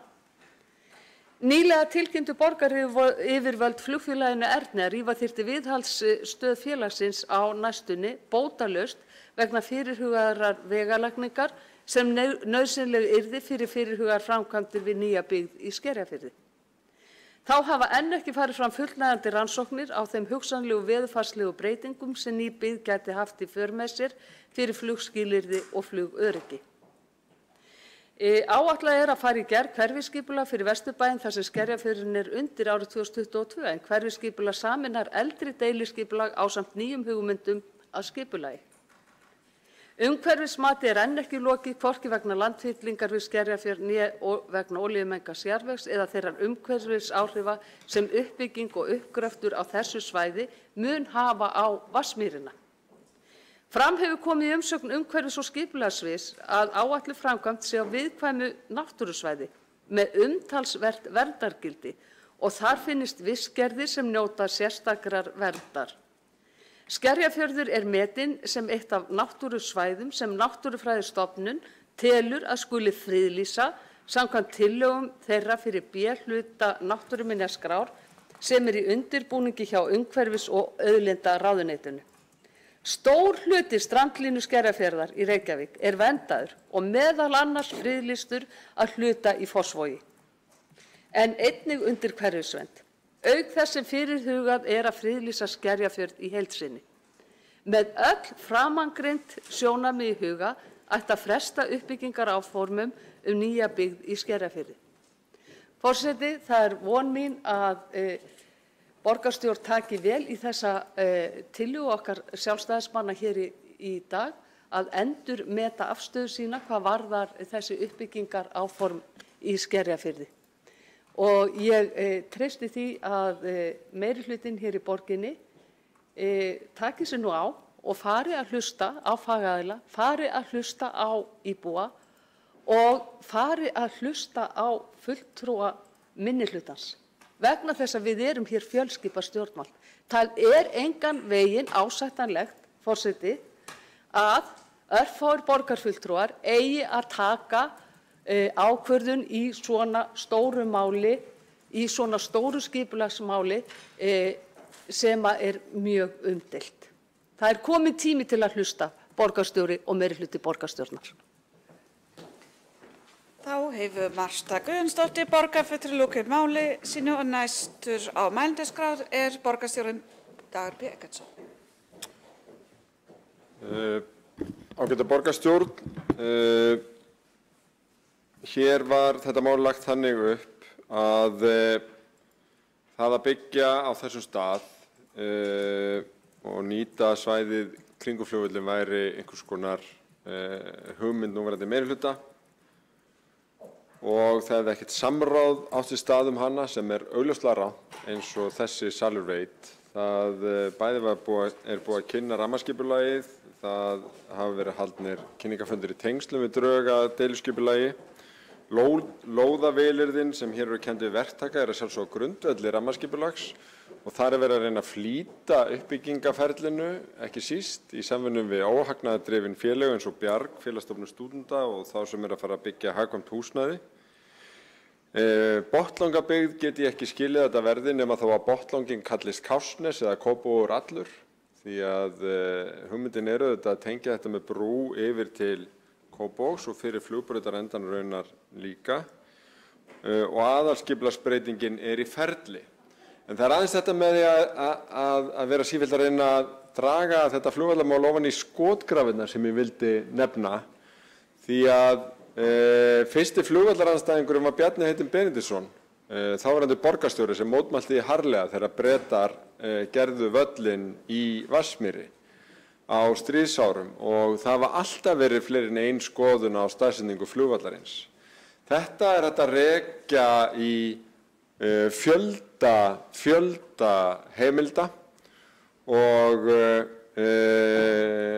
mestar voru umræðurnar lengi vel innan Sjálfstæðisflokksins þar sem að sjálfstæðismenn sem höfðu mestan áhuga á skipulagsmálum töldu að flugvallarsvæði ætti að sjálfsögðu að vera svæði fyrir nýja miðborg. Það hefur áratugum saman verið lagt á ráðinu það hvar nýr flugvöllur eigi að vera og þau áform hafa gjarnan blossað upp í tengslum við alvarleg flugslys, meðal annars þegar að 3 Kanadamenn létust við flugbrautarendan fyrir ekki mörgum áratugum síðan. Það úttektir sem að gerðar voru í kjölfarið undirstrikuð að æfingakennslu og einkaflugið ætti heima annars staðar, að hætt verði að nota 3. brautina og að ferjuflugi og millilandaflugi einkaflugvéla öðru en sérstöku gestaflugi verið beint að Keflavíkurflugvelli. Upphafsmenn hugmyndarinnar byggð í Skerjafirði sem við erum að ræða núna voru samgönguráðherra Sjálfstæðisflokksins Sturla Böðvarsson og flugmálayfirvöld. Þetta var útspil þeirra þegar þau áttu í harðvígri vítugri baráttu við Eyþór Arnalds borgarfulltrúa sem þá var hluti af samtökunum 102 Reykjavík og barðist fyrir því að flugvöllurinn færi annað. Og þetta myndin sem sýnd var á blaðamannafundi og hér má sjá nánast eins og þeir hafa verið búin að skipuleggja Skerjabyggðina sjálfir og í eftirfylgni Friðriks Pálssonar sem var sérstakur talsmaður flugvallarvina svonefndra, þá sérstaklega talað 3 byggingarsvæði í Skerjafirði, á Hlíðarenda og þar sem fluggarðasvæði núna. Og þannig að það eru flugvallarsinnar sem hafa alltaf haldið því á lofti að Skerjafjörðurinn væri frábært byggingaland og hefði ekkert með starfsemi flugvallarins að gera, vegna þess að það væri hægt að fjárlaga 3. brautina. Og þá kemur nú að samningunum það er fjarlæga þriðjubrautin og hverju hafa nú gert þá? Í fyrsta lagi áðurnefndur Sturla Böðvarsson í samningi við Steinunni Valdísi Óskarsdóttur, þáverandi borgarstjóra, síðan borgarstjóri Sjálfstæðisflokksins Hanna Birna Kristjánsdóttir og samgönguráðherra Samfylkingarinnar Kristján Möller 2009. Síðan var það Ögmundur Jónasson sem gerði það og það voru sérstöku vitni að þessu, Árni Gunnarsson frá Flugfélagi Íslands og Hörður hjá Erni sem kvittuðu upp á samningin flugstöð og lokun þriðjubrautar í apríl 2013. Þessi myndir í sérstöku uppáhaldi, en þarna var enn og aftur samið þetta sama mál, nú við ríkisstjórn Sigmundar Davíðs Gunnlaugssonar. Þá var Hanna Birna Kristjánsdóttir innanríkisráðherra og fór með samgöngumálin, en Sigmundur Davíð Gunnlaugsson, núverandi alþingismaður, hann reyndar fór í sögubækurnar nokkru áður eða 2007 þegar hann ásamt Júlíusi Víbli Ingvarsinni sem þá var formaður skipulagsráðs tók þriðjubrautina af aðalskipulagi norðanmegin, það er að segja Hlíðarendamegin, þegar þeir leiddu skipulagsráð sem formaður og varaformaður. Þetta er nú samsæri meirihlutans í borginni, eða hitt þá eldur. Það hafi einfaldlega í árum og áratugum saman allir verið sammála það að mætti fjarlægja þessa þriðjubraut. Og allir flokkar í landinu hafa komið að því. Afsali gaf út Bjarni Benediktsson fjármálaráðherra. Og samkomulagið var margþætt, það var efast það, en á hverju byggði það? Það byggði á landsfundarsamþykkt Sjálfstæðisflokksins. Tillöguna bar upp Njáll Trausti Friðbertsson 2011 sem skrifaði sérstaka montgrein málið í Vikudag þar sem hann sagði að grunnforsenda að það séu reknar 2 flugbrautir til frambúðar. Tillagan var samþykkt með afgerandi stuðningi fundarmanna. Þetta er nú stefna Sjálfstæðisflokksins sem núna er komin til framkvæmdar. Og ég óska eftir að fara aftur mælindisflokk. Þá hefur borgarstjórinn Dagur B. Eggertsson lokið máli sínu og hefur einn borgarfulltrúi óskað veita andsvar, Marta Guðjónsdóttir. Forseti, góðir borgarfulltrúar, þetta var merkileg ræða hjá borgarstjóra, það verð ég að segja. Hann virðist vera afskaplega vel að sér í landsfundarsamþykktum Sjálfstæðisflokksins, eða hitt og heldur. Ef hann hefði kynnt sér landsfundarsamþykktir okkar sjálfstæðismanna, þá hefði hann séð það að það er yfirgnæfandi meirihluti sjálfstæðismanna á landsfundum okkar sem hefur samþykkt það að Reykjavíkurflugvöllur verði í óbreyttri mynd til framtíðar í Vatnsmýrinni. Það er niðurstöður síðustu landsfunda. Það að einhver ráðherra hafi skrifað undir eitthvað samkomulag sem hann vísar hér í, þá vil ég benda borgarstjóra á það að þegar það átti að stækka hér flugstjórnarmiðstöðina á þar síðasta kjörtímabili, þá var það meirihlutinn í borginni sem setti það sem skilyrði að yrði það samþykkt að stækka þessa flugstjórnarmiðstöð að þá myndi verða gerð krafa það að neyðarbrautin yrði lokað. Þar hófst lokun neyðarbrautarinnar, borgarstjóri, bara þér til upprifjunar. En varðandi það að flýta uppbyggingarferli á þessu svæði, þá er það með ólíkindum. Þar sem að rannsóknir hafa ekki farið fram á veðurfarslegum áhrifum þessara byggðar eða umhverfismat farið fram eins og ég rakti hérna áðan. Og þá vil ég líka taka það fram að borgarstjóri kom inn á það að það hefur haft svo mikið samráð við íbúa. Það er alveg rangt. Við skulum bara fara aðeins yfir það. Hér á síðasta kjörtímabili var haldinn kynningarfundur í Ráðhúsinu. Það átti ekki að leyfa neinar fyrirspurnir. Það þurfti að komi tillögu í borgarráði til þess að það yrði leyfðar 4 spurningar á þeim fundi.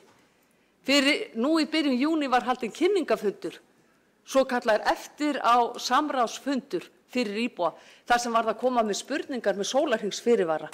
Þeim spurningum hefur enn ekki verið svarað. Það er allt samráðið sem borgarstjóri talar Þá hefur Marta Guðjónsdóttir, borgarfulltrúi, lokið við að veita ansvar. Skal borgarstjóri svara ansvari? Já, takk. Já. Forseti, ágæta borgarstjórn. Þegar innanríkisráðherra Sjálfstæðisflokksins gerði líklega 4. samningin sem gerður verið að þriðja brautin fari 2013, þá var innanríkisráðherra Sjálfstæðisflokksins með grundvöll að þeim samningi í landsfundarsamþykkt Sjálfstæðisflokksins frá 2011. Hún er orðrétt svona. Með leyfi forseta. Landsfundur leggur áherslu á að Reykjavíkurflugvöllur gegnir lykilhlutverki sem miðstöð sjúkra- og innanlandsflugs. Flugvöllurinn skal því tryggja áframhaldandi aðstæður í Vatnsmýrinni og hið fyrsta skal hefjast handa við byggingu flugstöðvar. Grunnforsenda er að þar séu reknar 2 flugbrautir til frambúðar. Tilvitnun lýkur.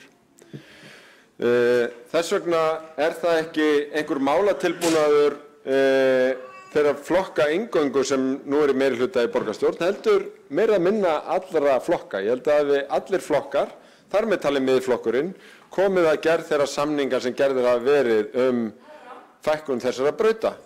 Og að því að borgarfulltrúinn Vigdís Hauksdóttir sá sér ekki fært að vera hérna áðan, að þá ætla ég bara að minna á þessa fögru mynd, ef hún er þarna uppi, samkomulag ríkisstjórnar Sigmundar Davíðs Gunnlaugssonar og það var sannarlega sami Sigmundur Davíð Gunnlaugsson sem að kom að því ásamt Sjálfstæðisflokknum þegar þau voru saman í meirihluta hér 2007 að taka þriðjubrautina út af aðalskipulagi Hlíðarendamegin. Þannig að við eigum ekki að fara með þetta mál í flokkspólitíska grafir, við eigum að byggja upp frábært hverfi í Skerjafirði. Merkilegt nótt þá komu fleiri spurningar og svör á fjarfundunum Skerjafirðin heldur en venjulegum samráðs- og íbúafundum sem stundum eru teknir yfir af 1 eða 2 fundamönnum, þannig að þetta hefur reynst frábært fundaform fyrir marga. Þá hefur borgarstjóri Dagur B. Eggertsson lokið við að svara andsvari og óska eftir að veita andsvar öðru sinni borgarfulltrúi Marta Guðjónsdóttir.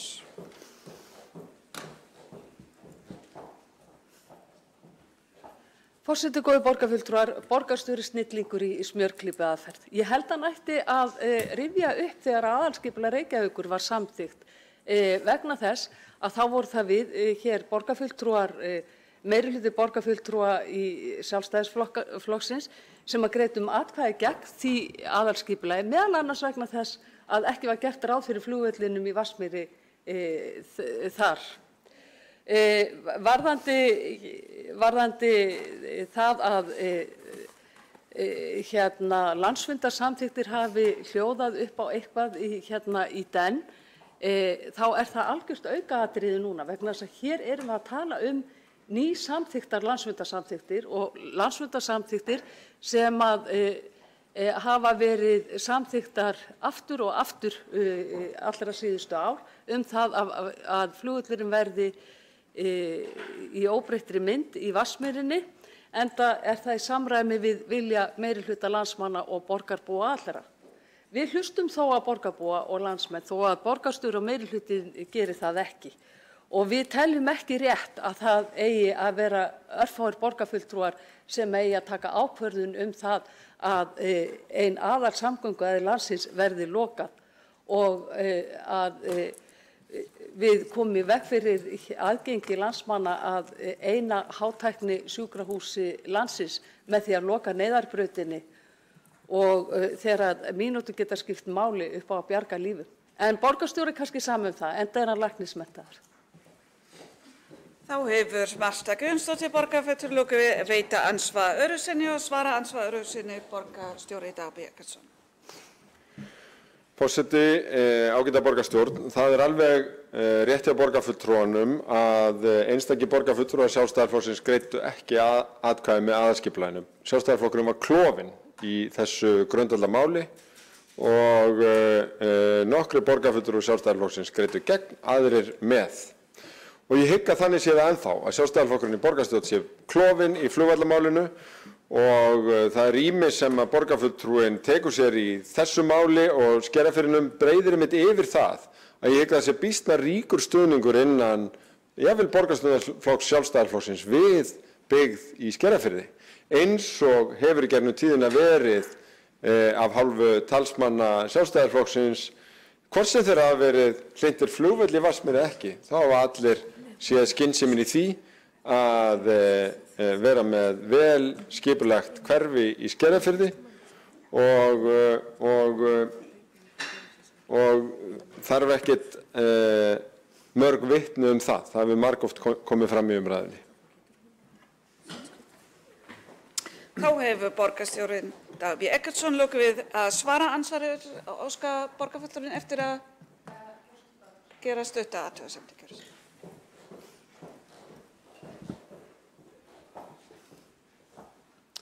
Forseti, ágætu borgarfulltrúar, ég velti fyrir mig hvort að Samfylkingin sé klofin varðandi byggð í Skerjafirði.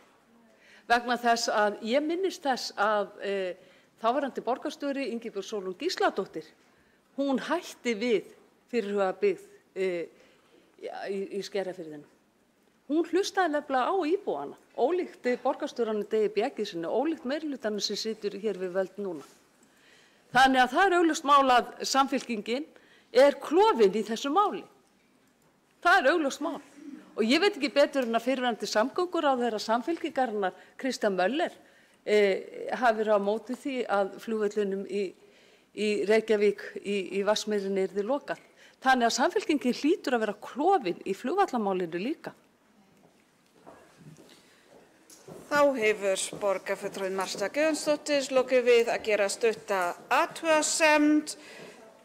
Forseti býður þögn í salnum og að vera ekki hér með frammíköll. Næst á mælendaskrá er Vigdís Hauksdóttir, borgarfulltrúi.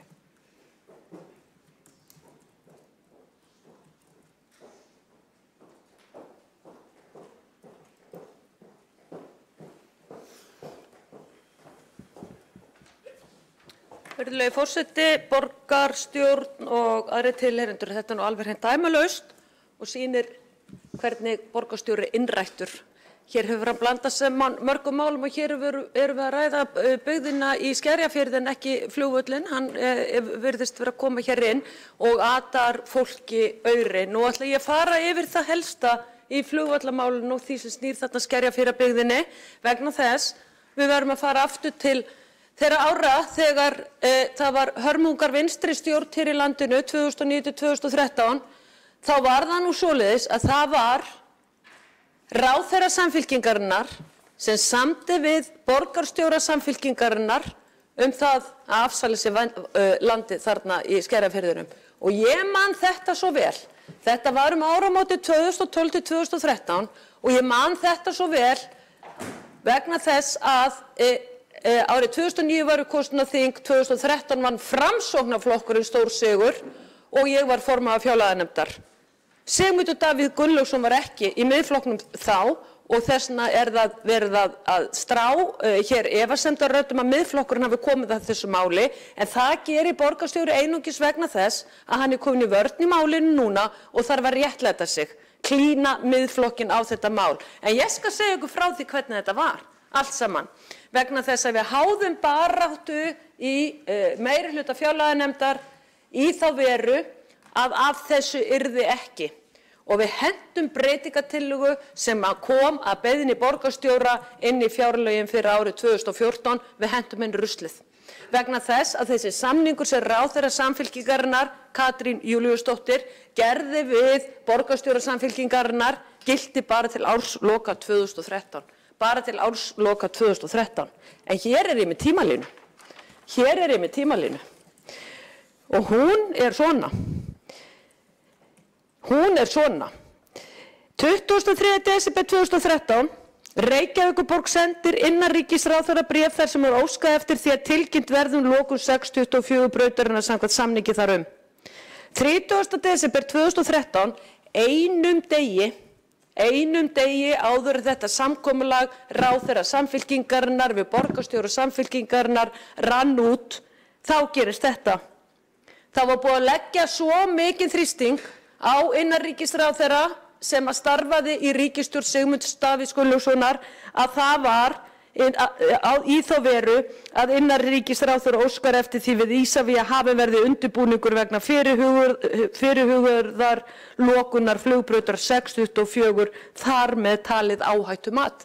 Þarna var ríkisstjórnin beitt svo gríðarlegu þrýstingi þannig ég held að vera ágætt ritari borgarstjórnar að þú mundir smella hérna upp myndin af þessu fólki sem var hér áðan þar sem að meðal annars formaður Miðflokksins Sigmundur Davíð Gunnlaugsson er og þið skuluð sjá líkamstjáninguna á þessum myndum. Þið skuluð sjá líkamstjáninguna á þessum myndum. Og svo gengur þetta hér fram og tilbaka og út úr þessari tímalínu sem hvorki meira né minna en fengin frá Alþingi Íslendinga þá eru hér blekkingar, hótanir og þrýstingur frá borgarstjóranum Reykjavík og að koma þessu í gegn og halda áfram að tortíma flugvöllunum. Alveg sama hvað Samgöngustofa sagði, alveg sama hvað Skipulagsstofa sagði og alveg sama hvað Isavia sagði. Lestarslysið heldur áfram. Lestarslysið heldur áfram og þegar þessi tímalína hér frá Alþingi lesin þá það bara nákvæmlega eins og þetta keyrt áfram í dag. Ekki hlusta á öryggisaðila og ekki hlusta á neinar mótrök fyrir því að flugvöllurinn verður áfram í Vatnsmýrinni.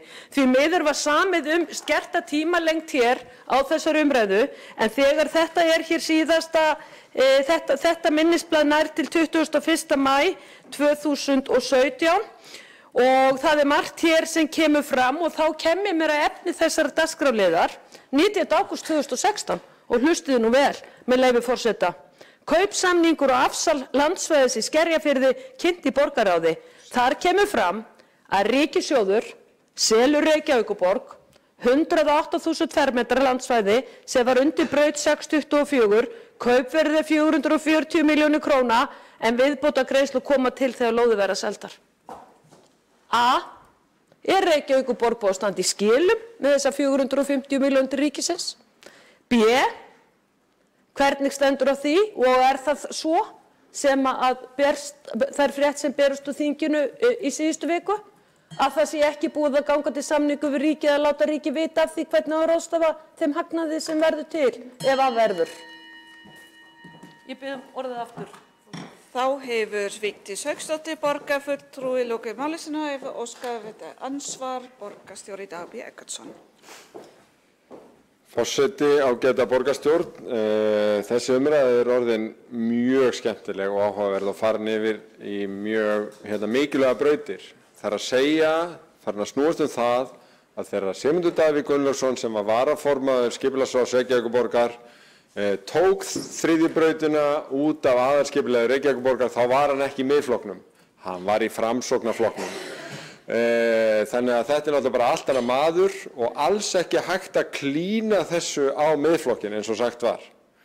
Þannig að þetta bara Sigmundur Davíð sem var Framsóknarmaður og ekki nóg með það, heldur geta allir séð, eins og borgarfulltrúinn háttvirtur sagði, það geta allir séð að líkamstjáning Sigmundar Davíðs Gunnlaugssonar þegar hann skrifaði undir samninginn að loka þriðjubrautinni var þannig að það var augljóst og honum liði illa. En þá ég hér með sönnunargagn í málið, það náðist nefnilega fleiri en ein mynd og ég ætla að fá að birta aðra mynd af líkamstjáningu Sigmundar Davíðs Gunnlaugssonar á sama viðburði ef að fundurinn leyfir.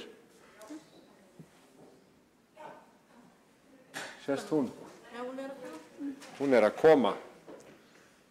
Já, það þetta með líkamstjáninguna. Það alveg rétt hjá borgarfulltrúnum að fyrri myndin þekktari en tæknimaður að reyna að sýna hina myndina sem síðan tekin eftir að búið að skrifa undir og já, þarna kemur þetta. Ég fæ ekki betur séð en að Sigmundur Davíð sé bara nokkuð ánægður með þetta og þá ég bara að tala líkamstjáninguna. Ég get ekki lesið hugsanir. Þannig að ég verð að vísa líkamstjáningarrökunum til ákveðinna föðurhúsa. Hvort sem að þau föðurhús eru þegar Sigmundur Davíð Gunnlaugsson var Framsóknarmaður eða Miðflokksmaður. Þá lít ég þannig á að hann hafi verið sami maðurinn þó hann hafi skipt flokk.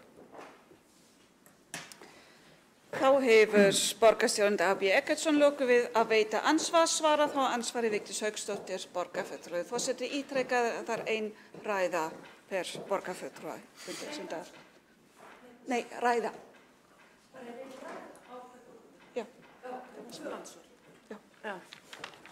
Forseti, ágæta borgarstjórn og tilheyrendur, já, við sjáum það náttúrulega öll hvað borgarstjóri komin út í mikinn skurð með þetta.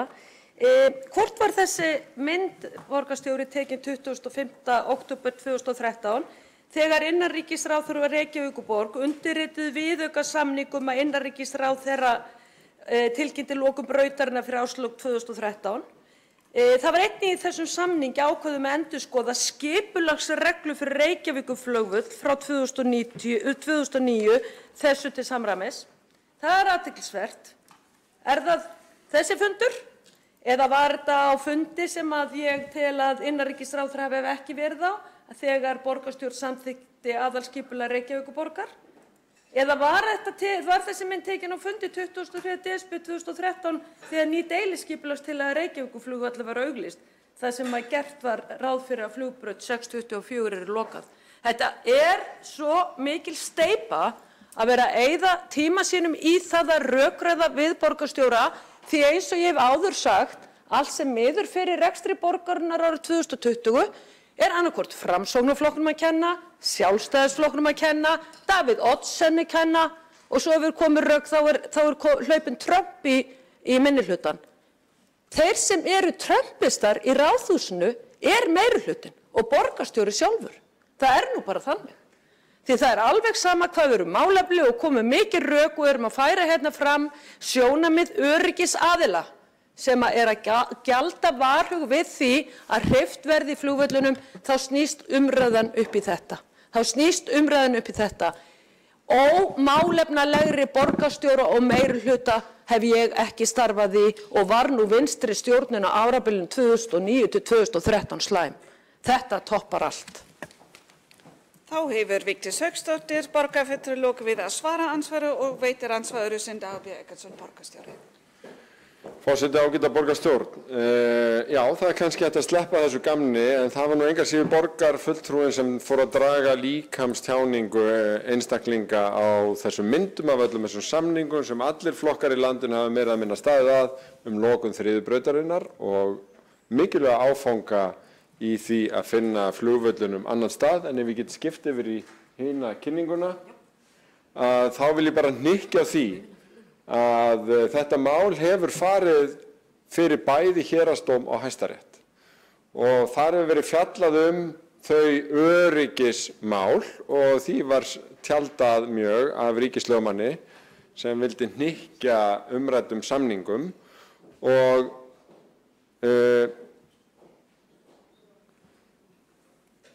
ég nú bara með nákvæmlega beint upp úr dómi Hæstaréttar með leyfi forseta. Engin áhættu, notaviss eða öryggissjónarmið girða fyrir lokun norðaustur suðvestur flugbrautarinnar. Því standi engin öryggissjónarmið í vegi fyrir því að gefin verið út tilkynningu lokun flugbrautarinnar. Flugbrautin er oft á tíðum ekki mokuð á veturna og því ekki opin fyrir umferð. Þá hafi flugbrautin verið notuð sem biðstæði fyrir einkaflugvélar til lengri og skemmri tíma áður en það hafi hamlað daglegum rekstri flugvallarins. Og kliktur út með því að lokun flugbrautarinnar mun ekki hafa meiri áhrif á notkun eða rekstrarleyfi flugvallarins sem gerum átti ráð fyrir í október 2013 með við þær upplýsingar sem þá lágu fyrir. Tilvitnun lýkur og Hæstiréttur hefur nefnilega þessa yfirsýn. Hann hefur séð myndir af vellinum að vetrarlagi þar sem að bara hálf braut var sopuð. Þá hefur Dagur B. Eggertsson, borgarstjóri, lokið við að veita andsvar öðru sinni og svara þá andsvar öðru sinni Vigdís Hauksdóttir, borgarfulltrúi.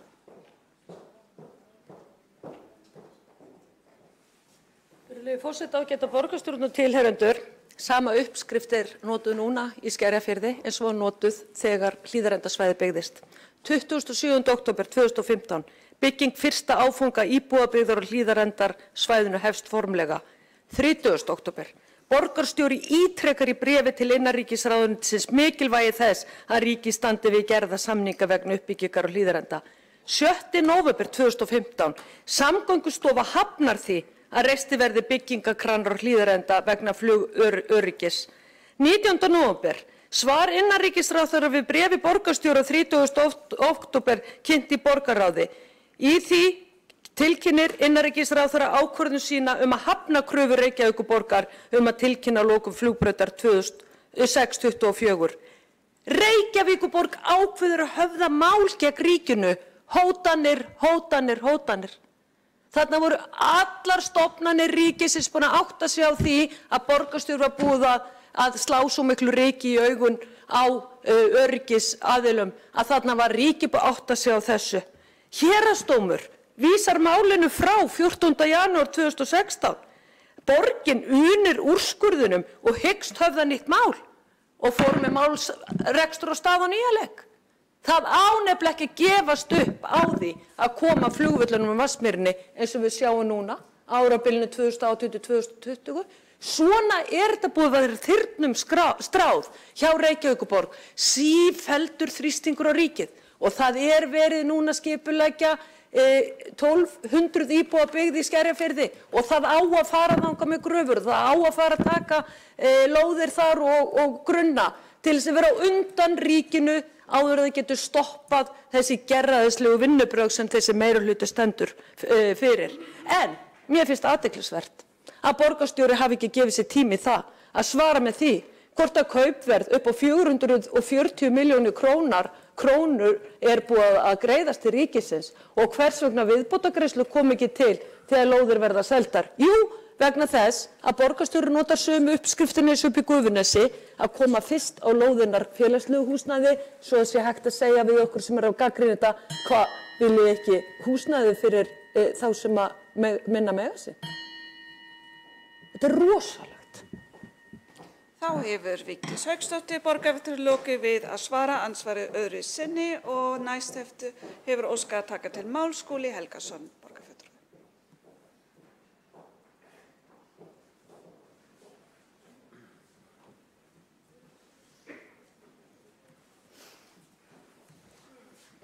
Forseti ágæta borgarstjórn, ég vil byrja á því að fagna þessari umræðu og reyndar þakka fyrir það hvað hún hefur komist á gott flug.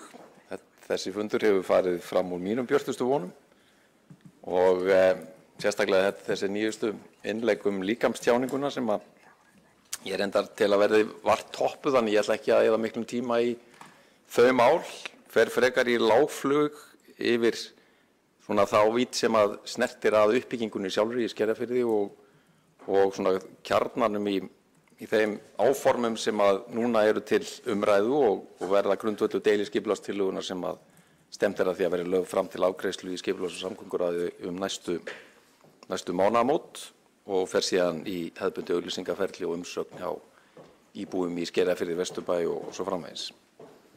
Þessar hugmyndir nýjan Skerjafjörð fela í sér áform uppbyggingu á fjölbreyttu húsnæði fyrir ungt fólk og aðra sem hafa áhuga á því að búa í hjarta miðborgarinnar.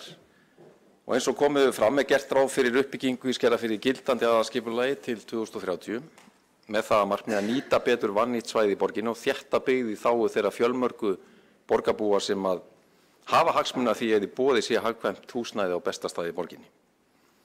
Þessi áform sem núna eru til umræðu gerir ráð fyrir ákveðnum breytingu frá gildandi aðalskipulagi en markmiðið ekki síst að styrkja Skerjafjörðinn sem sjálfstætt og sjálfbært hverfi sem getur staðið undir verslun og þjónustu og eigin skóla, bæði leik- og grunnskóla en eins og með þekkja þá hefur borgin ekki rekið skóla í þessu hverfi áratugaskeið.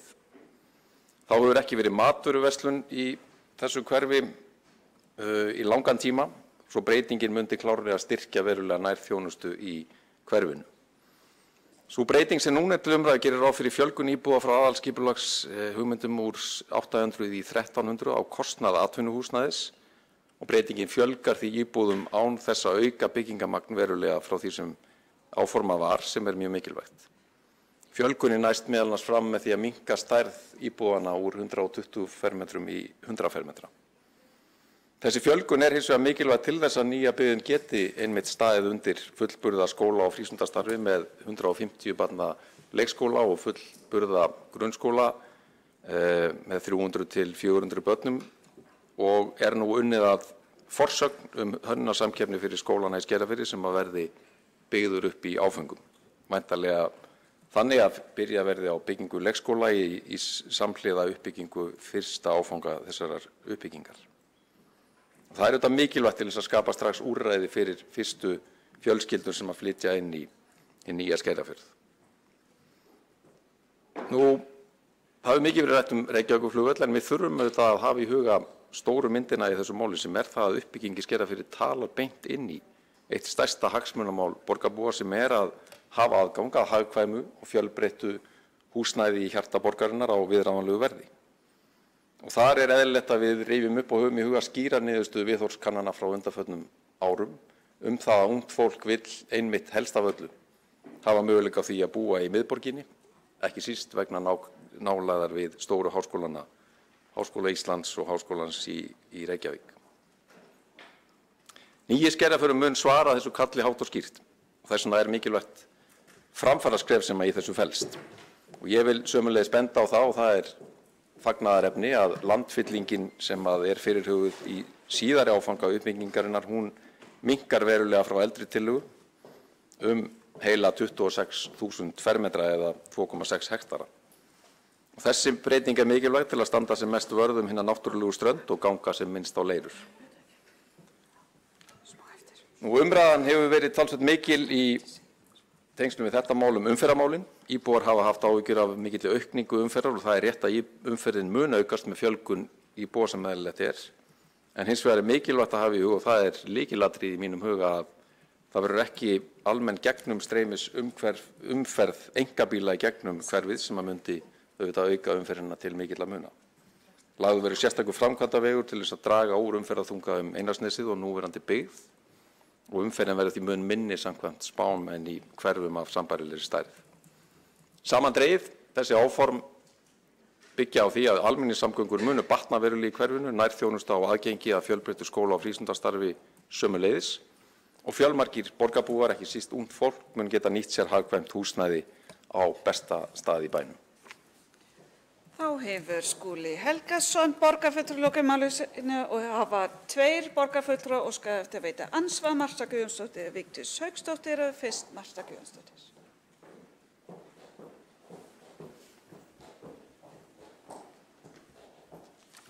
Forseti, góðu borgarfulltrúar, hér koma gömlu góðu rökin sem margtuggin það að það þurfi að styrkja nærþjónustu í Skerjafirði. Ég held að allir þeir íbúar sem búa í Skerjafirði hafi einmitt flutt í hverfið vegna þess að þetta var friðsælt og rólegt hverfi og voru ekki að kalla á einhverja sérstaka nærþjónustu.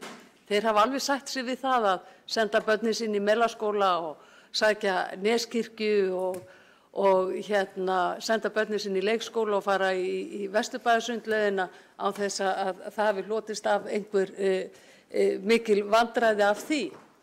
Enda ekkert langt í þjónustu úr Skerjafirði eins og borgarfulltrúinn veit full vel.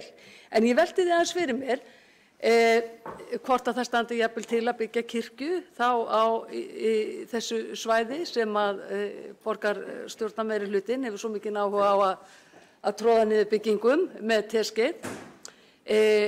Hvaða þjónusta sé í rauninni verið að tala og ég velti líka fyrir mér hvort að Reykjavíkurborg muni þá bera kostnaðina því að gera þessar lóðir byggingarhæfar. Eitthvað mun það kosta því að þarna mjög langt niður að fast. Þarna líka olíumengaður jarðvegur. Hvað mun kosta að meðhöndla hann? Og ég velti líka fyrir mig hvort að borgarstjórnarmeirihlutanum sem að talar sýnt og heilagt samráð við íbúa finnist hafi hæfi að ætla að lauma þessu skipulagi í gegn í sumar á sumarleyfistíma þegar fólk í burtu. En það svo sem gömul saga og ný, þannig vinnur þessi meirihluti. Þá hefur Marta Guðjónsdóttir borgarfulltrúi lokið við að veita andsvar og svara þá andsvari Skúli Helgason.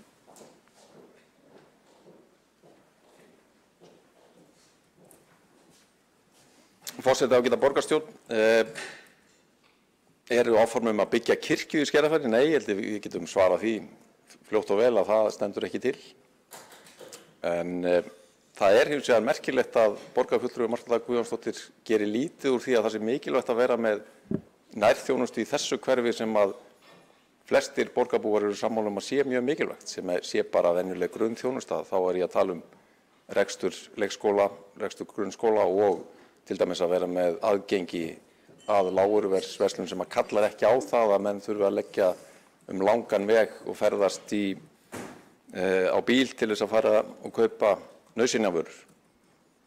Þetta hafa Skerjfirðingar ekki búið við áratugaskeið en þarna loksins verið að koma til móts við þessar eðlilegu grunnþarfir. Það kjarni málsins í mínum huga en ekki það að halda dauðahaldi í gamlan tíma eða standa fyrst og fremst vörð gamlan breskan herflugvöll en láta sér fátt finnast að ungt fólk vill búa í miðborginni, í hjarta borgarinnar og eiga fjölbreytta valkosti í þeim efnum. Það kjarni málsins. Það þess vegna sem við erum að fara í uppbyggingu í Skerjafirðinum.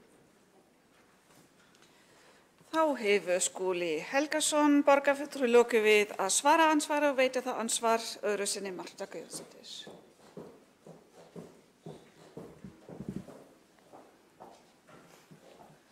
Forseti, góðir borgarfulltrúar, það nefnilega þetta með nærþjónustuna. Þetta skilgreiningaratriði. Það öruggljóst mál að meirihlutanum hér í borginni finnst það að starfrækja kirkju í hverfum sé ekki nærþjónusta en við vitum það að til að mynda annars staðar í Vesturbænum að þá sækja íbúar Neskirkju og við sem höfum búið í Skerjafirði og höfum gjarnan sótt Neskirkju eða Dómkirkjuna. Þannig að kirkja telst ekki vera nærþjónusta í huga þessa meirihluta. Hvað þá með lyfjaverslun? Við vitum það að lyfjaverslun apótekinu við Hofsvallagötu, á horni Hofsvallagötu og Melhaga, því var lokað fyrir nokkrum árum og þar var komið upp kaffihúsi í staðinn. Þannig að ég hef ekki séð að borgarfulltrúar meirihlutans hafi haft miklar áhyggjur af því að fólk geti ekki farið í lyfjaverslun í Vesturbænum og það sé ekki hluti af nærþjónustu við íbúa, heldur þurfa þeir að fara út í Örfirisey til þess að sækja þá þjónustu. Það var kannski líka við þessa nýju byggð í Skerjafirði að þeir þurfa að fara langan veg til þess að fara í lyfjaverslun. En borgarstjórnarmeirihlutanum sennilega alveg saman það, því að það alltaf valkvætt hvað nærþjónusta í þeirra huga. En ég segi bara enn og aftur, borgarstjórnarmeirihlutin hefur heldur ekki áhuga á umhverfisvernd og ég ætla ekki að kalla þennan borgarstjórnarmeirihluta græna borgarstjórnarmeirihlutan heldur gráa vegna þess að þarna á að ráðast í landfyllingu, þarna á að fara að troða niður byggingum á olíumenguðum jarðvegi. Þetta allur áhugi meirihlutans á umhverfisvernd. Þá hefur Marta Guðjónsdóttir lokið við að veita ansvar öðru sinni og þá næst að veita ansvar Vigdís Hauksdóttir, borgarfulltrúi.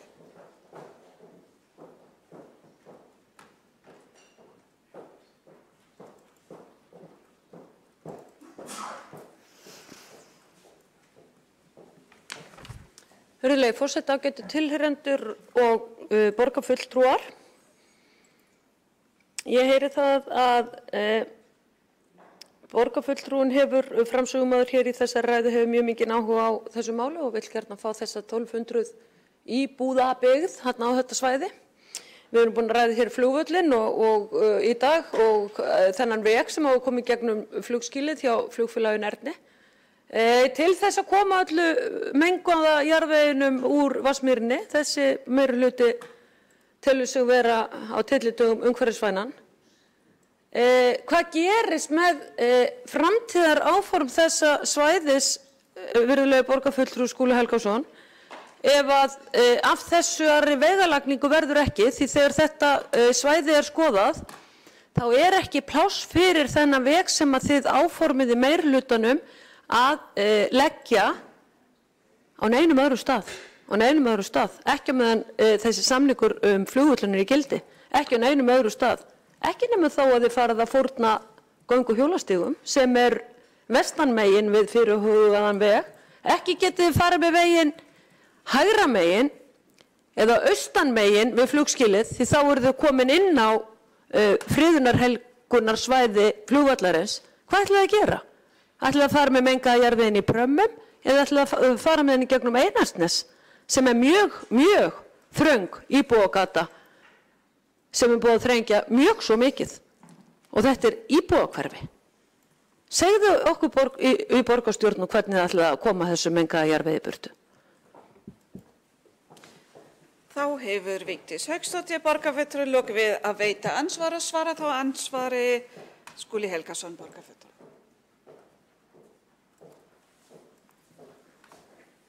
Forseti, ágæta borgarstjórn, það alveg rétt að á ákveðnum stöðum á þessu svæði mengaður jarðvegur en sem betur fer þá búa fagsvið borgarinnar yfir mikilli reynslu af því að eiga við mengaðan jarðveg á framkvæmdasvæðum. Það má nefna þar endurnýjun veitumannvirkja í Elliðaárdalnum, nýja íbúðabyggð á Kirkjusandi og svo framvegis. Og ég held að það sé engin þörf á því að fara í einhverja bollaleikingar eða hræðsluáróður yfir því hvernig menn muni bregðast við þeirri stöðu sem að upp kann að koma í þeim efnum. En ég hef nefndi það í minni ræðu að það verður lagður sérstakur framkvæmda vegur til þess að flytja til efni til og frá sem tengist þessari uppbyggingu og það mun verða leyst í góðu samræmi við þá vinnu og þá reynslu sem að byggst hefur upp hjá okkar fagsviðum í málum sem þessum.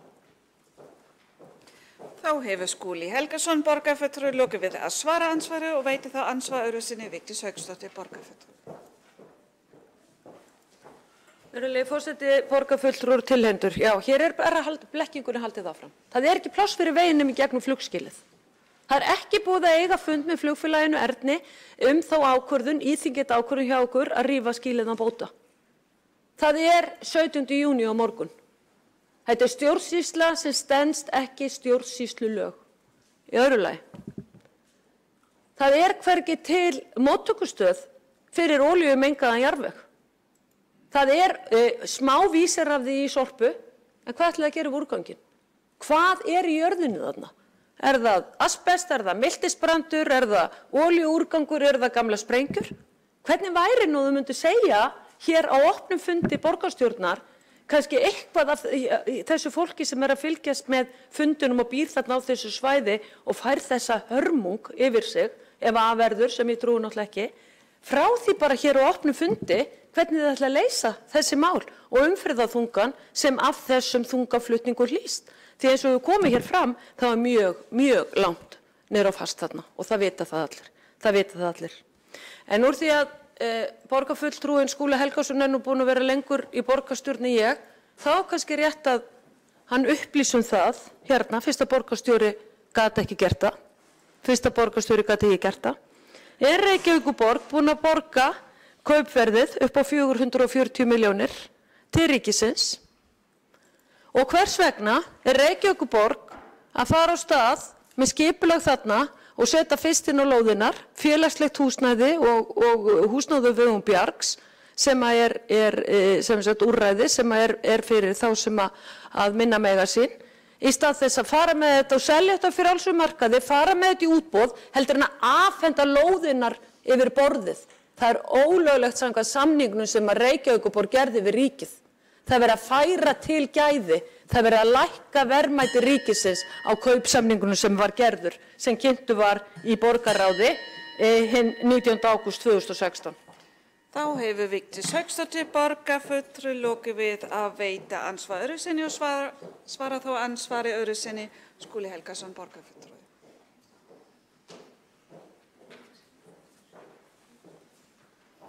Forseti, ágæta borgarstjórn, að sjálfsögðu stöndum við þann samning sem að gerðu var við ríki á sínum tíma þessar framkvæmdir, skárra væri það nú. Þetta mál hefur auðvitað tekið langan tíma og það að segja málið að finna innanlandsfluginu annan stað heldur en Reykjavíkurflugvöllur hefur verið. Ég kýs í þessu máli að horfa á ávinningin sem við erum að bjóða borgarbúum upp á með uppbyggingunni þarna í Skerjafirði í hjarta miðborgarinnar. Það fær allt og litla athygli í þessari umræðu. Og menn eru endalaust að þyrla upp moldviðri til þess að reyna að drepa kjarnamálsins á dreif, sem þá að forgangsröðunin hefur áratugaskeið verið með þeim hætti að hagsmunir ungs fólks, íbúaeigenda, fjölskyldnanna í borginni hafa verið settir í annarsætið en makalaus varðstaða þennan breska herflugvöll hefur verið á tindinum hjá allt og mörgum stjórnmálamönnum, þar á meðal í þessum sal. Þá hefur Skúli Helgason, borgarfulltrúi, lokið við að svara andsvari öðru sinni og þá næsta mælandi að skrá Marta Guðjónsdóttir, borgarfulltrúi.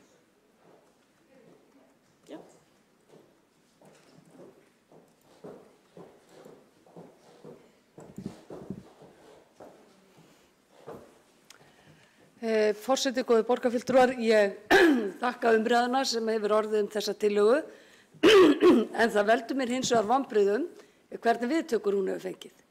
Vegna þess að það augljóst mál að borgarstjóri og borgarstjórnar meirihlutinn í Reykjavík ætlar að halda aðför sinni áfram að Reykjavíkurflugvelli. og hann ætlar ekki að hætta fyrir honum hefur tekist að loka vellinum.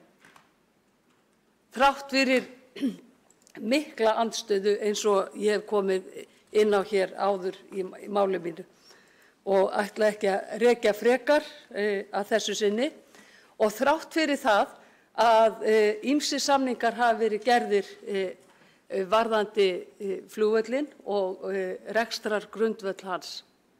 Bæði í Rögnunefndinni sem að borgarstjóri var þáttakandi í og hefði átt að vera fullkunnugt að það yrði að tryggja flugvallarstarfsemi á Reykjavíkurflugvelli á meðan framfæru rannsóknir á möguleikum á nýjum flugvelli og sömuleiðis í nýju samkomulagi sem gert var milli ríkis og borgar í nóvember á síðasta ári. En hvorki borgarstjóra né ykkur sem sitji hér í meirihlutanum kemur það neitt við hvort að þið gerir samkomulag eða hvort þið haldið þau eða hvort að þið brjótið þau. Þetta bara fyrir ykkur eins og að skipta sokka. Einn daginn þykist þið ætla að gera samkomulag og standa við það, rétt á meðan að blekið þeirra þorna á pappírnum og svo þið varla búin að snúa ykkur við að þið eru farin að svíkja það. Það hefur gerst í þessu máli og það hafa dæmin sannað. Þetta eru kaldar kveðjur til íbúa, til borgarbúa, til landsmanna og til rekstraraðila á Reykjavíkurflugvelli. Og ég velti því verulega fyrir mér, til að mynda með flokk eins og Viðreisn, að í ljósi þeirra aðstæðna sem nú eru uppi í samfélaginu varðandi neikvæðar efnahagslegar afleiðingar kórónuveirufaraldursins, að þeir skuli fara fram með þeim hætti sem þeir gera nú og taka þátt í með þeim meirihluta sem þeir sitja í. Að þeir ætli að koma rekstraraðilum við Reykjavíkurflugvöll í koll við þessar aðstæður. Það skömm þeirra. Ekki okkar hinna sem erum að reyna að standa vörð rekstrargrundvöll Reykjavíkurflugvallar meðan framfara rannsóknir á möguleikum á nýjum flugvelli. En borgarstjóri, ég átti svo sem ekki von á því að það yrði viðsnúningur í þessu máli hér. Þið munu kannski hugsa ykkur tvisar þegar að næstu borgarstjórnarkosningar fara fram og þegar að borgarbúar munu hafa síðasta orðið í þessu máli. Þá hefur Marta Guðmundsdóttir borgarfulltrúi máli sínu og gengið til atkvæðagreiðslu. Eru allir borgarfulltrúar í salnum? Já, bara bókun. Já, gott mál. En þá sem sagt gengið til atkvæðagreiðslu tillöguna. Forseti ætla að lesa upp tillöguna aftur. Sem sagt þeir sem samþykkja tillögu frestun áforma nýja íbúðabyggð í Skerjafirði gefa merki. Það eru 10. Já, þeir sem á móti kunna vera 12. Já. Þá tillögunni fellt með 12 atkvæðum og einn borgarfulltrúi situr hjá. Og já, áður en farið í matarhlé eru bókanir tilbúnir? Já. Já, gjörðu svo vel.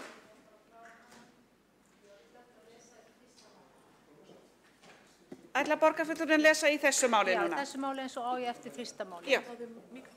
Já.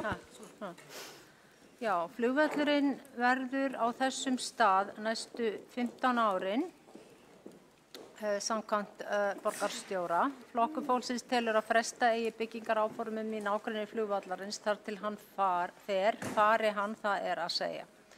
Fari flugvöllurinn opnast ólíkir möguleikar á byggðaþróun, til dæmis þá hægt að hanna byggingar án takmarkana á hæð. Nú verið að byggja í sérhverjum útnára flugvallarins. Fari flugvöllurinn verður annað umhverfi í boði og lítil ef nokkur þörf á landfyllingum. Í draugum í aðalskipulagi Reykjavíkur 2010–2030 skipulag byggða í Skerjafirði kemur fram að umfang landfyllinga verði minnkað frá fyrri áætlun. en samt þarf landfyllingar fyrir annan áfanga uppbyggingar á svæðinu. Eyðilegging fjara með landfyllingum er skerðing á náttúrulegu útivistarsvæði. Fá náttúruleg svæði má nýta árið kring en fjörur má alltaf nýta. Náttúrulega fjöru við Reykjavík er að verða af skornum skammti. 15 ár í sögu Reykjavíkur er brot á sögu borgarinnar og þessi 15 ár mega vel líða án framkvæmda. Flokkur fólksins hefur verið með fyrirspurnir í málinu í skipulags- og samgönguráði sem var vísað frá með þeim rökum að spurt sé pólitíska afstöðu kjörinna fulltrúa. Svo er auðvitað ekki. Skipulags yfirvöld vilja einfaldlega ekki svara. Umhverfi flugvallarins er fyrst og fremst skipulagsmál en umræðan er vissulega á pólitískum vettvangi. Fleiri sem vilja lesa? Já, Sanna Magdalena. Það eru mörg í borginni þörf fyrir húsnæði og nauðsynlegt að flýta uppbyggingu þar sem það er hægt. Sósíalistar leggja áherslu á félagslega uppbyggingu og byrgt sér fyrir þau sem eru þörf fyrir húsnæði á viðráðanlegu verði. Í framtíðarskrefum er mikilvægt að taka tillit til allra umhverfislegra þátta sem þarf að taka tillit til. Já, fleiri sem eru tilbúin, já, gjörðu svo vel. Það er með ólíkindum að búið sé að gefa út lóðavilir og útluta lóðum á svæðinu á þess að deiliskipulagi sé lokið og boðaðar rannsóknir hafi verið fram. Íbúar í Skerjafirði hafa margítrekað mótmælt fyrir að vera byggð og bent á hún sé ekki í samræmi við þá byggðaþróun sem fyrir í hverfinu og það sé einum fyrir að tengingu í hverfið. Ef verði þetta deiliskipulag veruleika mun Skerjafirðinum verða stærsta botnlangabyggð landsins. Þá er umhverfismat vegna landfyllingar og olíumengas jarðvegs ekki farið fram. Loks hefur Ísavegi gengið frá samningi við hollensku loft- og geimferðastofnunina að gera úttekt á áhrifum fyrirhugaðra byggðar á flugöryggi. Niðurstöður liggja ekki fyrir, frestun væri því eðlileg. Já, allar bókanir komni sem lesa núna, já. Já, forseti, þetta er bókunum við þetta mál. 19. ágúst 2016, kaupsamningur á afsal landsvæðis í Skerjafirði kynnt í borgarráði. Þar kemur fram að ríkissjóður selur Reykjavíkurborg 108.000 fermetra landsvæði sem var undir braut 0624. Kaupverði 440 milljónir krónum viðbót og greiðslur koma til þegar lóðir verða seldar. Er Reykjavíkurborg búin að greiða þessar greiðslur og eru hafnar viðræður við ríki hvað snýr að sölu lóða sem hefur komið til viðbótar í ríkissjóð? Í svari fjármálaráðherra á Alþingi síðustu viku kom fram að hann vissi ekki til þess að viðræður verið í gangi. Hér er því algjöran einleika ræði á borgarstjóra meirihlutanum. Sama uppskrift er notum í Keldnalandið og biður ríkisstjórnin og fjárlaganefnd Alþingis að vara sig á þessu vinnubrögðum. Uppskrift borgarstjóra meirihlutas er ekki pappír, undirskrift borgarstjóra meirihlutas er ekki pappírsins virði. Það sést best á fyrirspurn og svari sem dreift fyrir Alþingi þann 24. maí 2017 og hefur titilinn Tímalína lokum brautar 624 Reykjavíkurflugvelli sem finna má á ákveðinni vestslóð. Í þessu mennisblaði birtist einbeittur illvilji hótanir og forheyring á því að koma flugvellinum burtu. Fyrst var það Hlíðarendasvæði sem var tekið frá fyrir fjármagnsöflun, nú er það Skerjafjörðurinn. Ríkið á að sitja eftir. Þá er tekið hlé á fundinum í hálftíma.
Þá fundi borgarstjórnar framhaldið eftir matarhlé og næst á dagskrá fundarins tillaga borgarfulltrúa Sjálfstæðisflokksins stofnun nýsköpunar og frumkvöðlaseturs í umhverfis- og úrgangsstjórnunarmálum. Til máls tekur borgarfulltrúi Örn Þórðarson.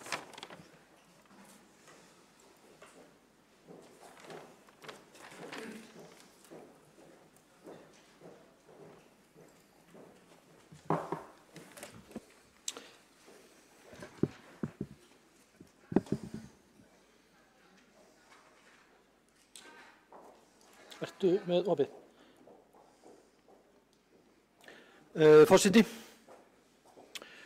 Forseti, ágæta borgarstjórn. Ég ætla að mæla hérna fyrir tillögu okkar í Sjálfstæðisflokknum að stofna nýsköpunarlegra frumkvöðlasetur í umhverfis- og úrgangsstjórnunarmálum og það kannski ágætt að fara yfir eina slíka tillögu núna. Þetta búið ágætis umræður í dag og umræða síðasta máls fór ágætlega á flug og nú ætlum við vonandi að sigla lygnari sjó með þessa tillögu. En hún tiltölulega einföld og einhverjir kannast við hana. Hún svohljóðandi: Borgarstjórn samþykkir að Reykjavíkurborg verði leiðandi þátttakandi í undirbúningi að stofnun nýsköpunar- og frumkvöðlaseturs í umhverfis- og úrgangsstjórnunarmálum. Reykjavíkurborg mun hafa frumkvæði því að leiða saman þær fjölmörgu stofnanir, samtök, hagsmuna og áhugahópa sem með úrgangs- og umhverfismál fara og láta sig varða.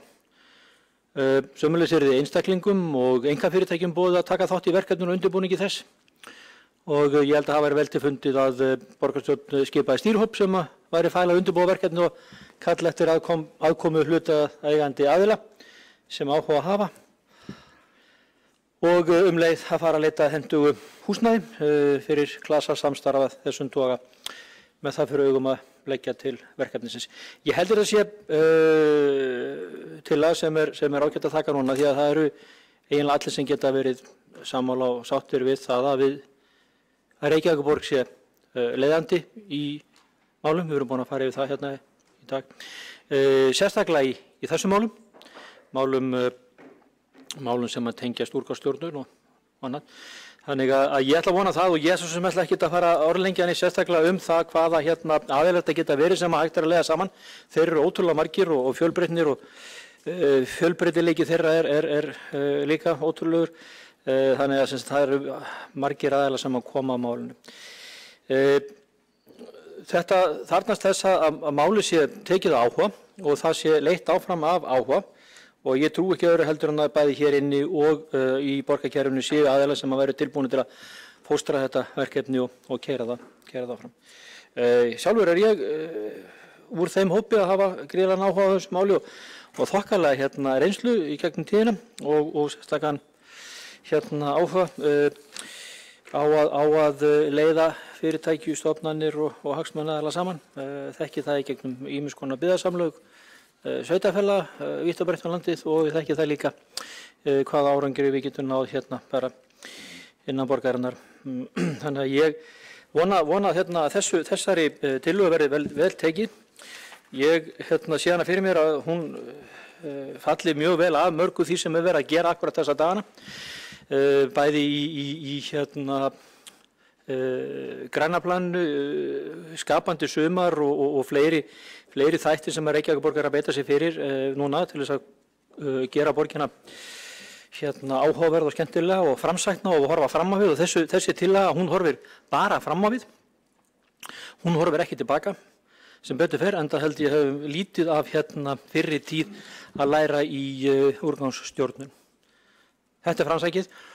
Bara sem dæmi áhuga á þessari hugmynd að þá fekk ég afhenda svona poka til endurnýtingar á lífrænum úrgangi. Það kom aðili til mín og afhendi með þetta í ráðhúsið og sagði að við gætum fyllt þetta af matarafgöngum og ég held að það sé vel til falli núna eftir þetta stutta matarhlé að ég skilji þessa poka eftir hjá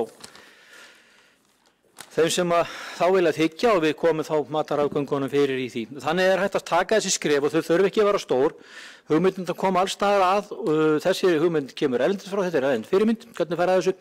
Þetta bara einföld hugmynd sem hægt að setja í gang. Það hægt að fylla þetta matarafgöngum.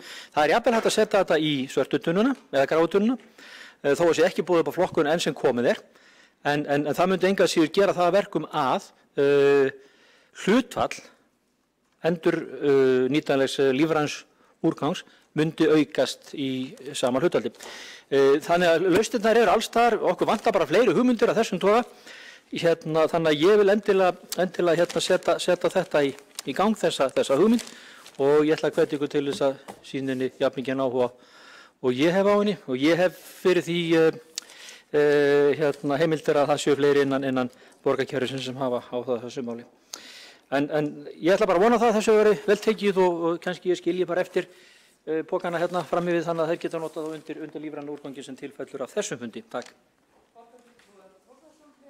Lokið máli sínu og þá tekur til máls borgarfulltrúi Pavel Bartósek. Virðulegi forseti, ég vil þakka til flytjanda Erni Þórðarsyni tillöguna stofnun nýsköpunar frumkvöðlaseturs umhverfis og úrgangsstjórnarmálum. Tillögu flytjandi tekur dæmi að hans mati velheppnaðan klasa í sjávarútvegi og telur að nýta megi svipað hugmynd til að gera eitthvað í úrgangsmálum, eitthvað svipað. Klasar eru skemmtileg hugmynd úr nýsköpunar umhverfinu. Þar koma saman fyrirtæki, skiptast á þekkingu og leita leiða til að ná sameiginlega samkeppnisforskoti á tilteknum markaði. Ef slíkur klasi væri starfandi í Reykjavík þá væri til marks við værum að gera eitthvað rétt í nýsköpunar og úrgangsmálum. En ég játa þó, ég ekki alveg jafn viss að þau opinberi að koma að stofnun slíkra klasa eða að hafa frumkvæði að því að leggja til þess fjármagn. Það má reynda skilja tillögu flytjanda með þeim hætti, þetta þurfi ekki að kosta neitt. Borgin geti lagt til autt húsnæði og einhver aðrir aðilar komið með fjármagn. Þeirra sem nefndir tillögunni til dæmis umhverfis- og heilbrigðisráðs Reykjavíkur, Landgræðslan, ráðuneyti, Sorpa, mestmegnis opinberir aðilar, skattgreiðendur, og svona hlutir kosta náttúrulega alltaf eitthvað, svo við séum bara hreinskil með það. Ef við værum að tala 2 starfsmenn á húsnæði, þá erum við alltaf að tala kannski einhverjar 20 milljónir á hverju ári, og eins og segi þó að ég myndi gjarnan vilja búa í borg sem myndi geta fóstarað svona verkefni, þá ég ekki alveg sannfærður að við sem Reykjavík sem kjölfestu bakland verkefnis gæti komist hjá því að leggja til fé, sérstaklega eftir samþykkt borgarstjórnar að við viljum taka þátt í þessu og síðan ætlum við að segja nei, við ætlum ekki að leggja neitt til. Þannig ég held að það sé ekki fullkomlega raunhæft að ætla sér að við gætum gert þetta algjörlega án þess að leggja til fjármagn. Og við myndum líka vera sá aðili sem þurfti að taka þá ákvörðun að viðhalda starfseminni eða hætta henni ef að til þess kæmi. Það kemur að því að svona klasar er eðli sinni fjárfesting sem eðlilegt að borgi sér tilbaka fyrir þá sem leggja í þá fé. Og ef ég vitna nú kannski bara í Nýsköpunarmiðstöð Íslands, þá segja þar þeir sem koma fjármögnun klasa þurfa að gera sér grein fyrir því að yfirleitt langtíma fjárfestingar ræða. Og ég persónulega ekki alltaf sannfærður að hið opinbera sé rétti aðilinn til þess að veðja á slíka klasamyndun. Það ákveðin hætti því að stjórnmálamenn freistist að veðja frekar á það sem líklegt að hljómi vel eða líklegt sé jákvætt í umræðunni frekar en að markaðurinn sjálfur veðji á það sem viðkomandi svæði býr við mestum styrkleikum yfir. Og svo tökum við bara dæmi einmitt velheppnaða klasa sem sjávarútvegsklasi, þá vorum við klárlega og erum klárlega með mikla styrkleika á þeim markaði sem hefur orðið gert að verkum að sá klasi hefur virkað ágætlega vel. Þannig að eins og borgarfulltrúinn heyrir þá hef ég einhvern skeptisisma að við ættum að stíga jafn sterkt til jarðar með orðalagi, og hann leggur til að við beinlínis komum í sem kjölfestu fjárfestir eða kjölfestu aðili í slíkan klasa. Hins vegar það alveg rétt sem tillöguflytjandinn bendir á að þær áherslur sem þar lagðar til, annars vegar nýsköpun og síðan áhersla á svona græn mál, þar með talið úrgangs- og úrvinnslumál, flúttar vel við planið sem kynnt var hér í borgarstjórn og kallast græna plani, það sem þær má sannarlega finna. Þannig ég held að það sé á ákveðin svona leið og ákveðin, hvað skal ég segja, málamilun að taka ekki jafnstertil orða og lagt til hér að beinlínis taka öll tvíræði á það að borgin væri til í að koma sem kjölfestu fjárfestir í slíkan klasa, heldur að vísa tillögunni inn í vinnu græna planið, og það svo tillaga sem ég kem með, forseti. Takk fyrir. Borgarfulltrúi Pavel Bartósek hefur lokið máli sínu. 2 borgarfulltrúar hafa óskað eftir að koma upp í andmælum. Fyrstur borgarfulltrúi Þórðarson.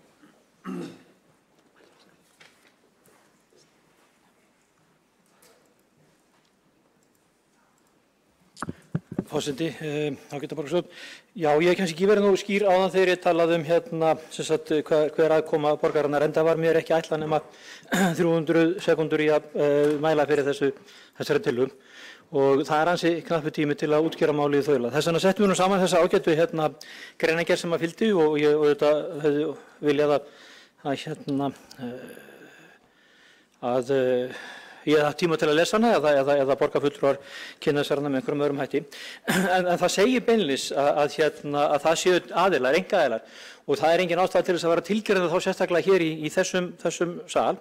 Nákvæmlega hvaða einkaaðilar það hafa verið sem hafa komið og lýst yfir áhuga, ekki bara við mig heldur fleiri í borgarstjórn. Þannig að ekki er að ræða nokkurs konar fjárfestingaverkefni, heldur fyrst og fremst bara vettvang eða aðstöðu og fyrst og fremst áhuga og drifkraft til að leiða svona mál áfram, koma þeim saman sem bestur til þess fallnir. Og það er alveg klárt að hér held ég inni sé enginn sem neitt sérstakur sérfræðingur í málefnum úrgangsstjórnunar, en hins vegar getur vel verið að hér séu fullt af fólki sem er áhugaði, og sérstaklega kalla til sín þá sem hafa ennþá meira áhuga, og það er akkurat það sem ég er að kalla til. Jú, þetta er alltaf kostnað sem fylgir öllu. Það getur verið laun starfsmanna ef því er að skipta. Það þarf að færa starfsmenn þá á milli verkefna eða eitthvað slíkt, og það má veruleggja það. Ég nefndi húsnæði sem hægt er að sækja hefur verið auglýst í gegnum Sumarborgina. Og við erum ekkert að tala neitt annað heldur en að ýta ákveðnu verkefni úr vör. Íslenski sjávarklassinn, hann tengist Faxaflóahöfnum og mörg okkar þekkjum ágætlega til þar.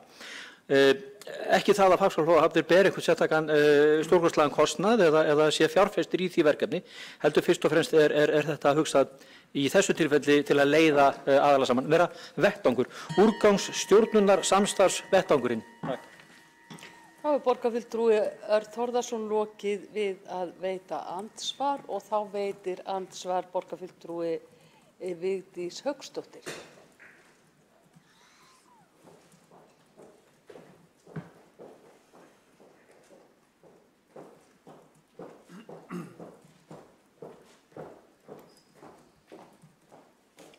Virðulegi forseti, ágætu borgarfulltrúar tilheyrendur.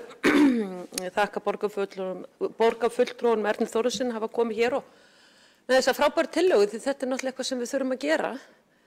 Það að vísa þessari tillögu hér inn í það sem er kallað græna planið, sem er stagl og einhverjar upptalningar á einhverjum orðum sem að við skiljum, og til dæmis inn í græna planin er Vatnastrætó sem er nú víst búið að slá út af borðinu með við svarum fyrirspurn sem ég fekk hér í síðustu viku. Það væri ekkert búið ákvæða með það og væri ekki hægt að svara neinu Vatnastrætó því ákvæða liggur ekki fyrir. Hér er verið að tala um það að þetta sé allt of kostnaðarsöm hugmynd, og ég skil það nú eiginlega ekki. Og sérstaklega í ljósi þess að það liggur fyrir að Sorpa fyrir líklega langt yfir 6 milljarðana. Þetta er það sem til dæmis Sorpu vantar.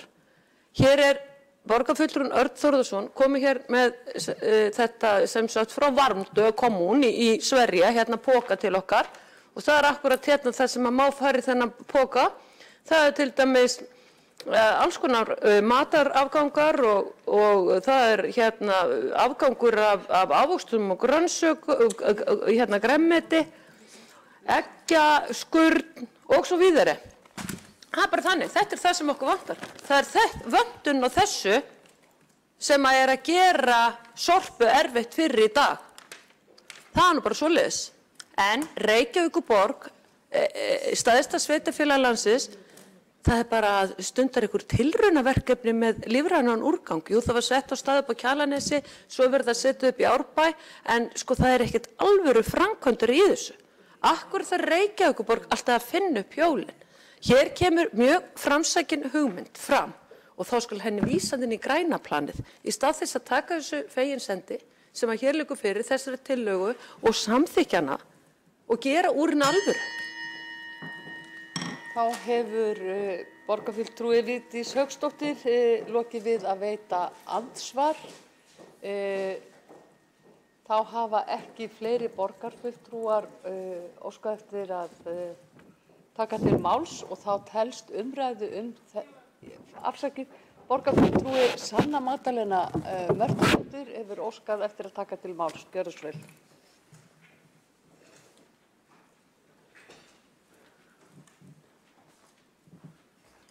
Forseti, borgarstjórn, það er náttúrulega bara gott að leiða saman ólíkar raddir þeirra sem að hafa sérfræði þekkingu á þessu málefni en tillögu flytjandi Örn Þórðarson fór yfir það í ræðu sinni svona hvernig hann sér fyrir sér svona ólíku aðila. En svona, já, ég vildi aðeins koma upp sósíalistin í mér til að ávarpa liðinum að einkafyrirtækjum yrði boðið að taka þátt í verkefninu og undirbúningi þess og spyrja svona kannski nákvæmlega hvað gæti falist í því og þá náttúrulega aðeins farið yfir þetta áðan þau sem hafa komið upp til að fjalla hvernig svona tillaga gæti litið út í framkvæmd og hvort ég skilji þá málsmeðferðartillöguna rétt að henni verið vísað til borgarráðs þá til nánari svona rýningar og að það eftir að skoða þá nánar hvernig þetta verði þá útfært eða unnið. Takk. Borgarfulltrúi Sanna Magdalena Mörtusdóttir hefur lokið máli sínu og þá veitir andsvar við ræðu borgarfulltrúans Örn Þórðarson.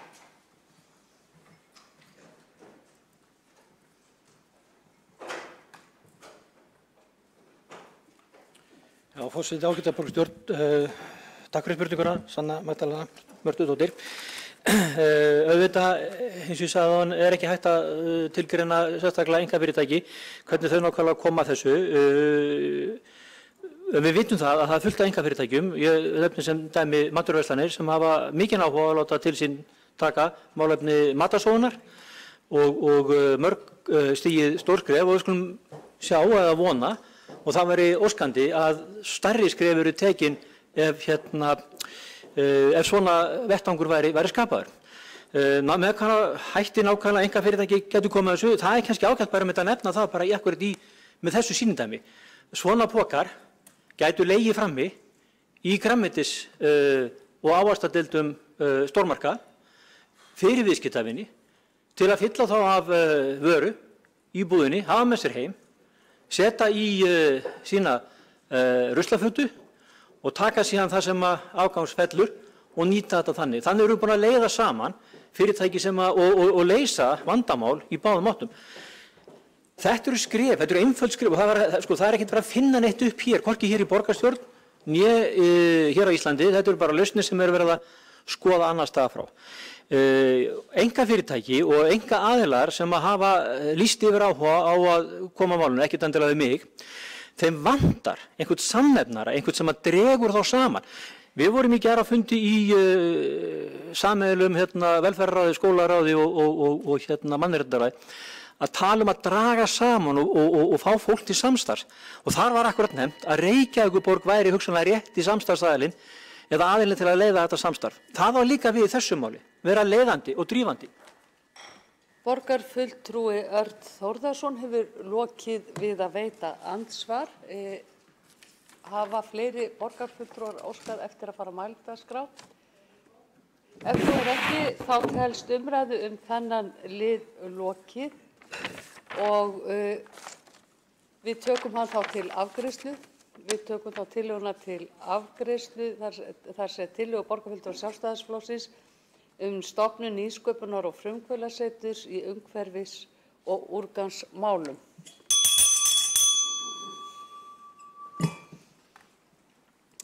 Fram hefur komið málsmeðferðartillaga að Málinu verði vísað til skoðunar við innleiðingu græna plansins. Þeir borgarfulltrúar sem vilja samþykkja það gefi merki.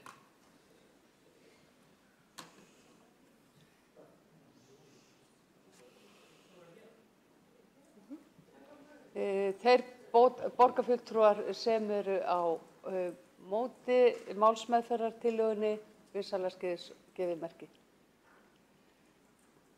Svo ekki, þannig að atkvæði hafa það fallið þannig að 22 borgarfulltrúar hafa samþykkt málsmeðferðartillöguna og 1 borgarfulltrúi situr hjá. Þá göngum við til næsta liðar á dagskránni sem tillaga eru borgarfulltrúar með bókanir við þennan lið. Borgarfulltrúi Flokks fólksins, Kolbrún Baldursdóttir, gjörðu. Flokkur fólksins fylgjandi nýsköpun og vill styðja alla þá sem hana stunda. Umfang sem hér boðað virkar allnokkuð og verður kannski varla alveg án útgjalda, enda þótt stefnt sé að því að svo verði. Samkvæmt tillögunni hafa samstarf við fjölda aðila. Mikilvægt að hér sé aðeins verið að tala að bjóða upp á vettvang, enda vill enginn stækka báknið sem nóg fyrir. Vilja fleiri borgarfulltrúar lesa upp bókun núna eða gera það í lok fundar?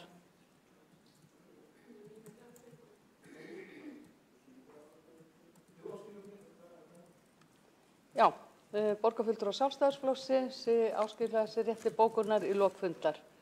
Þá göngum við til næsta liðar á dagskránni sem tillaga borgarfulltrúa Miðflokksins frestun borgarlínuverkefnisins óákveðinn tíma og í staðinn verði ráðist í lagningu Sundabrautar. Borgarfulltrúi Vigdís Hauksdóttir tekur til máls.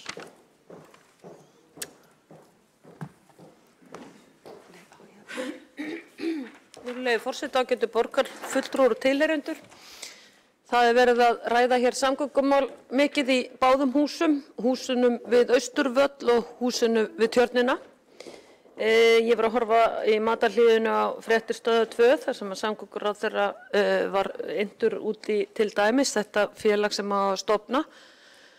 Þetta nýja hlutafélagaform, þetta 4. stjórnsýslustig sem snýr að því að ríkið og samtök sveitarfélaga á höfuðborgarsvæðinu ætla að fara að stofna núna enn eitt félagið. Það var leggja Keldnalandið í heilu lagi þar inn. Ég held að sé eitthvað virðulegi fundarritari hérna tímasetningunni. Það ekki 10 mínútur. Já. Og það náttúrulega liggur allt undir hjá borgarstjórum meirihlutanum að það náttúrulega allt lagt kapp á það að hérna klára stofnun félagsins til þess að borgarstjóri geti farið að taka lán út á borgarlínu til að koma henni fyrir því þetta var eina kosningalofur Samfylkingarinnar, þetta litla þarna með Miklubraut í Stokksmuniði, en það allt lagt undir en sem betur fyrir mínu menn eitthvað að andmæla stofnun þessara félags í þinginu því að eins og við sjáum með Skerjafjörðinn og samningin við ríkið varðandi Skerjafjarðarsvæðið þá fer borgarstjóri alltaf fram úr sér og ég hef sagt að undirskrift hans ekki pappírsins virði, þessna hef ég varað ríkið við þeim vinnubrögðum sem borgin við hefur. Það sem henni blá að gera í samningnum sem verið að ræða núna í kvöld í þinginu stofnun þessa hlutafélags það að sveitarfélögum komi eingöngu með 15 milljarða inn í samningin en það eigi að aukast virði ríkisins inn í samningin við sölu byggingalóða.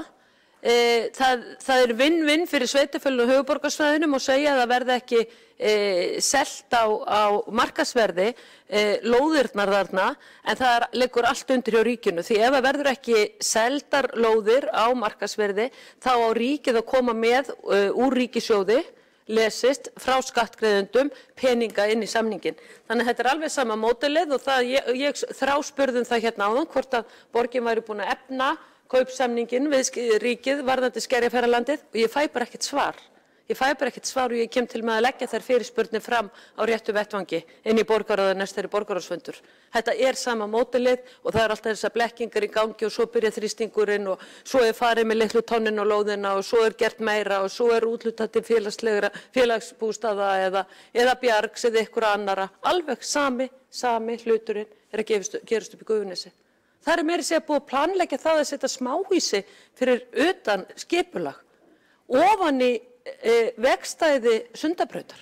Þetta ekki hægt hvernig borgarstjóri meirihluturinn á að rústa öllum samgöngumálum hér hringinn í kringu Reykjavík og ekki farið eftir samgöngusáttmálanum sem að þó liggur fyrir og í forgang meðal annars að byrja á ljósastýringamálum í Reykjavík til þess að greiða hér fyrir flæði umferðar eða þá mislöfum gatnamátum á Bústaðabraut eða taka úr sambandi annars staðar hættulega umferðar slysaþung gatnamót. Þetta hreint með ólíkindum hvað borgarstjóra tekst að strá ryki í augu ríkisvaldsins.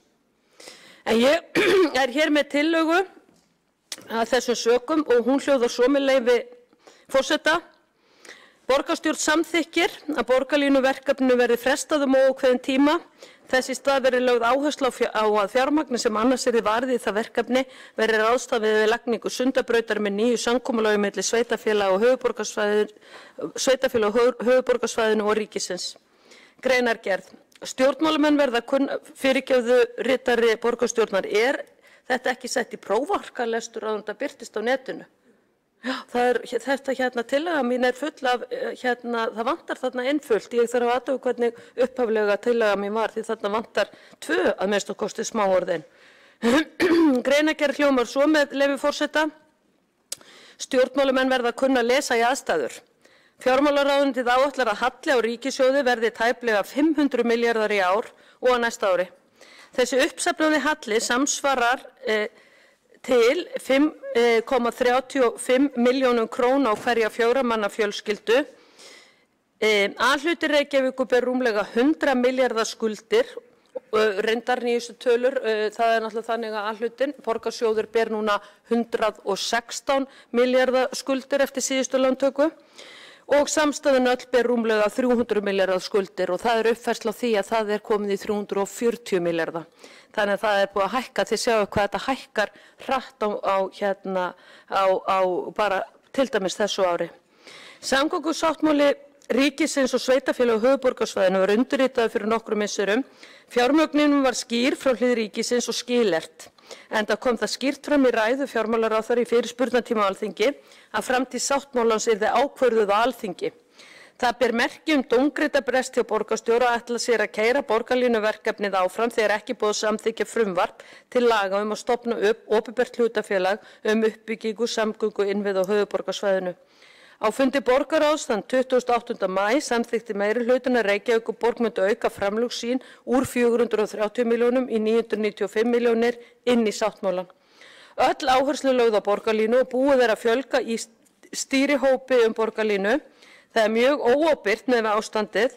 Það sem segir í erindi SSH borgarlínu sem lá fyrir fundinum að þá kom eftirfarandi fram, undirbúningur 600 milljónir og áframhaldandi undirbúningur 180 milljónir eða samtals 780 milljónir á árinu. Ekkert gert með bætta ljósastýringar á höfuðborgarsvæðinu sem mesta samgöngubótin og sameiginlegur skilningur var á að væri í forgangi til að auka umferðarflæði en gert ráð fyrir að einungis 68 milljónir fari í það verkefni. Uppbygging og lagning Sundabrautar og hefur verið forgangsmál í fleiri ár. Reykjavíkurborg hefur gert allt sem hægt til að hindra þá mikilvægu framkvæmd þrátt fyrir aðvaranir vegagerðarinnar. Í lögum segir að sveitarfélög hindri samgöngubætur sem á vegum ríkisins greiði sveitarfélagi mismuninn. Fyrir 10 árum barst borginni slíkt erindi frá vegagerðinni þegar girta fyrir besta kost Sundabrautar með skipulagningu byggðar á því svæði nam upphæðin þá 10 milljörðum. Síðan þá hefur verið skipulagt svæði fyrir byggð í Vogabyggð sem þrengir enn frekara Sundabraut og nú eru framkvæmdir hafnar í Gufunesi sem þrengja mjög að lagningu brautarinnar og eða nánast útiloka tilvitnun lýkur. Þarna í þessari stuttu greinargerð sjá allir á hvaða leið borgarstjóri og þessi meirihluti sem viðreistur að viðreist á hvaða leið þau eru í varðandi aðkomu umferðar að vestan og norðan. Við vorum að ræða hér aðkomu og brottför flugs úr Keflavík landið allt til útlanda, líffæraflutninga, sjúkraflug og annað. Það bara verið að loka alls staðar fyrir. Og það einn maður sem stjórnar þessu. Það framkvæmdastjóri Reykjavíkurborgar, hann situr hér hægra megin. Þetta staðreyndin sem við stöndum frammi fyrir. Og hvað á að gera? Jú, Fyrsti kafli, lagningu borgarlínu, hvað átti hann að vera? 13 kilometrar. Eða það var allavega langt innan við 20 kilometra. 13 kilometrar að mig minnir og auðvitað á þessi borgarlína að ringsóla hér einhvers staðar í 101 og skjótast af og til út í Háskólann Reykjavík. Þetta er svo galið og við erum að tala 120 milljarða í fyrsta áfanga sem er náttúrulega samkvæmt uppskrift og fyrirmælum borgarinnar náttúrulega tvöfaldast. Fer örugglega langt þegar upp er staðið upp í 250 milljarða. Þetta er svo galið. Þetta er svo mikil sóun á fjármagni. Svo til að bíta höfuðið á skömminni, þá var nú sett af stað slíkur leikþáttur hér í Ráðhúsinu í dag að maður er náttúrulega bara orðlaus. Sko, það birtist auglýsingar frá Reykjavíkurborg að fólk eigi að vera heima á 17. júní. En ef það skildi fara að heiman, þá kannski getur það hugsanlega rekist á ykkur skemmtadrið niður í bæ. Ég held að þetta væri sko 1. apríl djók þegar ég sá þessu auglýsingu í sjónvarpinu. 1. apríl djók. En, og þetta er gert á grunni COVID, að því við mögum ekki koma fleiri en 500 saman núna eins og er, en á sama tíma er verið að auglýsa á fullum þunga einhverja borgarlínu sýningu sem var opnuð í Ráðhúsi Reykjavíkur í dag. Vitið það? Maður er bara orðlaus. Ég bara á ekki nógu sterk lýsingar og orð yfir þetta rugl sem er í gangi í þessu ráðhúsi. Maður er alveg crossbit. En þetta er keyrt áfram og Alþingi sem er núna að leggja síðustu línunar fyrir sumarhlé skal bara átta sig á þessum staðreyndum. Ég er forseti að hugsa það að senda öllum þingmönnum ræðu minna. Fulltrúi Vigdís Hauksdóttir lokið máli sínu og er næsta mælendaskrá borgarfulltrúi Alexandra Briem. Getur lagað þarna jólaljósin.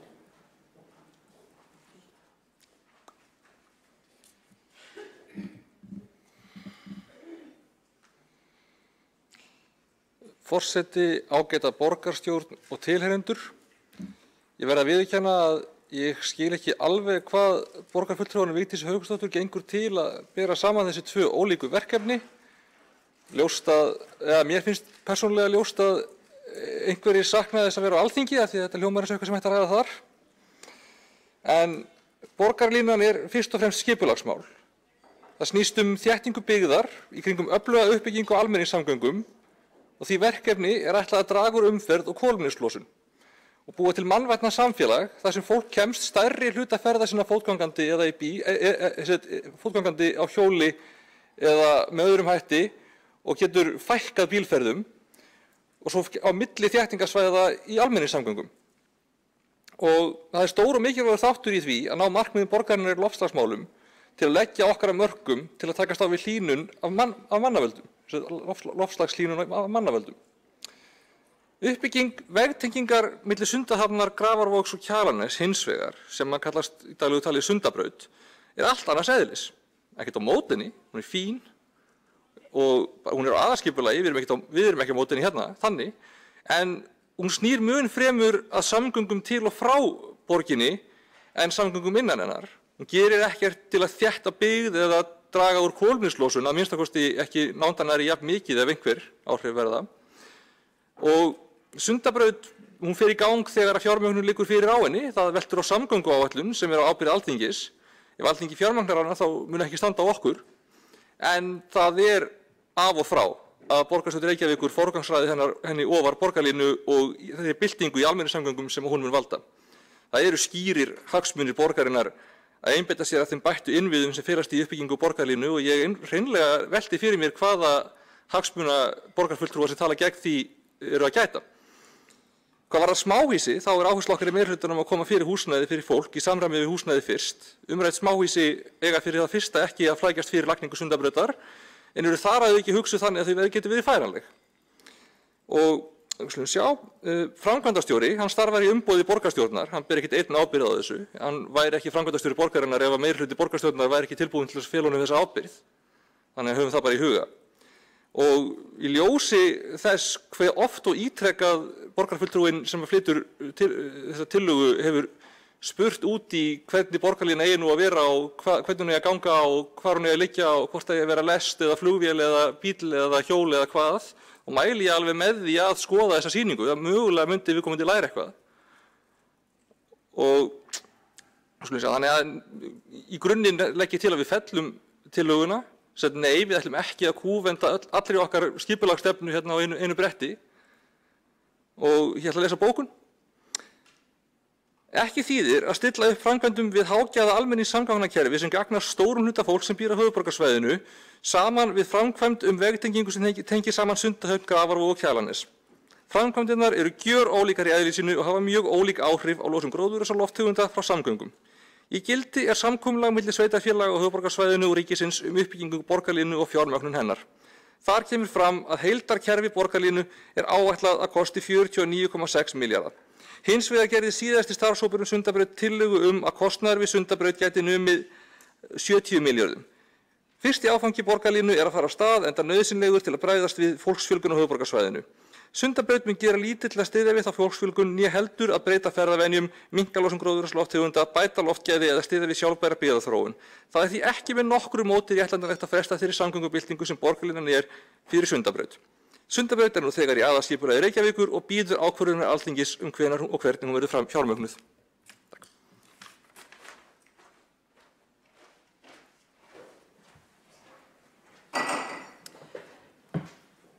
Þá borgarfulltrúi Alexander Briem lokið máli sínu og hefur borgarfulltrúi Vigdís Hauksdóttir óskað eftir að veita andsvar við ræðu borgarfulltrúans.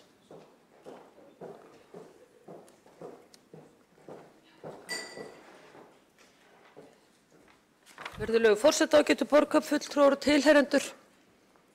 Framkvæmdastjóri borgarinnar, Dagur B. Eggertsson borgarstjóri, situr ekki í mínu umboði, svo það sé sagt hér á þessu fundi því að það var verið að halda hér fram að hann sæti í umboði borgarstjórnar.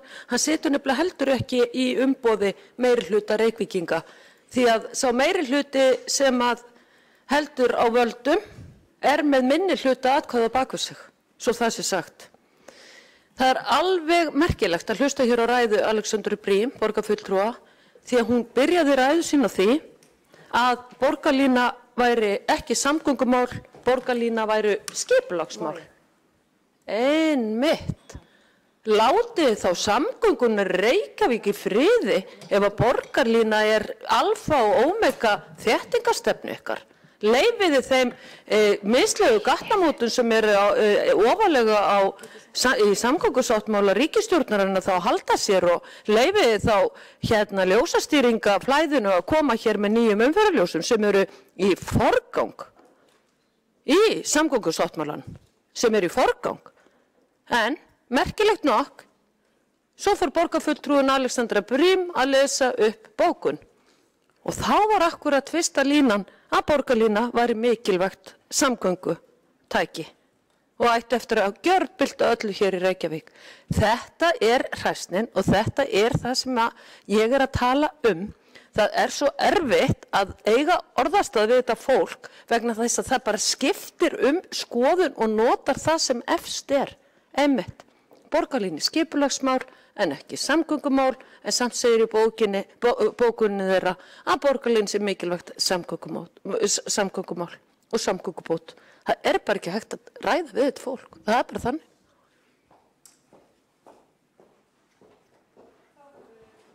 Vigdís Hauksdóttir lokið við að veita andsvar og svara andsvari borgarfulltrúi Alexandra Briem. Forseti, augljóslega borgarlínan samgöngutæki en stefnan borgarlínu skipulagsmál utan þéttingar ása. Þetta sami hluturinn að því leyti að þarna við að nota samgöngumál til þess að styðja við þéttingu og þéttingu til að styðja við samgöngur. Af því að almenningssamgöngur þurfa líka vissa þéttni til þess að ganga upp. Hvað kemur að umboði framkvæmdastjóra, þá get ég alveg verið sammála því að við gætum viljað skoða öðruvísi kosningakerfi eða forgangsröðun eða eitthvað svoleiðis, en þegar við göngum til kosninga þá samþykkjum við leikreglurnar fyrirfram og því ekki að kvarta undan þeim eftir á, þó að sú staða geti komið upp að, meiri hluti borgarfulltrúa hafi minni hluta kjósenda á bakvið sig, þá var það sem við samþykktum fyrirfram og mér meira að það hefði reiknað út að það væru mjög fáir einsmanns meirihlutar sem væru myndanlegir sem hefðu meirihluta kjósenda bak við sig. Það er aðalega út af því hvað eru margir flokkar sem voru í framboði og það hefði þá þurft að mynda annarkvort ríflegri meirihluta eða þá hefði rauninni bara verið í boði að mynda meirihluta Sjálfstæðisflokks og Samfylkingar. Þannig að ég veit ekki alveg hver punkturinn er. Umboð framkvæmdastjóra er meirihluti borgarfulltrúa og það er engin vafi á því að meirihluti borgarfulltrúa veitti framkvæmdastjóra umboð. En ég var alveg til í að skoða öðruvísi kosningakerfi og hvað sem öðru, ranked choice voting eða eitthvað svoleiðis, en ég veit ekki til þess að það sé til umræðu hér. Þá hefur borgarfulltrúi Alexandra Briem lokið að svara andsvara, veitir andsvara öðru sinni borgarfulltrúi Vigdís Hauksdóttir. Virðulegi forseti, ágætu borgarfulltrúar og tilheyrendur, já. Þetta svona eins og þegar það á að fara umbylta byggðasamlóðunum vegna þess að borgarstjórna meirihlutin Reykjavík finnst það ekki virka út af því að þau eru öll á hvínandi kúpunni, hvort sem að það sé sorp eða strætó eða hvaða byggðasamlag það er. Þá á að fara að breyta fyrirkomulaginu til að fela slóðir, fela slóð peningana, þetta er svona svipað. Það er ekkert að BS-félögum ef þau eru vel rekin.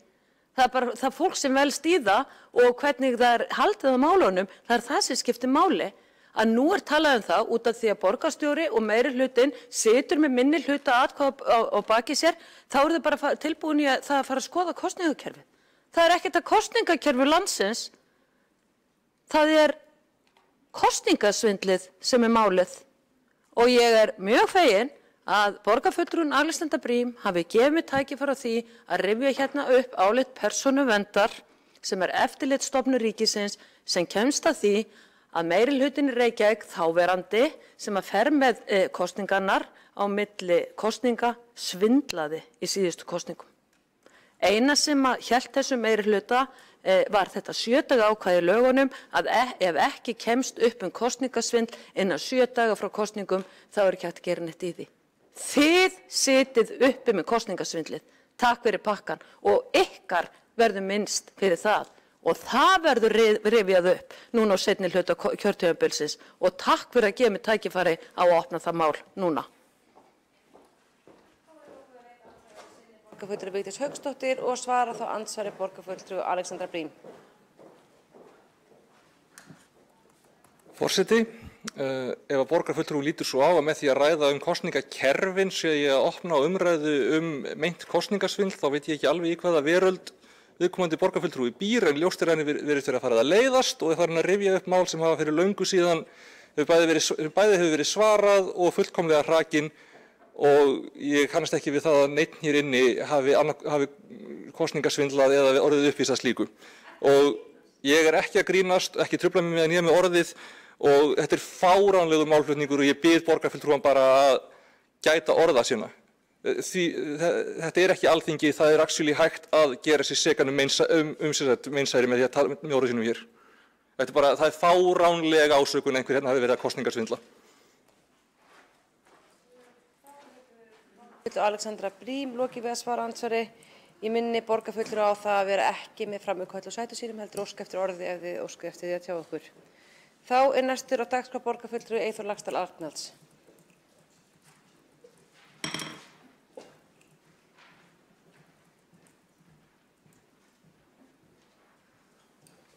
Forseti, ágæta borgarstjórn og tilheyrendur.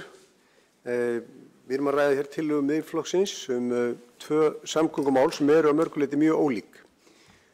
Annars vegar borgarlínuverkefnið, frestun á því verkefni og svo hins vegar að ráðist verði í Sundabraut en að fjármögnum verði ráðstafað þarna á milli.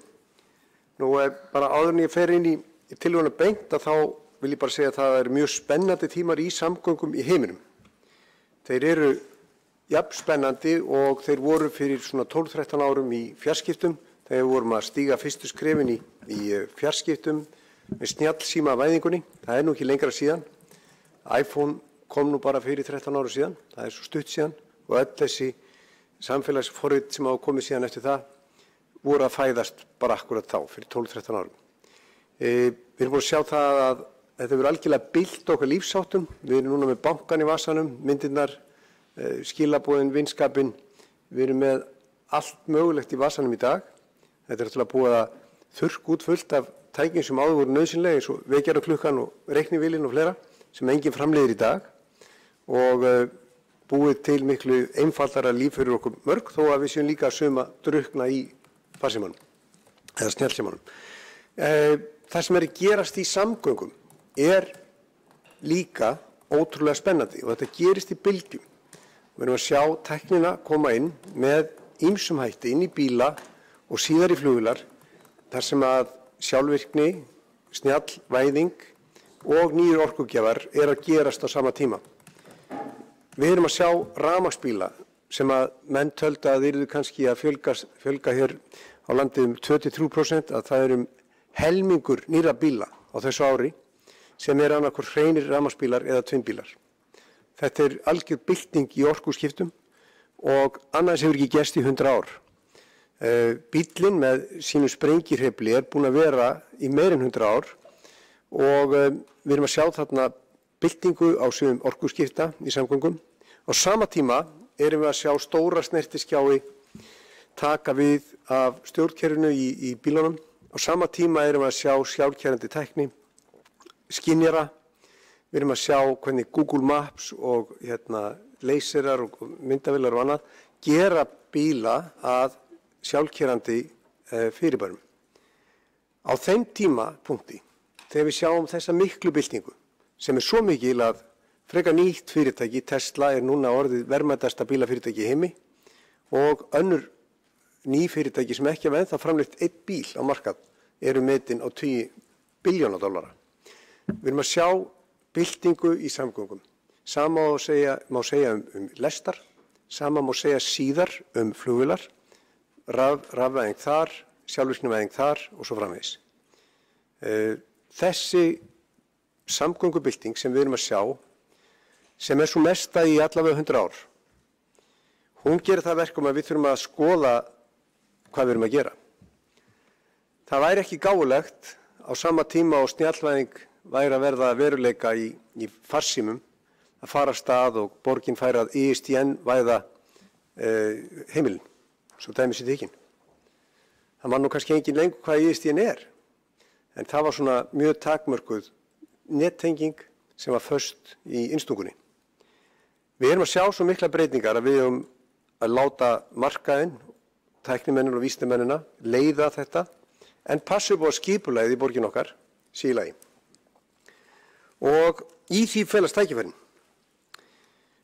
Borgarlína eins og hún hefur verið kynnt er línuleg frá punkti til punkts. Hún á ekki að fara inn í allt hverfin og fer ekki langt með að koma fólki eða innkaupum heim til fólks. Við erum núna í ákveðnum nútíma þar sem við gerum meiri og meiri kröfur til hlutana.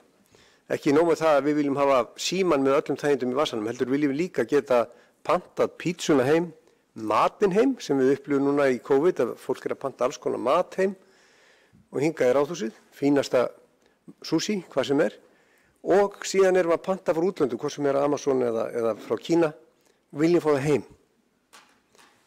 Gamla hugsunin er að fara á pósthúsið eða lestarstöðina. Nútíminn, hvað þá framtíðin, er einmitt að þú fáir hlutina með persónulegum hætti. Persónumiðuð þjónusta. Og þess vegna hefur maður haft efasemdir útfærslu á borgarlínu, en sérstaklega hefum við haft efasemdir fjármögnunina. Upphaflega átt að fjármagna stærstan hluta af borgarlínu með veggjöldum, sem hefði þýtt tvöföld gjöld fyrir marga hér í Reykjavík. Enginn er að tala fyrir því á þingi í dag. Síðan var hugmynd uppi að selja Íslandsbanka eða aðrar eignir. Enginn er að tala fyrir því á þinginu í dag. Og loks var í samgöngusáttmála að tala að skipuleggja Keldnalandið og ekkert hefur gerst í því máli. Þannig að við höfum haft efasemdir borgarlínumálin, bæði varðandi útfærsluna og hún sé skynsamleg og svo líka hitt að fjármögnun sé bara ekki í hendi. En svo er það varðandi Sundabraut að þetta er eina af þessum framkvæmdum sem er búið að tala lengi. Hún var forsenda þess að Kjalarnes var sameinað Reykjavík. Hún var líka forsenda þeirrar hugsunar að Grafarvogur væri stærsta hverfi borgarinnar og alveg svo Stokkhólmur, þá erum við borgin við sundin. Og við erum með borgir eins og París og London og Madrid sem geta verið með hringtengingar í kringum miðborgina. Það getum við ekki hér. Við verðum að tengja okkur með öðrum hætti.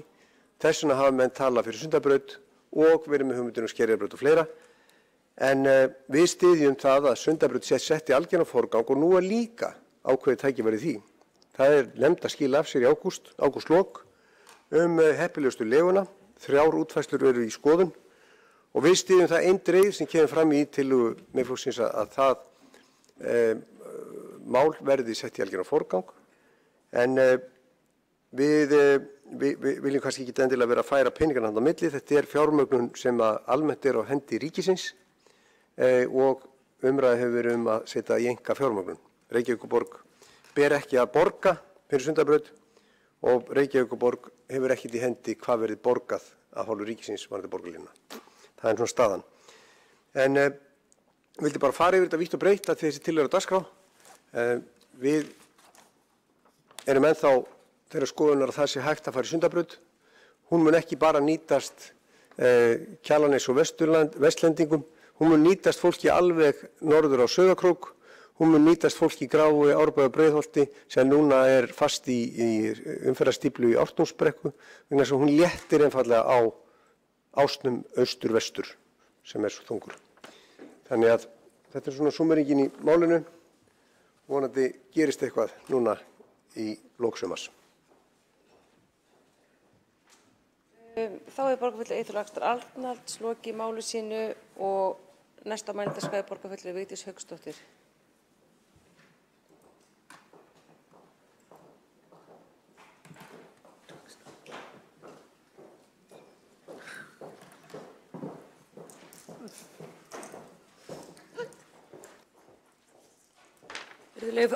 Forseti, borgarfulltrúar og tilheyrendur, ég ætlaði nú ekki að eyða þessum tíma mínum sem að ég hef hér til að ræða vitleysisverkefnið borgarlínu sem er ekkert annað en línu á blaði í stað Sundabrautar í það að fara að ræða hér kosningar, en það var náttúrulega ekki, verður ekki hjá því komist vegna þess að borgarfulltrúin fyrirgeðu forseti, ég fer alltaf að gleyma nöfnum eftir kvöldmat. Alexandra Brím var að draga það í efa að hér hefði verið stund á kosningasvindl. Ég er hér með úrskurð í máli númer 831/2018 frá Persónuvernd sem ber titilinn Notkun Reykjavíkurborgar og rannsakenda við Háskóla Íslands á persónuupplýsingum frá Þjóðskrá Íslands fyrir sveitarstjórnarkosningarnar í maí 2018. Þar stendur skýrum stöfum, virðulegi forseti, varðandi kosningasvindli og þetta sem var reynt að snerta og náttúrulega var snert við kjósendum meirihlutans. Bréfin voru með mismunandi hvatningaskilaboðum sem voru gildishlaðin og einu tilviki röng og voru til þess fallin að hafa áhrif á hegðun þeirra í kosningum.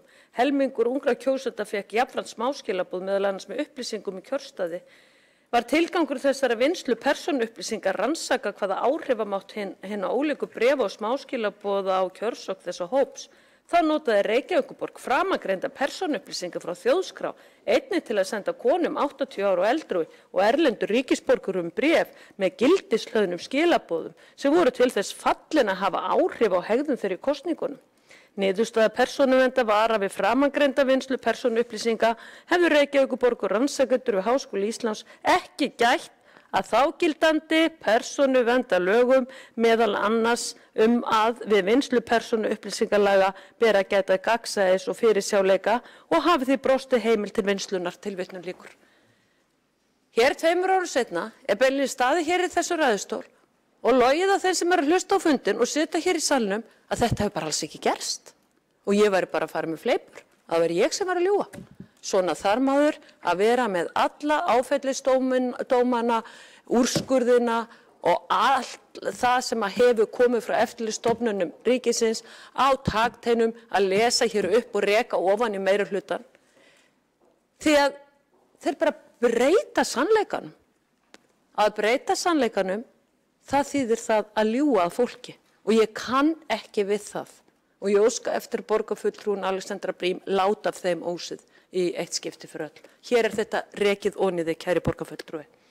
En varðandi þó tillögu sem að ég er að flytja þá er rétt að rifja það upp að Samfylkingin hefur verið þungur ljár í þúfu varðandi samgöngumál hér í höfuðborginni.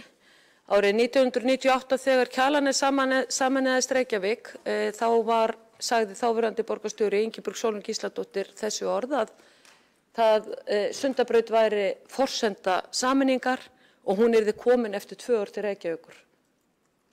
Það er að segja árið 2000. Nú er árið 2020. Þetta verður síðustu aldamót. Og nú situr borgarstjóri Samfylkingarinnar, Dagur B. Eggertsson, og að leggja svo steina í götu lagningu Sundabrautar að það er verið að taka núna síðasta legginn sem að hægt að leggja Sundabraut og lokun, eins og ég fór yfir áðan.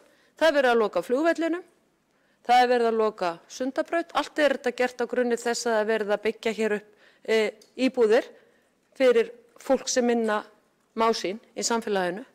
Þetta er alveg sama uppskrift, algjörlega sama uppskrift. Og þetta snýst ekkert lengur Reykjavík, þetta snýst landið allt. Þetta snýst ekki 101, þetta snýst landið allt. Þetta snýst að aðgengi landsmanna allra að stjórnsýslu ríkisins sem er hér í 101 sem dæmi. Þetta snýst aðgengi að Landspítalanum, þetta snýst aðgengi að flugvellinum og þetta snýst öryggismál. Ártúnsbrekkan er löngu sprungin fyrir bílaumferð. Ég var stopp í Ártúnsbrekkunni 1994 þegar þjóðvegahátíðin mikla var haldin. Þá hugsaði ég, guð mig góður, hvað með öryggismál í Reykjavík? Hvernig á að rýma Reykjavík ef að til einhvers hættu ástand kæmis? Fyrirgefiði borgarfulltrúar, ástandið er eins núna, eins og var fyrir 34 árum. Það er ábyrgð þessa meirihluta ef eitthvað gerist hér í Reykjavík og það þarf að rýma höfuðborgina og það verður ekki hægt að rýma hana. Sérstaklega líka í ljósi þess að borgarstjóri fer fyrir almannavörnum á höfuðborgarsvæðinu og það verðist allt verið lamassessi þar, einmitt út á þrengingastefnunni.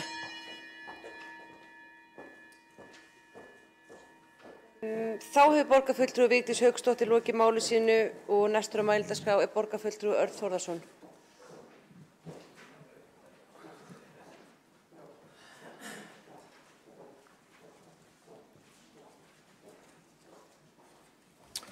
Forseti, ágæta borgarstjórn.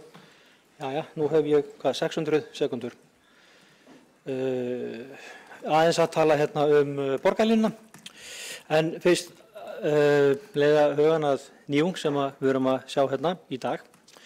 Svona hressand og ferska og nýjung sem að ég var mjög ánægður með. Ég var mjög ánægður með það þegar hér á stóra skjánum fyrir aftan okkur birtist skemmtileg mynd af glasina fólki og það er auðvitað frábært að eiga möguleika því að henda þarna upp einhverjum svona tækifærismyndum. Mér hlakkar mikið til í framtíðinni að sjálfur að geta nýtt mér þetta. Ég held að myndi gera umræðuna hér miklu meira lifandi og skemmtilegri ef við förum að tileinka okkur þá nýjung. Ég veit svo sem ekki hvort það sé ástæða til þess að setja það mál á dagskrá undir liðnum fundarsköp eða fundarstjórn eða með hvað hætti svona breytingar eru kynntar og gerðar í gegn og hvernig þetta er gert. En látum það liggja milli hluta. Ég ætla hins vegar að ræða hérna aðra þróun, tækniþróun og nýjungar sem eru kynntar stöðugt hverjum degi og einhver hafa haldið fram að samgöngur eru nýji vettvangur framþróunar og tækniþróunar og ég get svo sem alveg tekið undir það.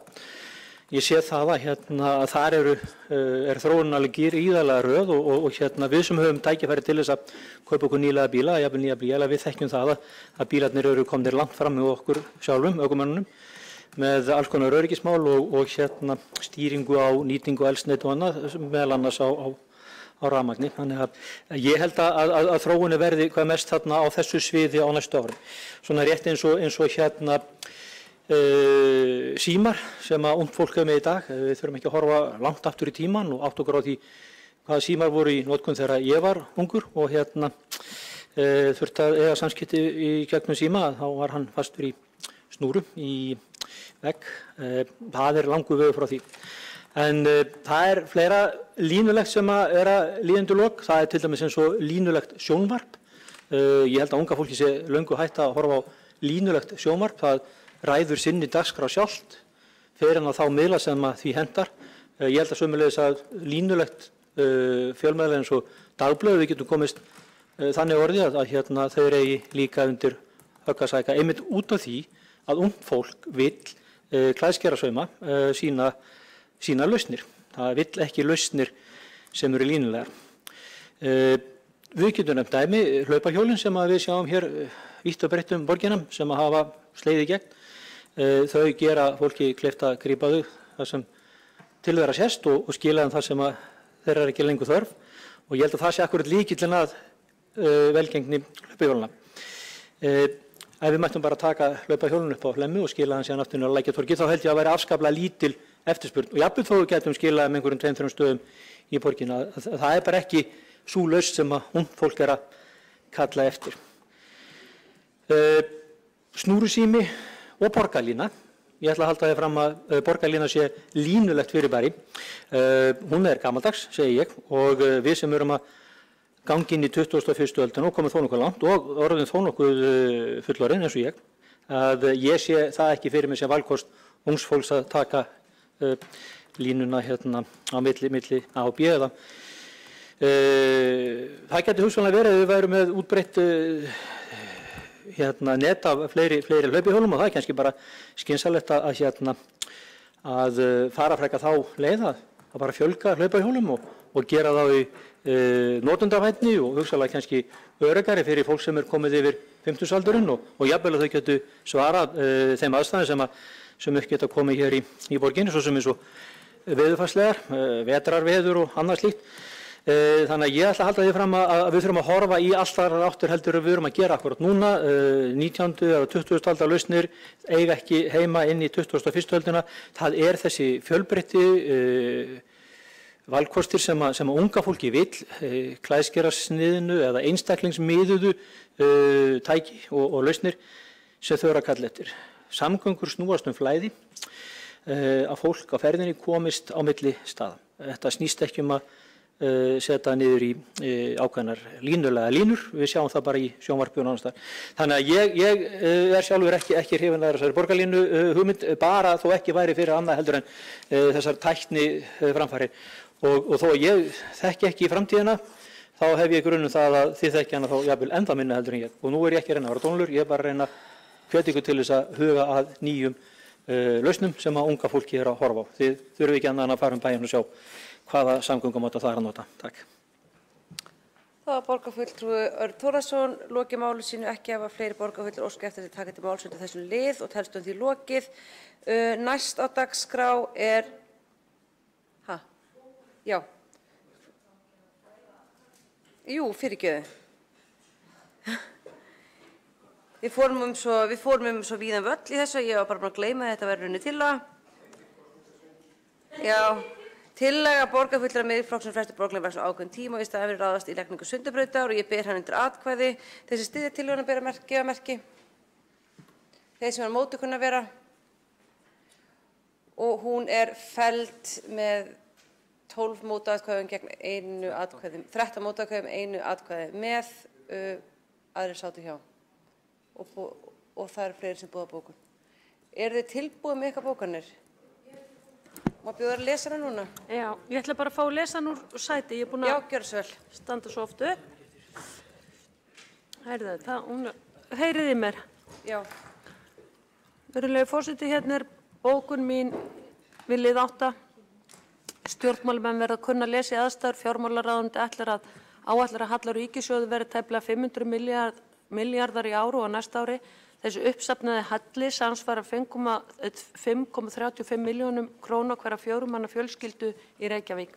Ég hef nú þegar lagt fram fyrirspurn hvað skuldir borgarinnar eru miklar á hverja 4 manna fjölskyldu. Alhlutur Reykjavíkur ber 116 milljarðar skuldir með við nýjustu upplýsingar og það fyrir COVID-19 aðgerðir borgarinnar og samstæðan öll ber 340 milljarðar skuldir.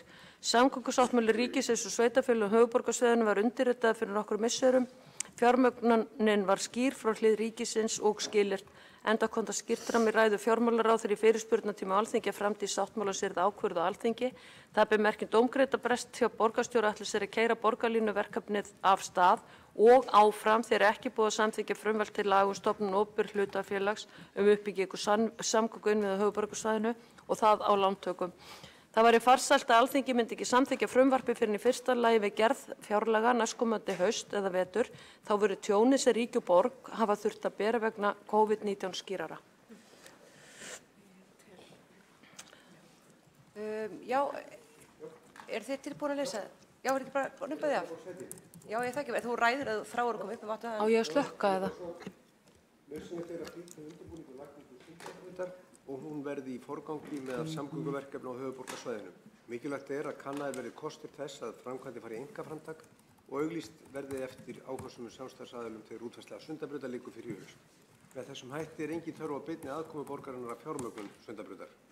Fjármögnun borgarlínu er óljós og allar áætlanir mjög á reiki. Veggjaldur ekki í pípunum og sala bankanna komin á ís. Það er því óljóst hver aðkoma ríkisins verður á þessu verkefni. Hjásett okkur við þessa tillögu felur ekki í sér stuðning við borgarlínuverkefni eins og það er lagt upp að borgaryfirvöldum.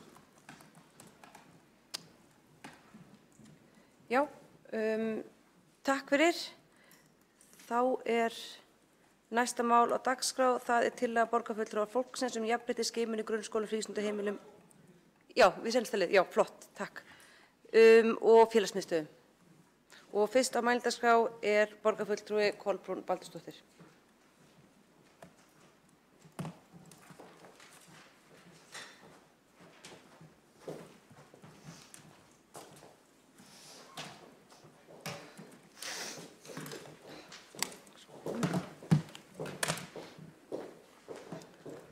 Forseti, ágæta borgarstjórn og tilheyrandi hendur. Tillaga borgarfulltrúa Flokks fólksins jafnréttisskimun í grunnskólum, frístundaheimilum og félagsmiðstöðvum. Borgarfulltrúi Flokks fólksins leggur til að borgarstjórn samþykki að láta gera jafnréttisskimun í grunnskólum, frístundaheimilum og félagsmiðstöðvum á vegum Reykjavíkurborgar. Markmiðið að athuga hvort börn njóti sambærilegra tækifæra til þátttöku í verkefnum og viðburðum þegar greiða þarf sérstakt þátttökugjald. Skólinn, frístundaheimilin og félagsmiðstöðvar borgarinnar bjóða upp á fjölbreytt starf, þar á meðal að bjóða börnunum upp á að taka þátt í afþreyingu utan hús, heimsækja staði og fara í styttri ferðir. Fulltrúi Flokks fólksins leggur til að skoða verði með kerfisbundnum hætti hvort börnin að fá sömu tækifæri til þátttöku án tillits til efnahags foreldra. Efnahagsþrengingar foreldra hafa iðulega áhrif á börnin í fjölskyldunni. Fjölskyldur sem hafa lítið milli handanna og jafnvel undir fátæktarviðmiði geta ekki veitt börnum sínum það sama og betur stæðir foreldrar. Skuldir og fjárhagsstaða foreldra eiga ekki að bitna á börnunum. Í mannréttindastefnu Reykjavíkurborgar segir að allir skulu njóta jafns réttar. Mismunun í garð barna á grundvelli efnahags foreldra þeirra samrýmist ekki 2. grein barnasáttmála Sameinuðu þjóðanna sem kveður á jafnræði. Í aðalnámskrá grunnskóla segir ekki megi mismuna börnum eftir félagslegum aðstæðum þeirra. Þegar kemur að skólanum, skólatengdum verkefnum, frístund og félagsstarfi á vegum Reykjavíkurborgar eiga öll börn að sitja við sama borð. Í greinargerð segir á bilinu 18 til 35.000 búa við fátækt hverju sinni, eða 5–10% landsmanna. Af þeim 7–10.000 í mikilli neyð. Stærstu hluti þeirra einstæðir foreldrar, öryrkjar og innflytjendur. Þeir sem með ráðstöfunartekjur undir 239.000 á mánuði eiga á hættu að búa við fátækt. Foreldrar þessara barna hafa ekkert aukreitis og þurfa því stundum að neita börnum sínum þátttöku í félagsviðburðum vegna fjárskorts. Þetta fólk getur ekki mætt óvæntum útgjöldum. Hvernig háttað með börn sem búa við fátækt þegar skólatengd verkefni, viðburðir eða ferðir kalla á óvænt útgjöld hjá foreldrum sem eiga ekki krónu aukalega? Þessi börn fá ekki sömu tækifæri til íþrótta og tómstunda. Sé boðið upp á slíkt í tengslu við skólan fyrir gjald ekki víst allir foreldrar geti greitt það gjald. Það vitað að allur gangur á hvernig þessu málum háttað og því óskar fulltrúi Flokks fólksins eftir að borgarstjórn samþykki að gera skimun eða könnun á þessu til að kortleggja hvort börn sitji við sama borð án tillits til efnahags foreldra. Árið 2019 lagði borgarfulltrúi Flokks fólksins fram fyrirspurn þátttökugjald í grunnskólum og hverjir væru að greiða þau. Foreldrar eða skóli. Á fundi borgarráðs 2. maí 2019 kom svar þar sem framkom að sviðið leita eftir svörum frá 36 skólum. Niðurstöður eru að einhverjir skólar greiða yfirleitt kostnað vegna ferðalaga og viðburða. Foreldrar standa hins vegar einir straum að ferðum nemenda í 5 skólum og í 10 skólum standa þeir straum að aðgengi á árshátíð og í 3 tilfellum greiða foreldrar sumarhátíð. Mikilvægt að fá upplýsingar hvernig staðan nú, hvort þessi mál hafi færst til betri vegar, því samkvæmt þessu eru börn ekki að njóta jafnræðis. Þessa þætti þarf að samræma til að auka möguleika barna á jöfnum tækifærum, eins og kveður á í barnasáttmála Sameinuðu þjóðanna, aðalnámskrá og jafnréttisstefnu Reykjavíkurborgar. Og ég bara segja kannski hérna að lokum að nú kalla ég aftur á samkvæmni, það jafnréttisstefna hér í borginni og aðalnámskráin þetta kemur frá ráðuneytinu en við erum líka aðilar að barnasáttmála Sameinuðu þjóðanna og við þurfum að vita þessa hluti. Við þurfum að vera alveg viss hvernig þessi mál eru og það líka hér í borgarkerfinu svona greiningardeild, það starfsfólk, það sérfræðingar og það ekki flókið, svo við byrjum nú ekki að flækja okkur aftur inn í eitthvað sé flókið, það ekki flókið að gera á þessu kerfisbundna skoðun. Og aftur enn og aftur, bara ef við lesum mannréttindastefnu borgarinnar, þá þetta alveg skýrt, það eiga öll börn að sitja við sama borð, án tillits til alls. Og ég ætla ekki að telja það allt saman upp vegna þess að við vitum öll hvað það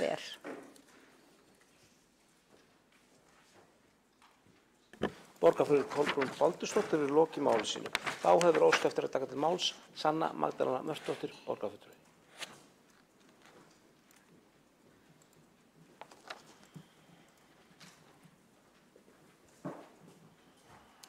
Forseti, borgarstjórn, mér finnst það góð tillaga og styð hana. Það mikilvægt að skoða hana kostnað sem að kannski falinn fyrir mörgum sem að átta sig ekki alltaf á honum. Þetta svona kostnaður sem að tínist til hér og þar.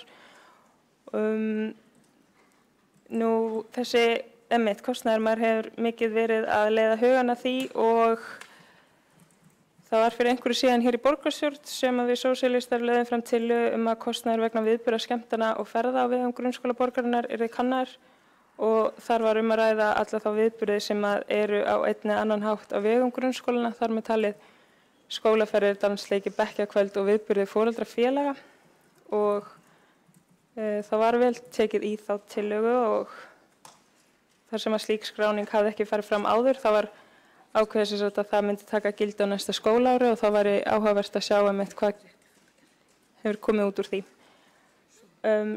Já, ég vildi bara koma hingað upp til að taka undir mikilvægi þess að við könnum þetta og fylgjumst með þessu og öll börn eiga að geta tekið þátt. Takk. Borgarfulltrúi Sanna Magdalena Mörtusdóttir hefur lokið máli sínu. Þá hefur óskað eftir að taka til máls Sigríður Arndís Jóhannsdóttir.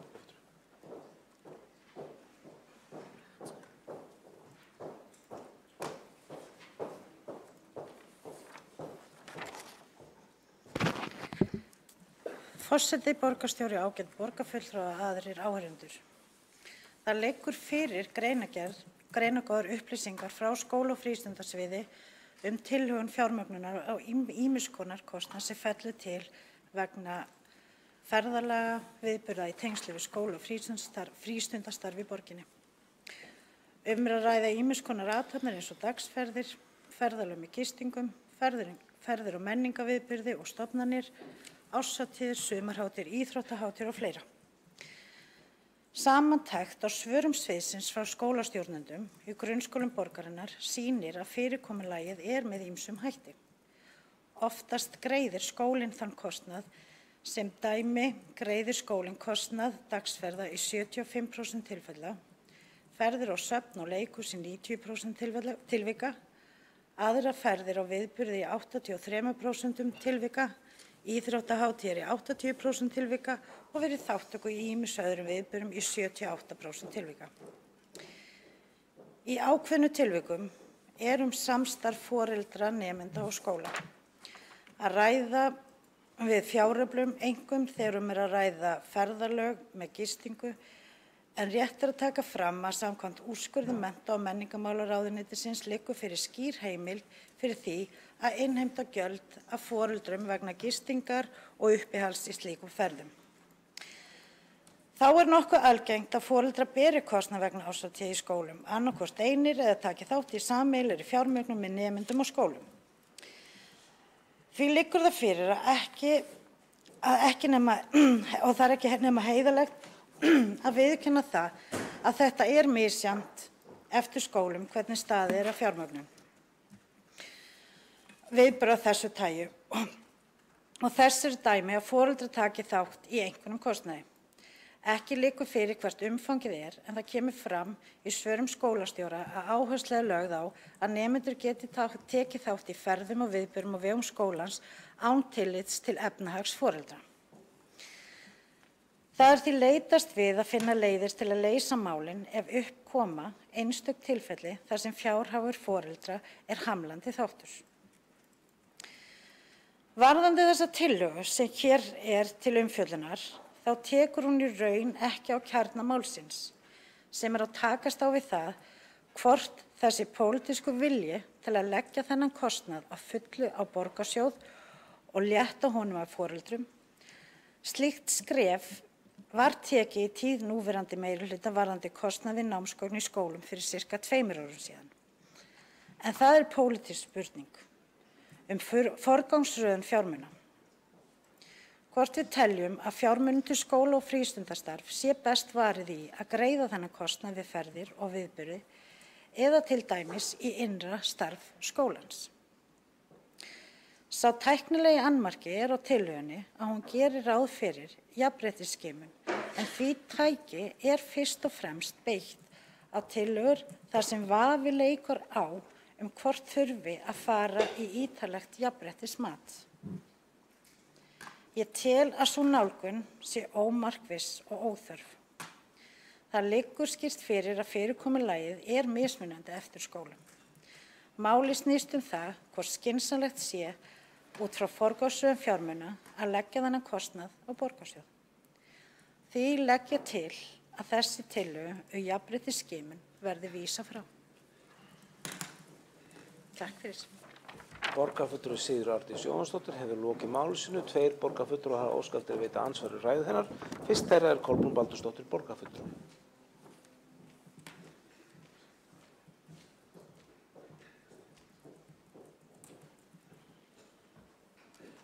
Forseti, ágæta borgarstjórn, ég veit ekki hvort það var eitthvað að hljóðkerfinu, en ég heyrði kannski, mér fannst ég heyra bara mjög illa þessi viðbrögð. Það leikur vafi á einhverju og þetta eftir því sem ég náði þessu þá þetta eitthvað stórt og flókið sem ég óttaðist reyndar að meirihlutanum þætti það því að það svolítið lenska þykja verkefni vera afskaplega erfið og flókin og eitthvað sem ekki hægt að gera. En ég heyri samt að það svona einhver vitneskja hvernig landið liggur, en samt kemur líka fram að umfangið sé óljóst. Og síðan kemur fram að komi upp einstaka mál þar sem foreldri getur ekki greitt að þá reynt svona að redda því. Mér finnst þetta algjörlega ófullnægjandi. Það verið að reyna að redda einstaka málum á sama tíma og það gerð einhver fín og flott stefna í mannréttindum þar sem alveg skýrt að ekki megi mismuna börnum. Hvernig fer þetta saman? Einhverjir plástrar, það er ekki alveg ljóst hvernig þetta samt eitthvað smávegis ljóst það og síðan bara á að redda því sem kemur upp. Hvernig það fyrir barn sem á foreldra sem ekki getur greitt og hvernig líður foreldranum með þetta sem ekki geta greitt þegar verið síðan að leita mögulega í einhverja sjóði til þess að bjarga þessu eina barni í þetta sinn. getum við boðið börnum í Reykjavík upp á svona lagað. En ok, ef þið viljið gera það, akkur þið þá að skella fram einhverjum svona fölskum mannréttindastefnum sem segja eitthvað mjög flott og fallegt, en það ekkert farið eftir því. Þetta ekki fyrsta sinn sem að maður skoðar þessa stefnu og hugsa, hvar það sem stendur í þessari stefnu?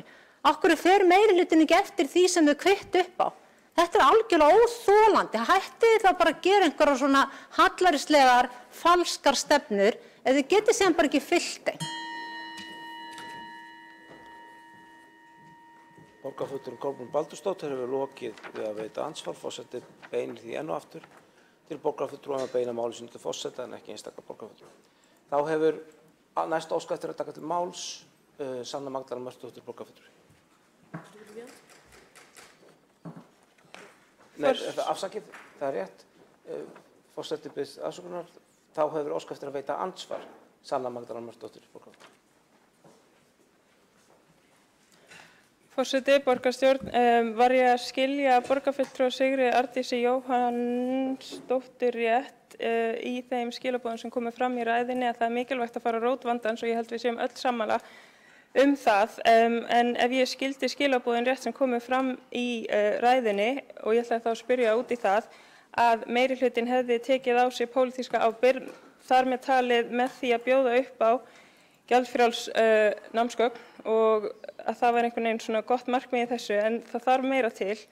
Ef við viljum að börn í grunnskólum borgarinnar geti tekið virkan og fullan þátt í þeim viðburðum sem grunnskólinn að bjóða upp á, þá þurfa þau væntanlega geta verið södd allan dag til þess að geta notið sín, virkilega notið sín, þannig að það þarf meira en gjaldfrjáls námsgögn til þess að tala gjaldfrjálsan skóla og til þess að taka á sig þennan kostnað. Það ekki nóg að bjóða upp á stílabækur og ritföng, það þarf líka þá máltíðir, það þarf að tryggja að öll börn sitji við sama borð til þess að þau geti virkilega notið dagsins, þannig ég skil ekki alveg hvað við erum að tala með pólitíska ábyrgð og einhverjum meirihlutin hafi tekið þetta á sig, en kannski var ég að misskilja þetta. En ég vildi spyrja út í þetta og ef við viljum virkilega fara að rót vandans þá telja við þurfum að bjóða upp á gjaldfrjálsan grunnskóla eða gera allt sem við getum til þess að tryggja að enginn hér í borginni búi við fátækt, engir foreldrar búi við fátækt, engir foreldrar hafi það lítið á milli handana, þeir geta ekki boðið börnunum sínum upp á mat, þeir geta ekki boðið börnunum sínum upp á skemmtun, frístundir og maður spyr sig, erum við að gera allt sem við getum til þess að tryggja að foreldrar, til dæmis að fjárhagsaðstoð Reykjavíkurborgar 207.000 rúmar fyrir skatt og núna komið sér eingreiðsla í tímum COVID 20.000 fyrir foreldrar með börn, erum við að gera allt sem við getum til að tryggja að engir foreldrar hér búi við fátækt. Ef við ætlum að fara rót vandans og útrýma það og tryggja að öll börn geti alist upp við lífvænleg skilyrði og skemmt sér í þeim viðburðum sem þau vilja skemmta sér á í grunnskólum, frístundamiðstöðum, félagsmiðstöðum, erum við virkilega að taka pólitíska ábyrgð þar. Kannski var ég að misskilja þetta, en ég vil spyrja út í þetta. Borgarfulltrúinn Sanna Magdalena Mörtusdóttir lokið að veita andsvar. Svara þá andsvarið Sigríður Arndís Jóhannsdóttir, borgarfulltrúi.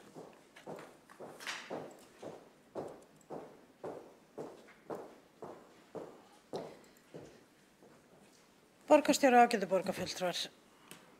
Það sem tillagan gengur út á að óska eftir jafnréttisskimun. Við erum ekki að segja að við erum að tala að þetta eru mál sem við þurfum að skoða og ég vil líka benda á að það eru ýmsar aðrar leiðir sem að þau börn sem þurfa á stuðning halda eru gegnum velferðarsviðið okkar. En tillagan gengur út á jafnréttisskimun. Við nefndi það hér að þetta væri pólitísk ákvörðun, eins og við gerðum varðandi að það var pólitísk ákvörðun það að við ákveðum að kaupa inn skólagögn fyrir alla nemendur borgarinnar. Takk. Borgarfulltrúi Sigríður Arndís Jóhannsdóttir hefur lokið við að svara andsvari. Þá næst óskað eftir að taka til máls Jórunn Pála Jónsdóttir borgarfulltrúi.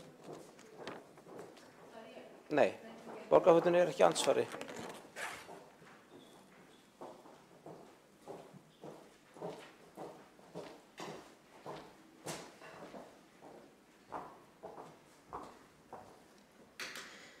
Forseti, borgarstjórn, ég fæ ekki betur séð en að þetta sé tæk tillaga sem liggur hér fyrir fundinum og það hefði því verið hreinlegra að kjósa bara hana eins og hún liggur fyrir fundinum, samþykki eða hafna.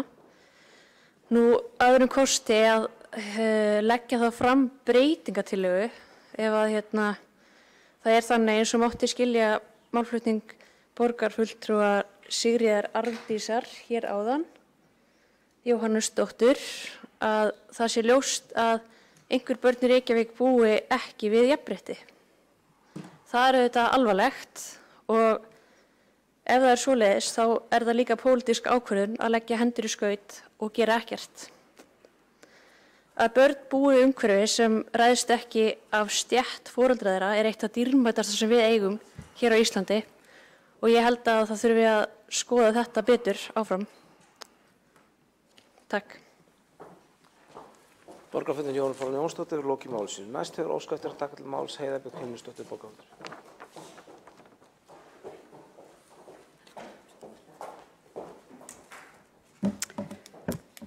Forseti, ágætu borgarfulltrúar, bara örstutt þessa tillögu sem er að mörgu leyti ágætt og ég held að það sé mjög gott hjá borgarfulltrúa Kolbrúnu Baldursdóttur að vilja kafa ofan í það hvernig staða barna er í Reykjavík.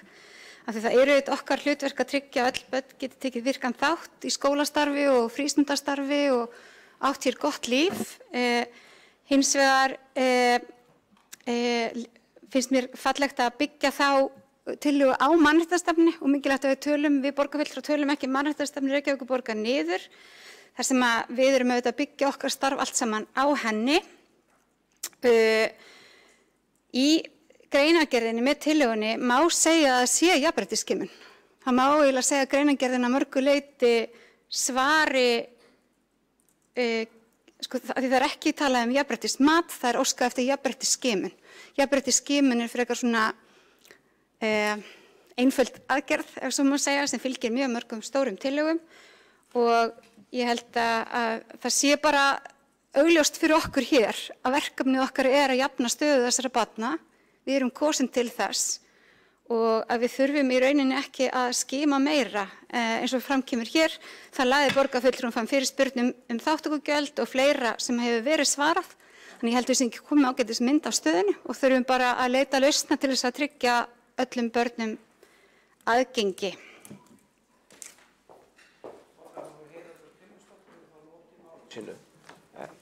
Ekki eru fleiri sem óska borgarfulltrúar að komast á mælskrá. Nei, borgarfulltrúar getur ekki farið í andsvör við þann borgarfulltrúa sem er að veita ansvar. En þá hefur óskað eftir að taka til máls borgarfulltrúi Kolbrún Baldursdóttir.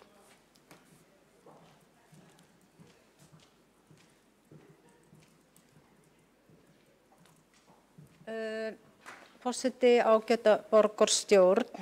Ég vil bara svona minna á ef einhver skyldi hafa gleymt því en við erum í pólitík hérna. Þetta er borgarstjórn Reykjavíkur og það er hérna sem eru teknar ákvarðanir og þegar er sagt þetta er pólitísk ákvörðun, já, ég held einmitt að þetta sé akkúrat vettvangurinn. Varðandi skimun, könnun, það sem ég þykir svo miður líka oft kemur maður með einhverja tillögu og það byrja að taka eitthvað eitt hugtak úr henni og þvæla því fram og tilbaka og hefði nú kannski frekar staðið þetta, þá hefði við kannski betur skilið það svona og þetta svona þarf að vera alveg ofan í punkt og kommu. Ef að komman er ekki á réttum stað þá er kannski tillagan bara ekki tæk. Svona hlutir er ekki mjög hjálplegir börnum í Reykjavík þegar verið er að reyna að koma með einhverja góðar hugmyndir til þess að laga þeirra stöðu. Að hengja sig í eitthvað þessu líkt. Mér finnst bara þetta miður og ég skynja það enn og aftur hér og ég veit ekki hversu oft ég hef upplifað það hvað börn er í rauninni í ótrúlega litlum forgangi í þessum meirihluta. Það er verið að tala, allir dagurinn í dag er meira og minna búin að fara í alls konar skipulag og uppbyggingar og Sundabraut og borgarlínu og ég veit ekki hvað þið eru að fara að gera eða ekki gera. En þegar kemur að því að kanna hvort að börn hafi jafnan rétt til svona hluta sem skipta þau ótrúlega miklu máli, að þá er fjandinn laus hérna og bara allt að og allt ómögulegt og reynda að snúa út öllu. Þannig að þetta er ekki gaman og ég veit ekki hvort ég hef tækifæri hérna til þess að koma þá með breytingartillögu sem að ég fæ þá kannski einhverja mínútur til þess að setja saman. Því að ég er ekki alveg tilbúin að gefast upp. Ég er ekki mætt hérna til þess að vera að standa í einhverju svona ströggli bara til þess að reyna að koma því í gegn að börn sitja við sama borð hérna gagnvart litlum atriðum sem okkur finnst hérna mörgum kannski að það er að gista í ferð. Og það er að því að foreldri getur ekki greitt þessa gistingu að þá hefur það áhrif á líðan líka. Kannski verður hægt að redda þeim pening en haldið þið að barnið upplifi ekki vanmátt eða foreldran að vera í þessum sporum? Getið rétt ímyndað ykkur það? Þannig að sko ef að þetta á að halda svona líka áfram að maður lesi þessa mannréttindastefnu, sér hvað þarf að laga og kemur með tillögu og síðan ekkert hægt að fylgja því, þá þessi mannréttindastefnu bara ónýtur pappír. Þannig að ég óska hér eftir að fá 10 mínútur eða svo til að setja saman breytingatillögu og fá að flytja hana aftur hér á eftir. Takk.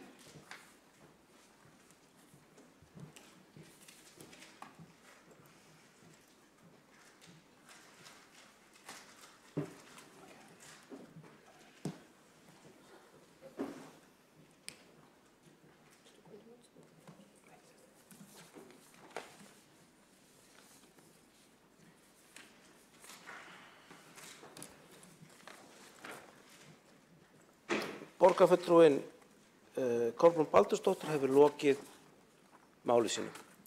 Fram hefur komið tillaga að vísa málinu frá og telst þú til að ganga lengra heldur en það breytingartillögu sem koma fram á fundi. Forseti leggur til að greitt verði atkvæði frávísun tillögu. Allir borgarfulltrúar í salnum? Já.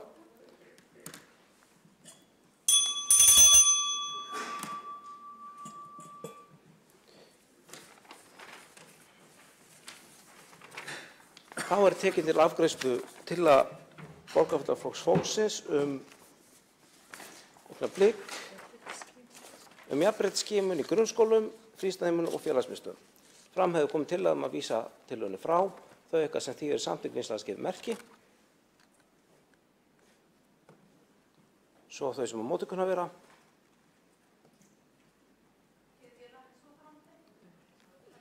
Nú búið að vísa málinu frá. Þannig að, nei, þá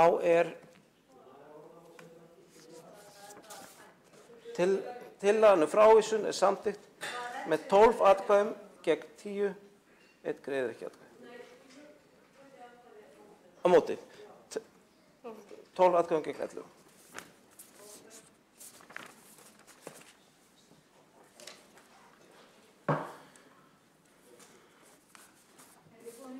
Já. Dagskrármálstöður. Já, nú ertu að reyna við tókum fletta.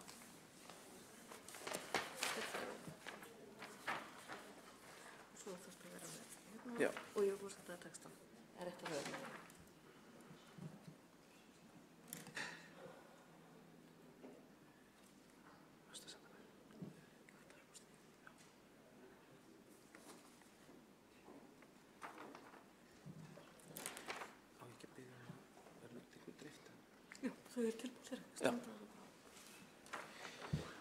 Þá tekið fyrir 10. mál á dagskrá sem kjör forseta borgarstjórnar til 1 árs og 4 varaforseta.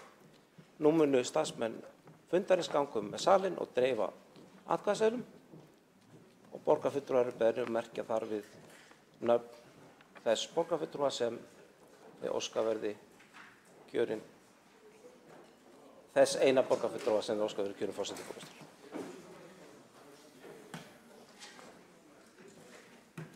Það ekki skrifað líka. Jú, það sé að næsta dagskrá. Nei, en þeir ekki. Það segir við höfum bara svindla að láta þetta sko, ef við höfum láta þetta sko. Já.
Forseti kallar eftir skrifurum.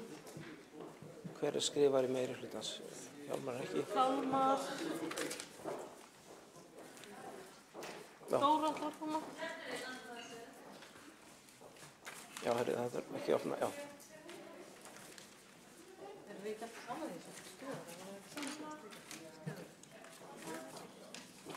Já. Þannig að þú skilur áður. Jú. Það er að opna.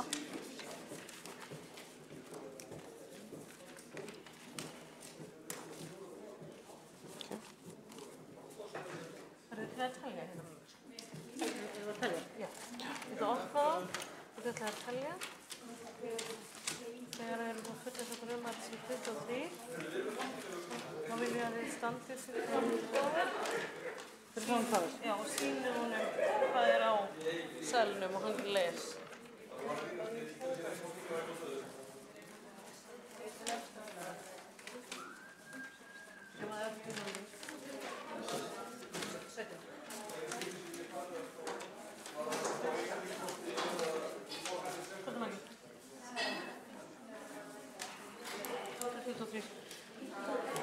Það standi hérna fyrir frá að prafa.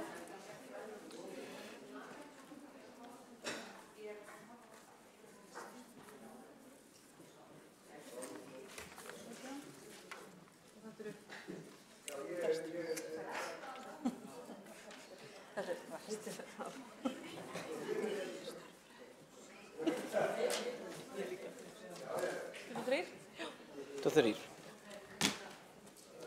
Já. Og sýnum við honum. Þá bara því saman. Já. Já. En þú sko hann les upp á selvanum, þannig að þú sýnum hann les nokkuð. Hvern og einn? Já. Ok. Hefst á lesturinn. Pavel Bartosek. Pavel Bartosek. Pavel Bartosek. Pavel Bartosek. Pavel Bartosek. Auður. Pavel Bartosek. Pavel Bartosek. Pavel Bartosek. Pavel Bartosek. Pavel Bartosek. Pavel Bartosek. Pavel Bartosek. Pavel Bartosek. Pavel Bartosek. Pavel Bartosek. Pavel Bartosek. Pavel Bartosek. Pavel Bartosek. Pavel Bartosek. Pavel Bartosek. Pavel Bartosek. Og Pavel Bartosek.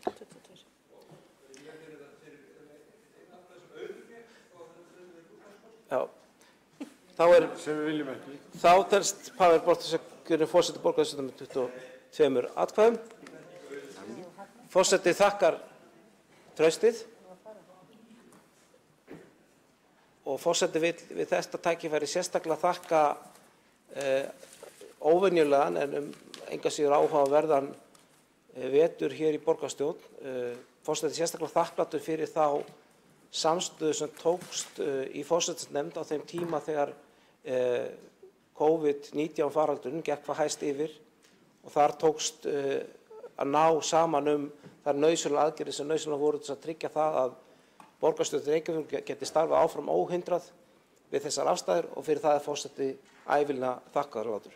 Forseti vill einnig taka fram hann hlakkar mjög til samstarfis á næsta ári og mun hér sem áður vera forseti allra borgarfulltrúa og allir borgarfulltrúar geta leita til hans með öllu mál sem snúa að starfi borgarstjórnar og hugmyndir hvernig það mætti betur fara. Það er klárt að það er ýmislegt hér sem þarf að vinna bæði á vettvangi borgarstjórnar og okkar samstarfs en forseti er enn og aftur þakkláttur fyrir það stuðning sem við fengið í embættið og hlakkar til samstarfsins bæði við meirihlutann og ekki síst minnihlutann sem forseti lítur svo á að hann gegnir sérstaklega hlutverki við að gæta þess að sé ekki halla á þegar kemur að því að afgreiða hér mál og hann geti komið sínum sjónum á framfæri. En þá er gengið til næsta dagskrár sem er kosning 4 varaforseta og þar leggur forseti til að sú kosning fari fram með hlutfallskosningu, það er að segja að þeir sem kjörnir eru varaforsetar eru Sabine Leskopf, Eyþór Laxdal Arnalds, Kristín Soffía Jónsdóttir og Marta Guðjónsdóttir. Það skoðast samþykkt ef enginn hreyfir andmæli. Svo virðist ekki vera og skoðast þá þessi einstaklega kjörnir sem varaforsetar í borgarstjórn. Þá er tekið fyrir næsta mál á dagskrá sem kosning skrifara, en þar er til að Hjálmar Sveinsson og Örn Þórðarson verði skrifara til 1 árs og Skúli Helgason og Egill Þór Jónsson til vara. Skoðast það samþykkt ef enginn hreyfir andmælum. Það skoðast samþykkt.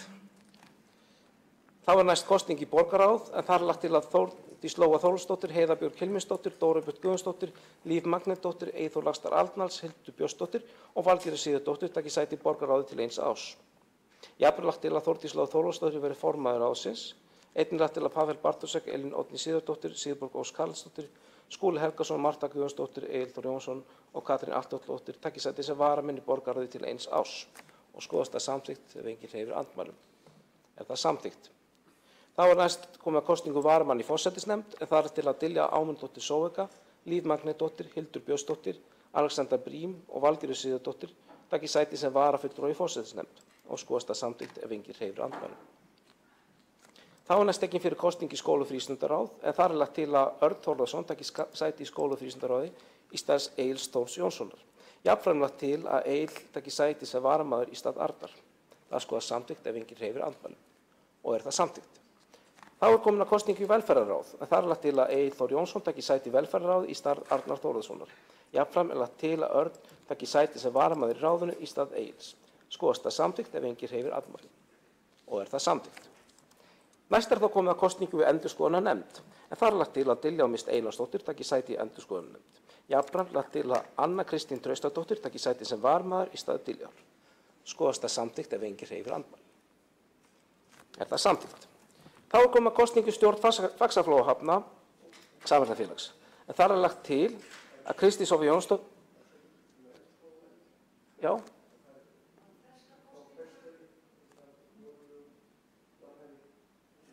Ok, þá er tekin fyrir... Allri kosningunni?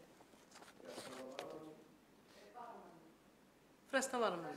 Ok, þú ekki bara endurtaka og sleppa varamanni? Já. Forseti endurtekur þá að nýju kosningu í endurskoðunarnefnd. En þar er lagt til að Diljá Mist Einarsdóttir taki sæti í endurskoðunarnefnd. Skoðast það samþykkt ef enginn hreyfir andmælum. Er það...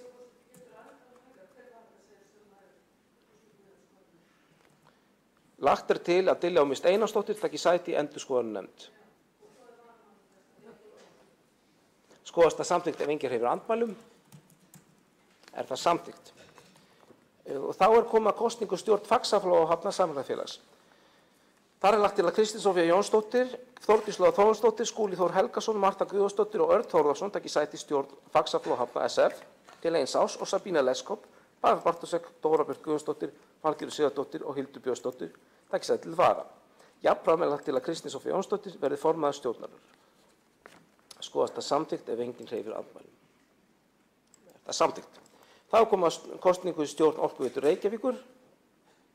Þar er lagt til að Brynhildur Davíðsdóttir, Sigríður Rut Júlíusdóttir, Gylfi Magnússon, Eyþór Laxdal Arnalds og Hildur Björnsdóttir taki sæti í stjórn Orkuveitu Reykjavíkur, SF til 1 árs og Auður Hermannsdóttir, Margrét Björnsdóttir, Páll Gestsson, Katrín Arnardóttir og Björn Gíslason taki sæti til vara. Jafnframt lagt til að Brynhildur Davíðsdóttir verði formaður stjórnarinnar. Skoðast það samþykkt ef enginn hreyfir andmælum. Er það samþykkt?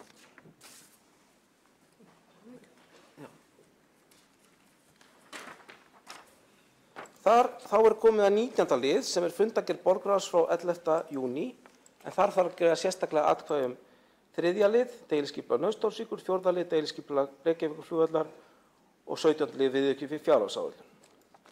Eru einhver borgarfulltrúar sem vilja taka til máls undir þessum lið? Svo virðist ekki vera. Þá erum við okkur í þetta. Má við sjá. Já, hérna blik. Það er bara gögnum kannski hérna. Já. Tekið er fyrir 3. liður í fundargerð borgarráðs frá 11. júní sem er deiliskipulag Nauthólsvíkur. Þeir borgarfulltrúar sem samþykkja þann lið vinsamlegast gefið merki.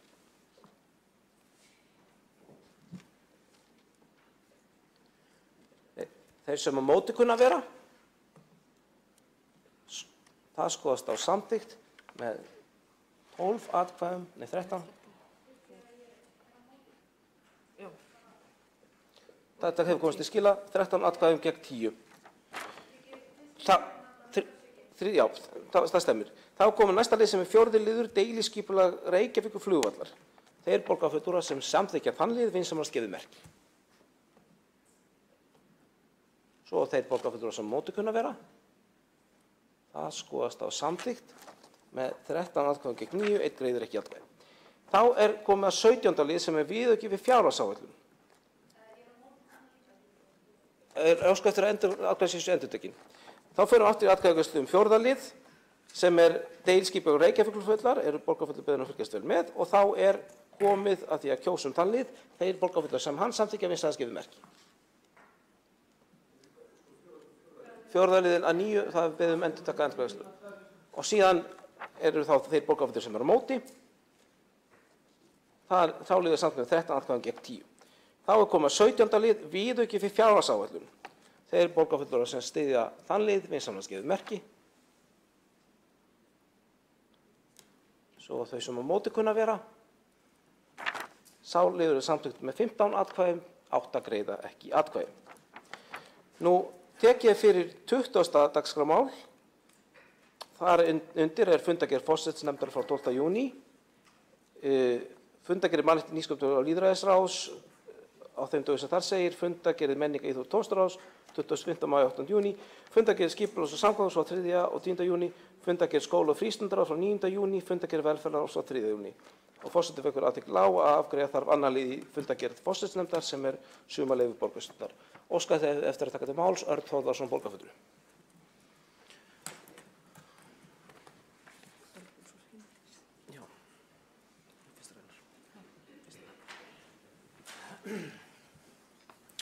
Forseti, ágæta borgarstjórn, kem hérna upp undir lið 20, forsætisnefnd frá 12. júní, fyrsti liður, lögð fram dagskrá fundar borgarstjórnar, fundar í dag, bókun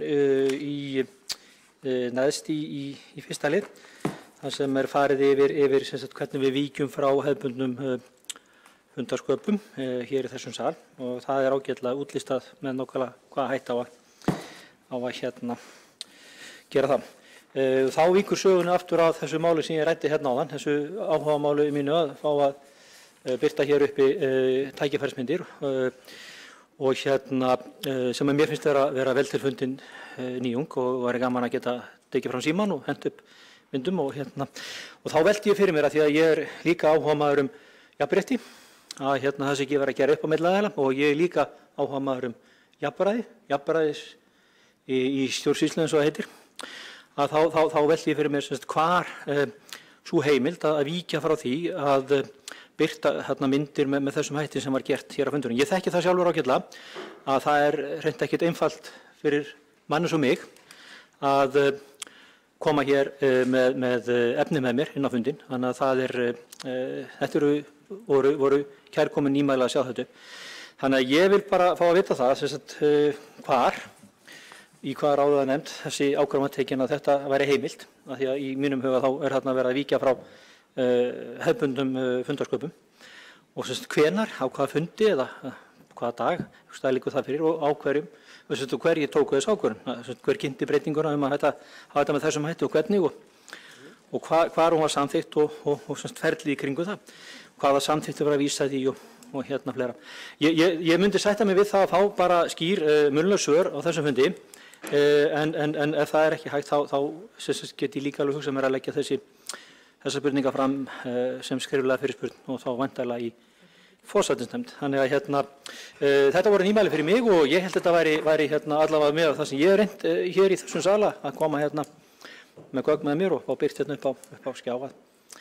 Það er ekkert einfalt mál, en svona bara í ljósi þess að, eins og ég segi, ég vil vita hvernig nákvæmlega staðið þessu máli að hvort þarna sé einhverja breytingar. Þannig að ef einhver getur svarað því hér, þá var það ágætt, en annars get ég líka senda þetta skriflega. Takk. Borgarfulltrúi Örn Þórðarson hefur lokið máli sínu. Forseti getur glaður reynt að svara einhverjum spurningum borgarfulltrúans. Þannig það að borgarfulltrúum heimilt og mögulegt að birta myndir á skjánum hér. Það mælst til að þeir skili þeim myndum inn samdægurs og unnt sé að verða við þeirri ósk. Það ekki útilokað í einhverjum tilfellum geti starfsmenn fundar haft hraðar hendur og birt aðrar myndir sem berast inn á fund, en Það er kannski eitt að verða við því með 100% öruggum hætti. Hins vegar ef að borgarfulltrúar geta skilað inn glærumdra sína í tæka tíð, þá er alltaf hægt að verða við því. Ef að borgarfulltrúi vill fá náð þessu nánari skýringar, þá er sjálfsagt mál að leggja fram spurningar í forsætisnefnd og þeim verður svarað ellegar þessar reglur eða venjur skýrðar frekar í takt við óskir borgarfulltrús. Þá hefur óskað eftir að taka til máls Hreindís Ylva Garðarsdóttir, borgarfulltrúi. Forseti, ágæta borgarstjórn. Á fundi menningar, íþrótta og tómstundaráðs 25. maí fóru fram kynningar á áhrifum COVID-19 á menningarhús borgarinnar.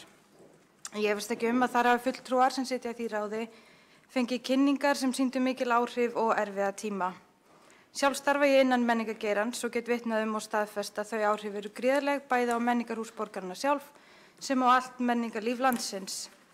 En ég efast ekki að kynningarnar hafi einnig útlistað allar þær frumlegu aðferðir sem menningarhúsin og þau sem þar starfa gripu til að halda áfram að gera það sem þau gera best. Að miðla menningu til borgarbúa og auðga þannig anda okkar allra. Sjálf sat ég oftar en ekki límd við beinar útsendingar Borgarleikhússins og Hörpu til að nefna dæmi menningarhús sem stóðu sig vel í að hugsa út fyrir kassan í kófinu. Og það sem ég saknaði mest var að komast í leikhús á tónleika og á söfn. Leiklistin sem ég starfa við alla jafna er harður og oft frekar tímafrekur húsbóndi en ég reyni eins mikið og hún gefur mig tíma til að fylgjast með störfum borgarstjórnar og borgarfundum eins og þessum hér. Ég kíki meira að segja á fylgiskjölin og fundagerðir og reyni að fylgjast með.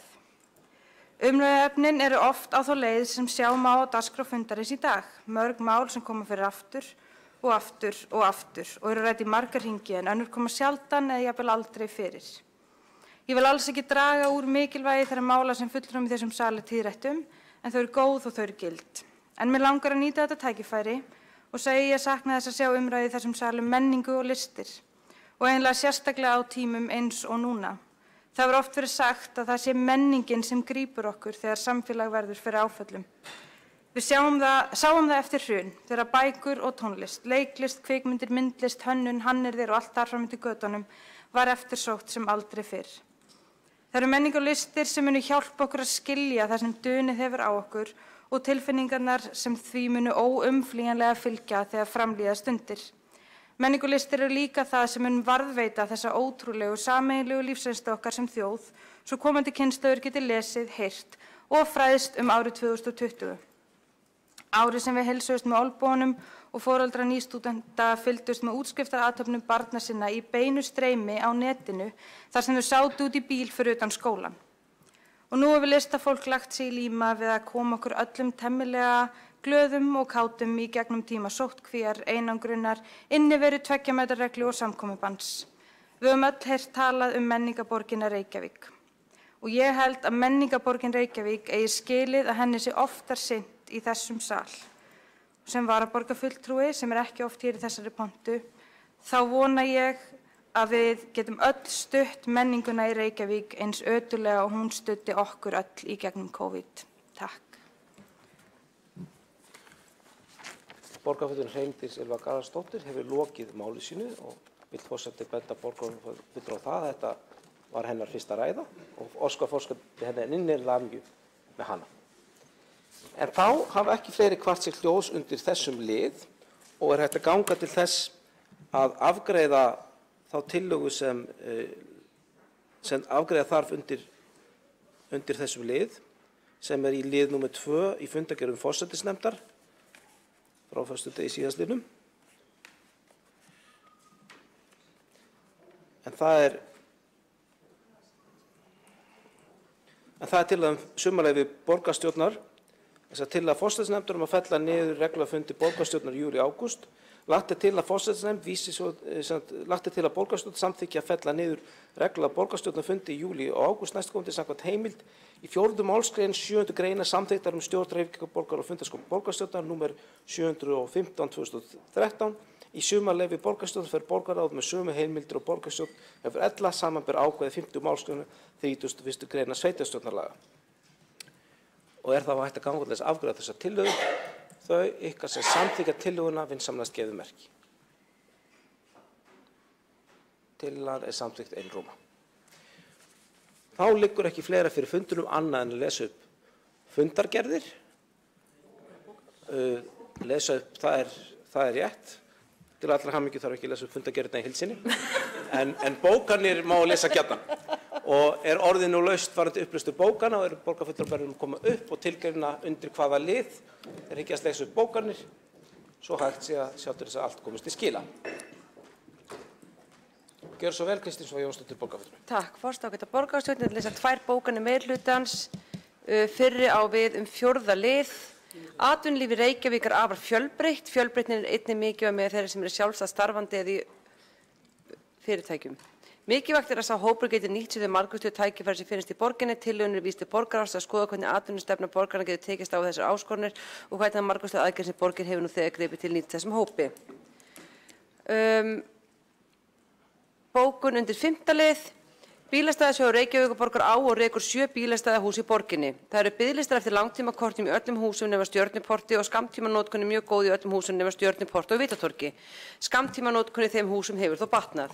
Töluvert ódýrara að leggja bílnum inn í húsunum heldur en í götuskæði og þrátt fyrir að tekið sér gjald allan sólarhringinn í húsunum kostar sólarhringurinn í Stjörnuporti og Vitatorgi 2.450 en 3.000 krónur í hinum húsunum. Til samanburðar kostar klukkustund í götustæði í miðborginni 370 krónur og sólarhringurinn því á 3.330 krónur. Nýr búnaður sem mun notendavænni hefur boðið út og kemst í gagnið í haust. Búnaður styrkti snjalllausnir og eftir uppsetningu mun vera hægt að sækja bíla úr húsunum allan sólarhringinn. Öryggismiðstöðin sinni vöktun í húsunum allan sólarhringinn, lýsing og útlit hefur verið stórbætt, auk þess hefur verið komið fyrir hleðslubúnaði fyrir rafbíla. Rauntími upplýsingar notkun eru birtar á skiltum í miðborginni en einnig á vef Bílastæðasjóð og er nýtingin í bílastæðahúsunum þegar þessi bókun er skrifið 75–100% í öllum húsunum nema Stjörnuporti þar sem hún er 35%. Takk. Þá var það borgarfulltrúinn Vigdís Hauksdóttir sem óskað eftir að fá að lesa bókun. Virðulegi forseti, ég er að lesa hérna bókun við lið 3. Landsmenn allir verða að standa vörð Reykjavíkurflugvöll því ekki gerir meiri hlutinn Reykjavík það, hvað það borgarstjóri. Engu skipta rúma 70.000 undirskriftir sem hjartaði Vatnsmýrinni safnaði til stuðning flugvallarins. Ekki hefur verið fundað með flugfélaginu Erni sem fekk þá íþyngjandi tilkynningu að leggja ætti veg gegnum flugskýli félagsins þar sem rekin er viðgerðarþjónusta. Í fundargerð sem rituð var 30. apríl 2020 á fundi lögfræðinga á skrifstofu borgarstjóra og forstjóra flugfélags kom fram að rífa ætti flugskýli bótalaust og allar leiðir hafa verið kannaðar. Enda kemur fram í frétt á Vísin það 3. júní að skýli 6 horfið að skipulagsmyndum sem fylgja fréttinni. Borist hafa alvarlegar athugasemdir frá Landhelgisgæslunni og hefur Ísavía óskað eftir áliti frá hollensku geimferðarstofnuninni hvað snýr að vindmælingu vegna nýrra byggðar í Skerjafirði. Samningur frá 2013 er vefengdur með hugsanlegri bótaskyldu Reykjavíkur. Allt kemur fyrir ekki, meiri hluti tuttast áfram með máli og hlustar ekki á rök eða gætur að öryggissjónarmiðum. Nú verður ríkið að grípa inn í atburðarásin og stöðva þessa gerræðislegu aðferð á flugvöllum í Vatnsmýrinni.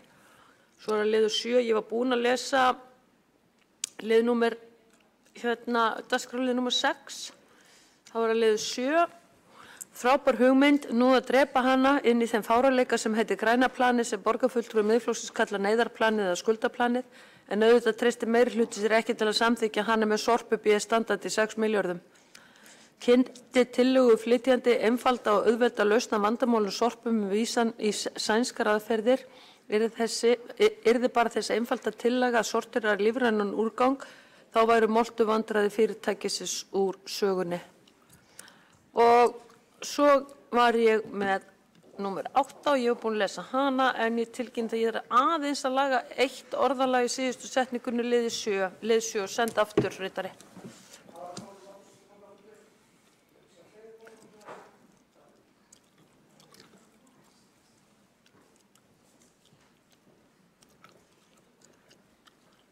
Borgarstjórn vil byrja að lesa við lið 9 jafnréttisskimun. Ég með aðeins breyta tillögu ég senda á Helga eftir smá.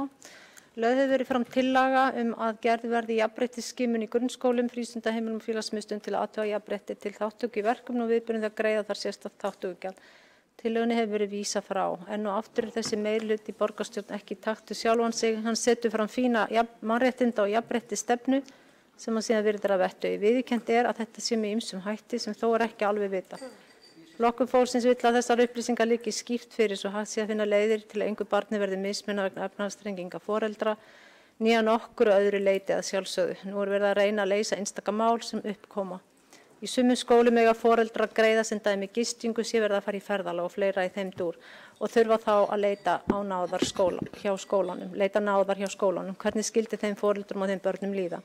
Það segir í mannréttindastefnu meirihlutans sem hann sjálfur hundsar að börn eigi að njóta jafnréttis. Og þá ætla ég að fá að fara bara í lið 1, umferðar öryggisáætlunin frá því í kvöld.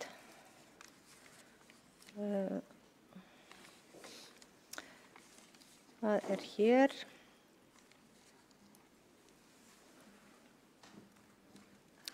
Já, alveg að koma hérna. Víða í borginni er umferðaröryggi ábótavant og aðstæður hættulegar. Ég var kannski búin að lesa þetta. Strætisvagnar stoppa á miðri götu til að hleypa farþegum í og úr og dæmir að strætisvagnar stoppa á miðju hringtorgi. Það er tryggt. Ok, þá fer ég yfir í 2. Það er sveigjanlegur vinnutími. Fulltrúi Flokks fólksins ég er búin að lesa þessa líka. Og þá er það liður 4, það er til að sósíalista. Það er vel þess virði að eiga það samtal sem hér er lagt til, að eigi sér stað milli mannauðssviðs og háskólasamfélagsins að vinna sameiginlega að því að kanna stöðu þeirra sem starfa innan hagkerfisins. Stór hópur fólks vinnur við ýmis störf í lausamennsku eða er með viðkvæma rekstur, svo sem listamenn, hönnuðir, fólk í nýsköpun, iðnaði, garðyrkju, vísinda og fræðimenn. Allir þessir hópar eru nauðsynlegir samfélaginu að gefa lífinu tilgang. Hér eru einstaklingar sem hafa margir hverjir lifa í töluverðri óvissu, taka áhættu afkomu sína, gera það vegna menntunar sína, löngun og gefa af sér og ástríðu þau viðfangsefni sem þau taka fyrir hendur eða eru ráðin í. Þessu fólki má ekki gleyma þegar illa árar.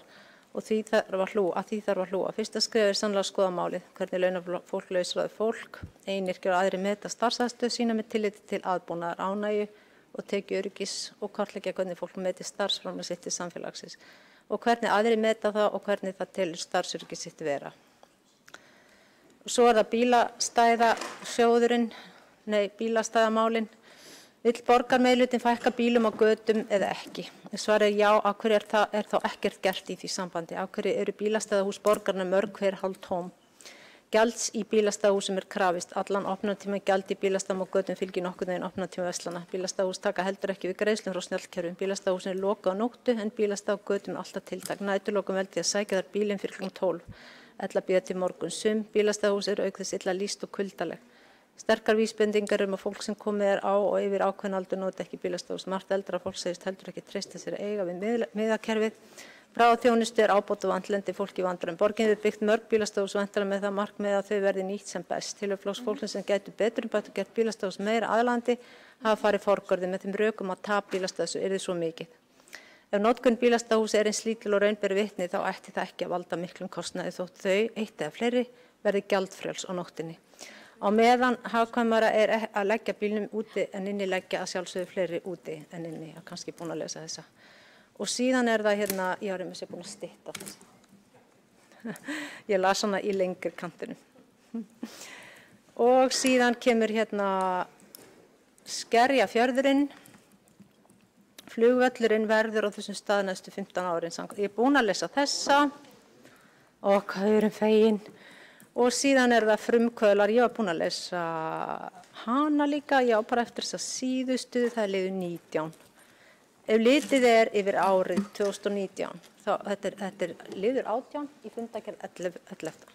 Ef litið er yfir árið 2019, þá vantar mikið upp á að rekstrarniðurstaða A-hluta sé eins jákvæð áætlun gerði ráð fyrir sem skýrist af því að sala byggingarrétta var mun minni eða 2.302 milljónir króna undir áætlun. Ekki tókst að halda áætlun 2019 og ekki gekk heldur að greiða niður skuldir en samt var góðari. Á þessum tíma var ekkert COVID-19 áfall og ástand. Fulltrúar Flokks fólksins er brugðið við að sjá 3 mánaða uppgjör A-hluta. Í janúar til mars 2020 borgin safnaði skuldum 2019 og hafa skuldir hækkað 4 milljarða á 3 mánuðum. Flokkur fólks hefur ágjörð á afkomu borgarinnar þegar fer að reyna áhrif COVID-19 fyrir alvöru. Ekki er annað hægt en að vera aukandi fyrir næstu 2 árum seinni hluta þessa kjörtímabils. Fyrri hluti þessa kjörtímabils hefur sannarlega ekki verið án áfalla. Braggamálið, fleiri framúrkeyrsluverkefni, Sorpa, svo fátt eitt sé nefnt. Ef ekki var hægt að áætla með nákvæmari hætti fyrir 2019, hvernig verður það áætlun fyrir þetta ár? Og að lokum það 20. liðurinn. Það eiginlega við tveimur liðum, ég veit ekki hvernig það verður, skipulagsyfirvöld borgarinnar, yfirvöld bara, gera nú hvað þau geta til að taka heimild að handum stæðiskorta, aka göngugötur og leggja í sér með stæði. Verið að reyna að fá löggjafann til að breyta ákvæði 10. greinar umferðarlaga sem kveður á þessa heimild. Skipulagsyfirvöld óttast að stór hluti handa stæðiskorta muni fjölmenni á göngugötur, en þeir eru 8.000 í borginni. Flokkur fólks hefur einnig verið með máli í mannréttindaráði, enda mannréttindamál. Ef tillaga borgarna verður samþykkt af löggjafanum muni skipulagsyfirvöld loka fyrir þennan möguleika með því að setja fötluðu fólki í skorður og að það geti ekki komist inn á göngugötur og bílsýnum er verið að jaðarsetja fatlað fólk. Einn aukapunktur. Hreyfihamlaðir hafa barist fyrir þessari heimild í fjölmörg ár. Skipulagsyfirvöld hafa ekki haft samráð við hreyfihamlaða þetta mál, og miður að skipulagsyfirvöld vilja ekki láta reyna á þetta. Það fyrra skipulagsyfirvöld að halda göngugötur fyllist að handhöfum stæðiskorta. Löggjafinn hefur veitt handhöfum stæðiskorta heimild til að aka í göngugötur og leggja þær í meststæði. Margar hliðagötur koma ekki til greina fyrir stæði hreyfihamlaða vegna halla og þrengsla. Skipulagsyfirvöldum ber að virða markmið Sameinuðu þjóðanna málefni fatlaðs fólks þar sem sérstaklega tekið á aðgengismálum. Og þar með því lokið.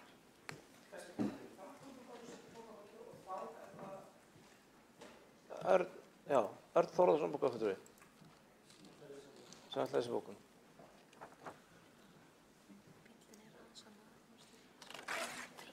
Bilaður hjá mér hljóðnum minn í sætinu mínu, það kannski kann að vera liður í því að stytta fundi borgarstjórnar. En ég ætla að lesa bókun okkar við lið nr. 7. Hann stuttur, þannig að við sem ekki draga fundur á langið, það ágætt að hafa knappar og hnitmiðar bókanir og þessir í þeim stíl. Og nú erum við svona rétt með stað. Þessi bókun sjálfstæðismanna við lið 7, já. Með samþykkt tillögunnar hefði verið stigið áhrifaríkt og mikilvægt skref í úrgangsmálum borgarinnar og í raun landsins alls. Mikil og vaxandi eftirspurnir eftir lausnum í málaflokknum, sérstaklega framsæknum nýjungum. Áræðandi að leiða saman þann fjölbreytta hópa aðila sem áhuga hafa á og hagsmuna af málinu. Reykjavíkurborg gæti leikið stórt hlutverk í þeirri vegferð. Með málsmeðferðartillögu meirihlutans að vísa málinu áfram til borgarráðs verið að taka óþarfa hliðarskref sem vonandi verður þó ekki til þess að tefja fyrir framgangi þess. Betur hefði farið að samþykkja tillöguna eins og lá fyrir borgarstjórn. Málið áríðandi. 97 orð. Það að spalla með þau. Bestu þakkir fyrir það, Örn Þórðarson borgarfulltrúi og þá að Valgerður Sigurðardóttir borgarfulltrúi. Ég ætla að lesa hérna bókun okkar Sjálfstæðisflokks við lið nr. 2. Nú lag að hefja viðræður við stærsta vinnustæði borgarinnar sveigjanlegan vinnutíma og sveigjanlegt vinnuumhverfi. Síðustu mánuðir hafa sýnt að sveigjanleikinn getur aukið lífsgæði og létt á umferðarálagi. Sveigjanleikinn jafnframt hvoru tveggja hagkvæmasta og skjótvirkasta leiðin til að draga megi úr umferðarálagi í Reykjavík. Rétt að höfuðborgin taki forystu, innleiði sveigjanlegra vinnuumhverfi á sínum starfsstöðum og leiði jafnframt viðræður við stærstu vinnustæði borgarinnar hið sama. Stórfyrirtæki á borð við Íslandsbanki og Orkuveitan hafa brugðist hratt við breyttu umhverfi og bjóða starfsfólki nú vikulega fjarvinnudaga. Þannig telja fyrirtækin sig tryggja meiri starfsánægju, aukin afköst og minna kolefnisspor. Viðbrögðin eru til fyrirmyndar og verða vonandi öðrum aðilum á vinnumarkaði til eftirbreytni. Nú fullkomin skilyrði í íslensku samfélagi til að stokka spilin, endurskoða kerfið og tryggja sveigjanlegt borgarumhverfi sem stuðlað getur að hvoru tveggja auknum lífsgæðum og framförum í Reykjavík.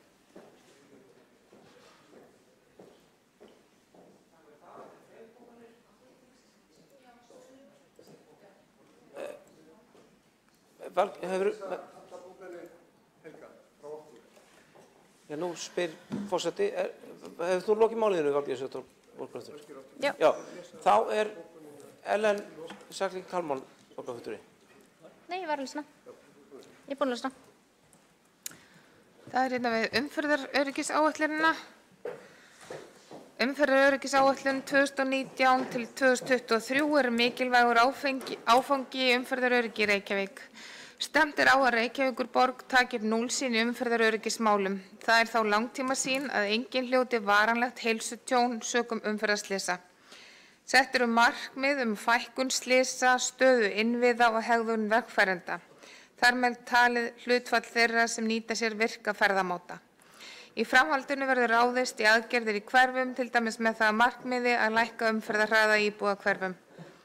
Aðgerðir umferðaröryggisáætlunar eiga að leiða til aukins öryggis fyrir hjólandi og gangandi vegfarendur sem og fyrir þá sem ferðast með ökutækjum, en þó mun greiðfærni ökutækja í einhverjum tilfellum minnka. Það óumflýjanlegt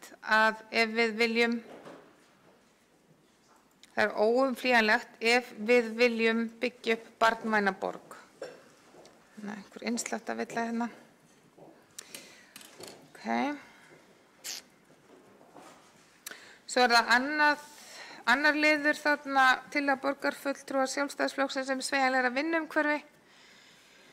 Tillagan snertir á mikilvægu verkefni sem að nýta lærdóminn af COVID-19 faraldrinum til að auka sveigjanleika í vinnuaðstæðum almennings, til dæmis með aukinni fjarvinnu, fjarkennslu og fjarnámi. Samtíminn kallar á kjark og þor til að taka róttækar ákvarðanir til að breyta því sem við höfum búið við í mannsaldur.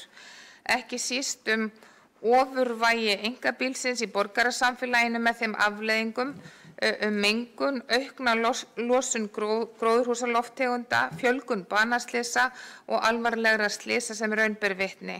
Breyttar ferðavenjur, uppbygging borgarlínu og annarra vistvænna samgöngumáta, fjölbreytt framboð, hagkvæms húsnæðis miðsvæðis í borginni eru hluta framtíðarsýn meirihlutans. En jafnframt stytting vinnuviku í góðu samstarfi við fyrirtæki og stofnanir innan borgarkerfis sem utan. Aukinn sveigjanleiki í vinnuumhverfi fólks markmið sem fellur vel að stefnu meirihlutans og verðskuldar vandaða skoðun í borgarráði.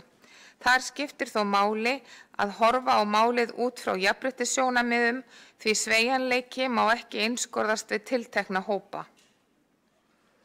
Var meira, Sigga, ætlaðu þú að lesa síðustu?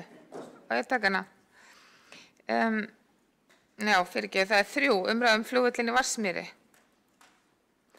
Fyrir liggur samkomulag milli ríkis og borgar næstu skref í málinu. Þau eru að ríki og borg hefji samstarf rannsóknir á möguleikum á byggingu nýs flugvallar í Hvassahrauni. Markmið rannsóknanna að fullkanna kosti þess að reisa og reka þær flugvöll til að gegna hlutverki varaflugvallar, innanlandsflugvallar og flugvallar fyrir æfinga, kennslu og einkaflug. Leið athygli borgarfulltrúa vakin á nýlegu nefndaráliti umhverfis- og samgöngunefndar Alþingis sem fram kemur eftirfarandi. Nefndin telur brýnt að tryggja rekstraröryggi Reykjavíkurflugvallar á meðan á undirbúningi og gerð nýs flugvallar stendur, þar með talið eðlilegt viðhald og endurnýjun mannvirkja. Þetta kemur fram í samkomulagi samgöngu- og sveitarstjórnarráðherra og borgarstjóra rannsóknir á möguleikum á byggingu nýs flugvallar í Hvassahrauni sem undirritað var 28. nóvember 2019. Málið því skýru ferli en mikilvægt að kjörnir fulltrúar gefi sér tíma til að kynna sér og ræða þær ákvarðanir sem hafa verið teknar Reykjavíkurflugvöll. Okay. 6. Liður 6. Tillaga frestun áform nýja íbúðabyggð Skerjafirði, tillaga Sjálfstæðisflokksins.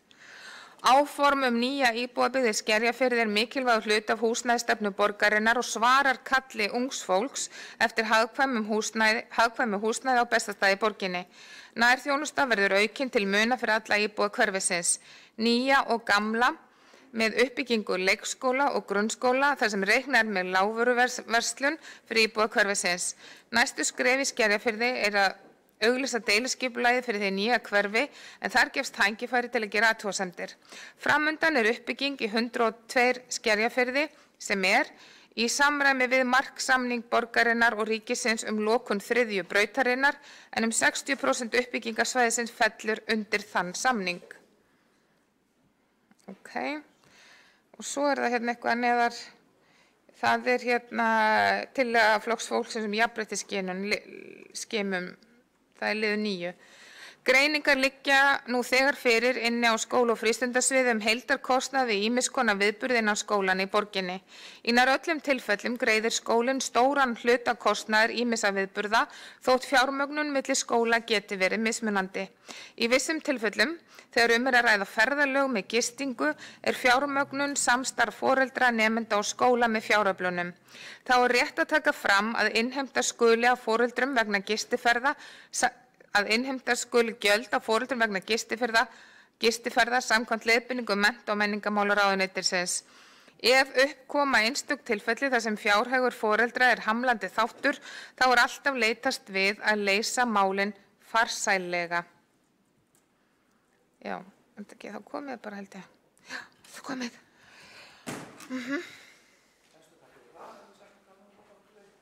Eru fleiri borgarfulltrúar sem eiga eftir að lesa upp bókanir? Svo virðist ekki vera. Forseti vill að því tilefni þakka borgarfulltrúum aftur fyrir gott samstarf í vetur, óska borgarfulltrúum heilsu og gæfuríks sumar sem og fjölskyldu þeirra og borgarbúum öllum. Fundi slitið. 21.02. Já, það ekki.